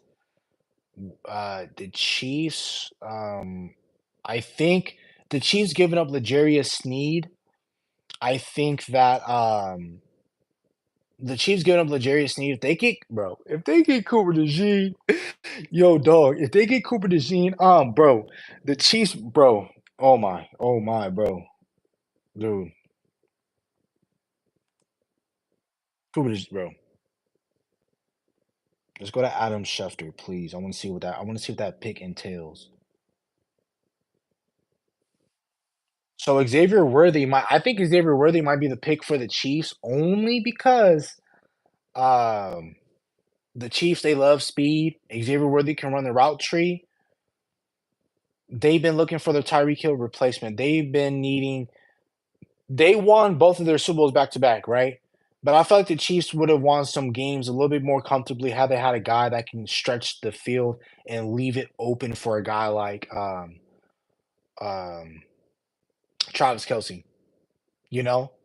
So I'm very intrigued. Very, very, very intrigued. Um,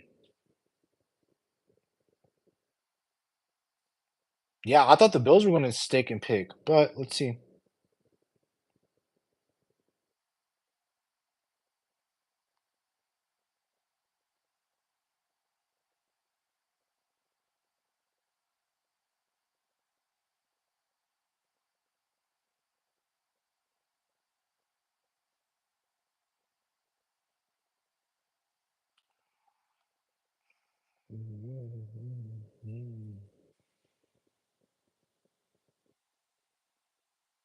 But no, I'm proud of what the Dallas Cowboys did so far. Yes, the Chiefs do need a wide receiver. They have been needing.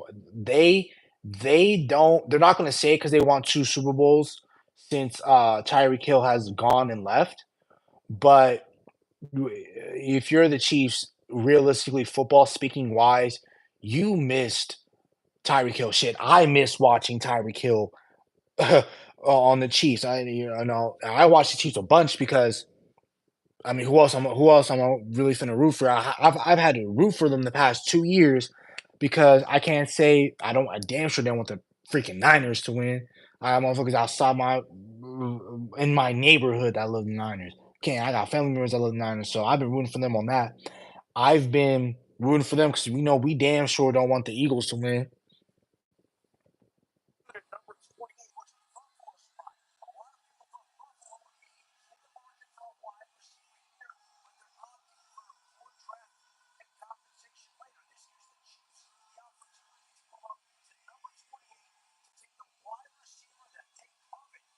They want Xavier Worthy. They're they're going to take Worthy, guys. The Chiefs are going to take Worthy.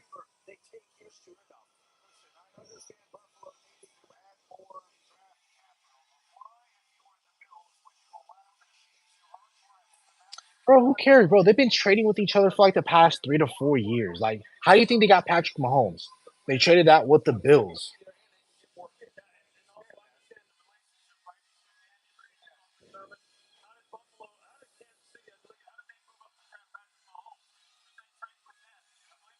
If I'm Dallas, I'm trading one more time. I'm trading with the 49ers. I'm trading with the 49ers. If I'm Dallas, I trade back. Just trade back two more spots. I'm not tripping. Trade back two more spots. Pick up an extra third from the Niners or fourth. And let's boogie, man.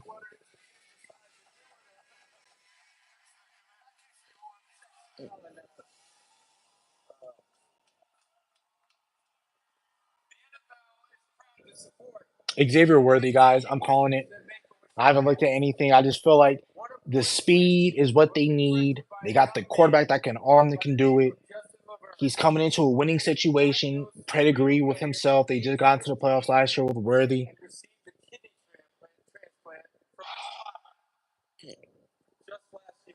Good job, Dad. Good job, Dad. That's what you do for your kids. Good job.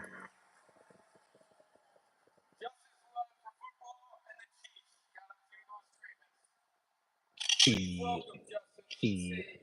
The Chiefs fuck show would have got man.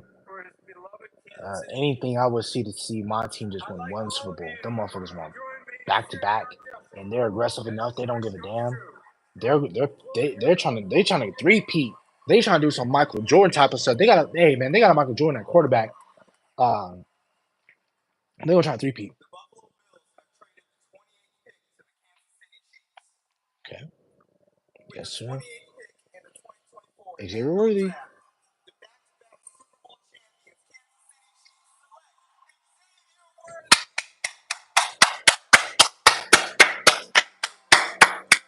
Good job, Kansas City. Good freaking job, Kansas City. I would have done that too. It was a okay. Dallas is next on the board. I want them to trade. What do they do?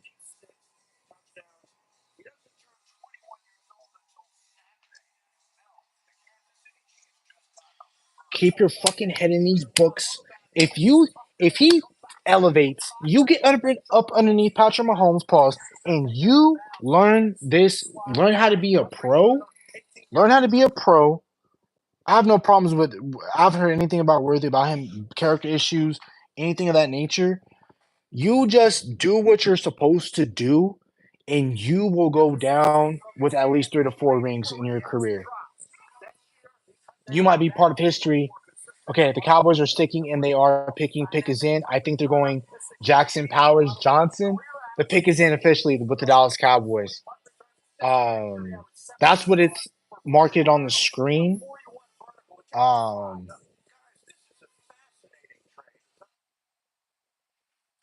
bro, I still want to know what the hell. Like, what did they get?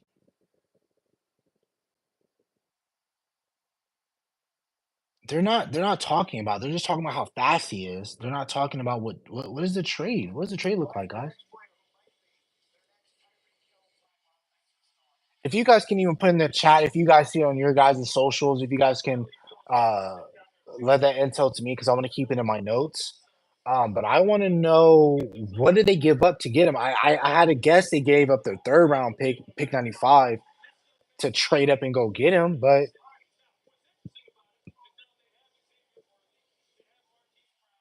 Worthy, if you're a great pro, you stick your head in the books, you stick no trouble.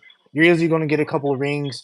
You don't get a bunch of yards. You might be a potential Hall of Famer, but you got the quarterback to do it. You got the offensive scheme to do it. Um, okay, the pick is in for Dallas. That's what they said, but it could be a trade. It could have been like one of those last second things. We traded with the Niners. I want to know what does the trade look like? I mean, it doesn't matter. It's not my team. I think they gave a very middle school thing. I think it was very minimal what they gave up. But I think Jackson Powers Johnson is going to be the pick. If the Dallas Cowboys take a pick, Jackson Powers is the pick of the Dallas Cowboys. Everyone in the building loves the Cowboys. My bad. The Cowboys, my bad, loves Jackson Powers Johnson. Sorry. They say that there's 6 minutes left on the board. ESPN is telling us pick is in, but at the draft in Detroit, they're not saying the pick is in. I think we trade this. I think we might trade back, guys. I'm waiting.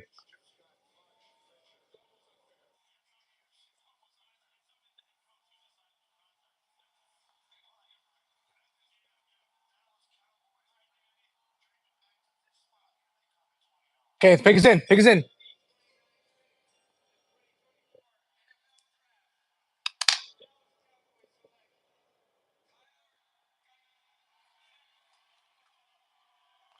Mother. Oh my fuck, bro. Why, bro? Why? All right, bro. Hey, I'm not gonna get too upset. I wasn't gonna get too upset. I'm not going to. Tyler Guyton is very athletic. That's it. That's it. I don't have any more. He's very athletic. That's it. He's not. He doesn't do anything else on film that wows you. Um, but I did say if you were going to make an ignorant pick on day one, which this one is, at least gain a pick from it. You picked up Tyler Guyton. I'm upset, but it's out of need. He needs proper hands placement. He needs work. He needs work. Duke Mayweather. I need him on the phone. I need this. I need him to be. I need him to be fully developed by September opening game weekend. Whether we play the Ravens, Steelers, Niners, Lions, Philly, damn.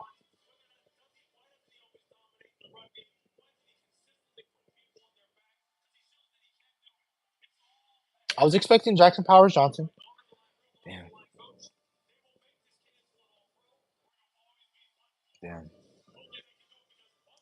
So Tyler Guyton is so now I know. because they already leaked this pick. Mel Kiper did say Tyler Guyton was going first round, and then they said so. I know who's going to be picked tomorrow. It will be Jonathan Brooks. Jonathan Brooks will be picked tomorrow. Uh, I'm not excited with this pick at all, guys. I'm not. He needs a lot of work. Other than him being super athletic, that's it. He needs this. He's gonna need work.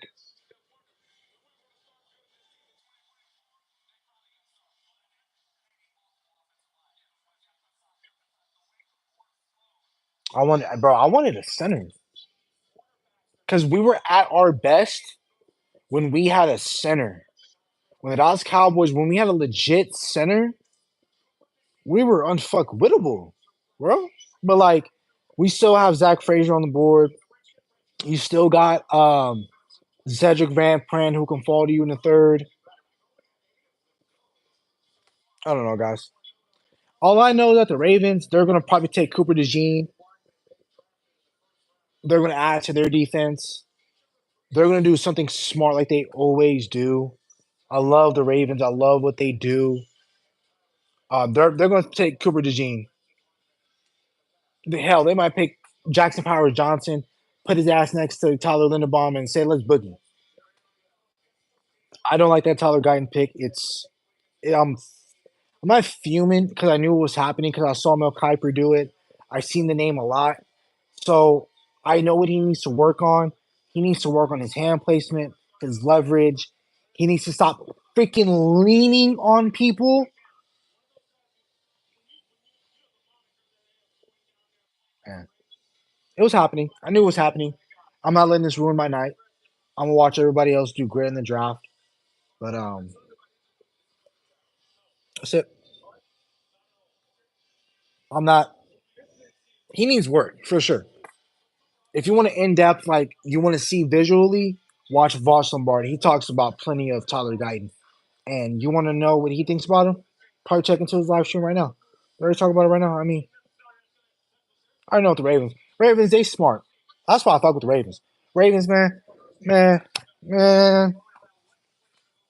Tomorrow's gonna be Jonathan Brooks. It's gonna be so freaking predictable. We're gonna drop Jonathan Brooks tomorrow. I might as well just drop a video about it now. We're gonna drop Jonathan Brooks. We're gonna stay and pick at 56, drop Jonathan Brooks, and that's it.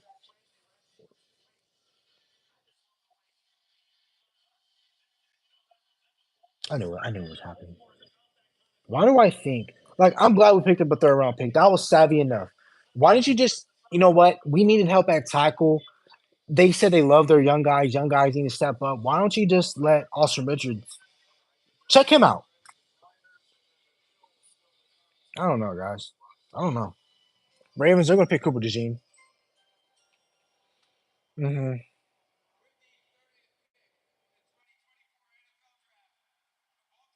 Oh, they picked Nate Wiggins. I knew they were going corner, but I thought they would have been smart and pick a okay. Okay. Nate Wiggins. Uh 40 he ran a he's one of those 4-2 guys. He's one of them 4-2 guys.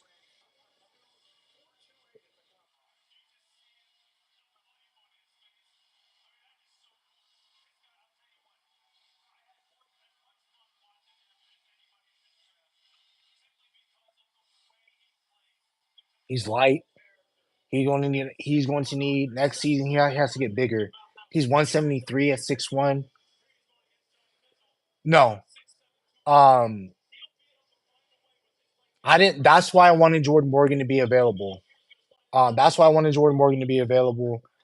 Um I wanted Jordan Morgan available because I'm like, had we selected Jordan Morgan at 29, I would have been applauding the pick. I would have been, hey, he's going to be our next Tyron Smith, all of that. But I don't see that out of Guyton right now.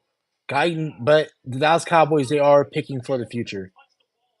They are picking for the future, and that's it, guys. That's really it. Um, I'm gonna let this rest of this first round. Cause I'm not entirely infuriated because I knew this was happening because I saw Mel Kiper's pick and I saw that name too much. I saw the name too much leading up to the hand placement, leverage. He leans on people. He gets beat easily. He needs work. The only thing that's great about him is his athleticism. He doesn't have anything that's like that is definite. Like, hey, he has really great strength.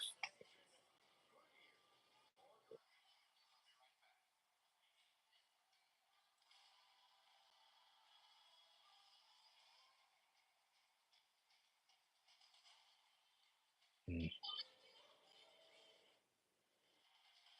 I wonder what the Niners do.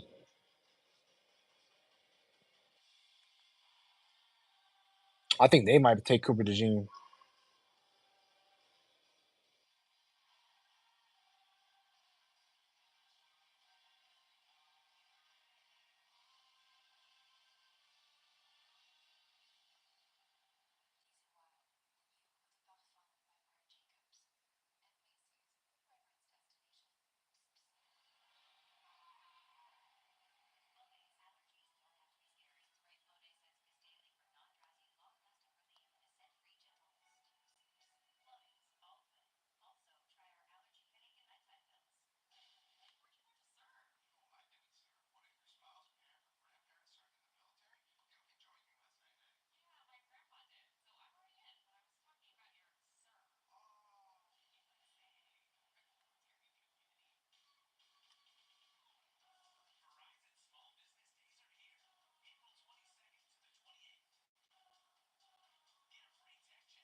No, no, no. What's going to make me infuriated is that the Dallas Cowboys are going to stay at 56 and pick Brooks. That's what's going to piss me off the most.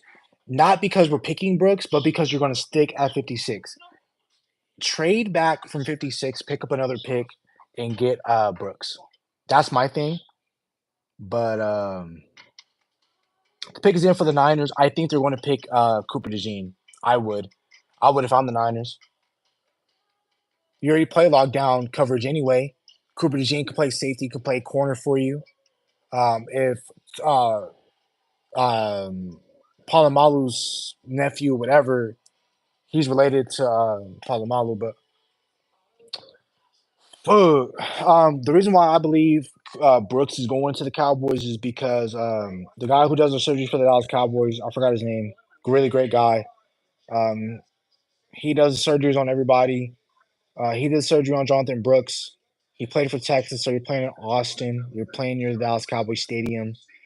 Uh, the Cowboys watch Texas games, TCU, Longhorns, uh, A&M, Texas Tech. They watch all those guys, so they know that who's done surgery on Brooks. Um, so that's gonna be tomorrow's pick. I'm not gonna be entirely upset. Now the third round, I don't know who we're gonna pick. I want a linebacker. I want a center. We need a center. I'm not confident in Brock Hoffman. But if Jonathan Brooks was healthy, he for sure was going to go. We weren't going to be able to drop him at 56. I'm going to let y'all know that now. If Brooks was healthy, he wouldn't be able to get selected at 56. So take with that information as you will. He's a very explosive back. He can catch out of the backfield. He can win in between the tackles.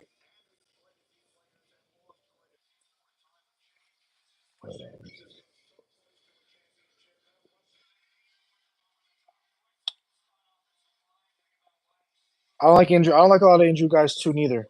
But a guy who just tore his ACL in November of 23. Hasn't even been a full year. So you know what the Dallas Cowboys are going to do because they've done it with Steele. They've done it with Gallup. They're going to rush his ass back to come and play starting running back free because you're not going to feel confident in Royce Freeman, Donald, Deuce Vaughn. You're going to force him to be, and he's your second round pick. You haven't been right on the second round pick. You take D Law and you take out Trayvon Diggs. You haven't been confident in your second round pick. So now you're gonna be forcing your second round pick to play for you. And he just came off of an injury.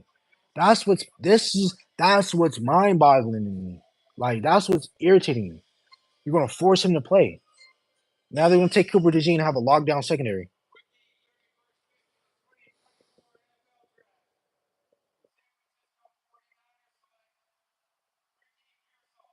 Oh, thank you, dumbasses. Thank you. Thank you. Take Ricky Pearsall. Thank you. Now let one of them nerds pick up. Thank you. Thank you. I mean, this is a really good pick for by the 49ers. I ain't gonna cap to you. This is a really great pick. Um, he can run routes. He can run routes. He can get on his breaks. He's a slot guy. He can play in the slot for you. Um, very route running. He fits the Niners mold. He can block. He can do all that. He's a really good wide receiver. I'm not mad at that pick at all by the 49ers. That's, in fact, a really great pick. You need to add more wide receivers. Another great weapon for Brock Purdy. This can possibly be a Greg Jennings replacement if they can't afford to sign him. He's around the same height as Brandon Ayuk, 6 foot, 6'1".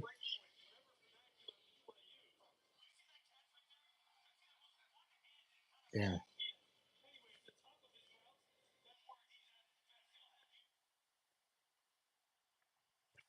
Okay. Buffalo Bills are going to end out the first night of the draft, guys. We're going to find out who they pick pretty soon.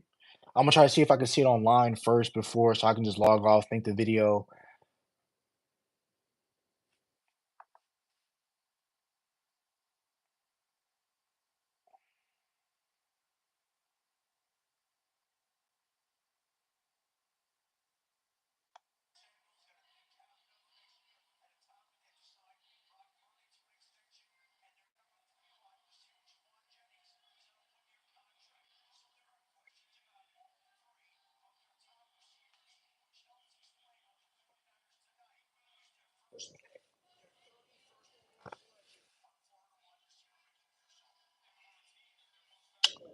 Athletic.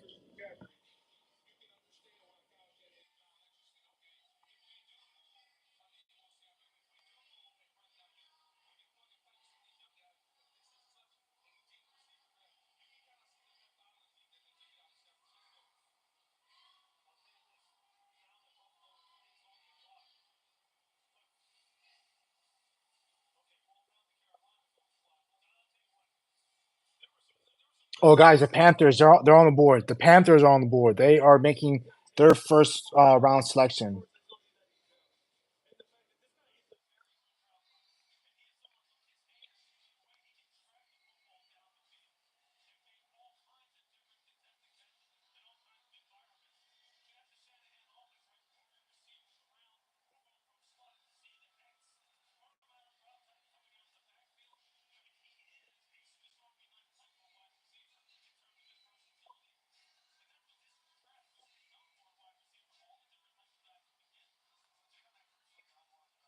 Panthers. They they might want to take a receiver. They had like one of the league's lowest wide receiver separation. Keon Coleman would be my pick. You got Xavier Leggett. Okay, so the trade details. The Bills got a fifth round pick, and the Panthers got a sixth round pick, and they just swapped spots. So now the Bills are going to pick tomorrow morning. They're going to be the first, not tomorrow morning, but they're going to be the first pick tomorrow, Friday afternoon. Um, Not bad. Panthers, come up in the first round. Uh, I'm Hey, my boy Andrew plays. Check him out. He does really great work on Madden YouTube. This is his team. They're picking. I wonder who they're going to select. I would get wide receiver. You can help him out at offensive line. Jackson Powers Johnson is still available, guys. I think this is where the pick is going to go. Jackson Powers Johnson. He needs somebody to help out.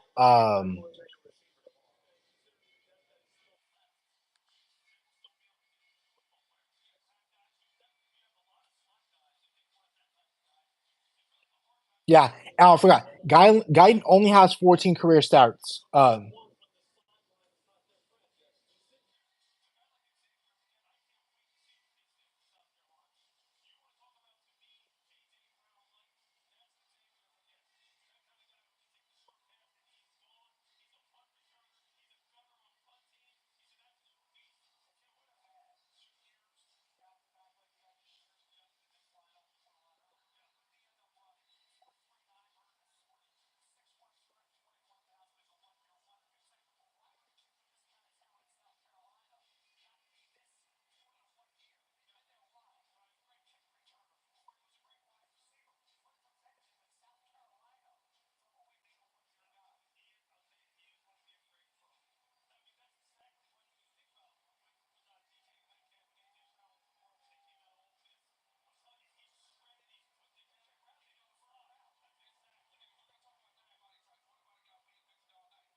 Yeah, Xavier Leggett. Xavier Leggett. Great freaking job by the Carolina Panthers. You needed your wide receiver to pair with Bryce Young. Good night, guys. Love you guys. Thank you, guys. I will be live streaming tomorrow's draft, and tomorrow should be a great day. The Dallas Cowboys pick 3 times. Their second round pick will be Jonathan Brooks.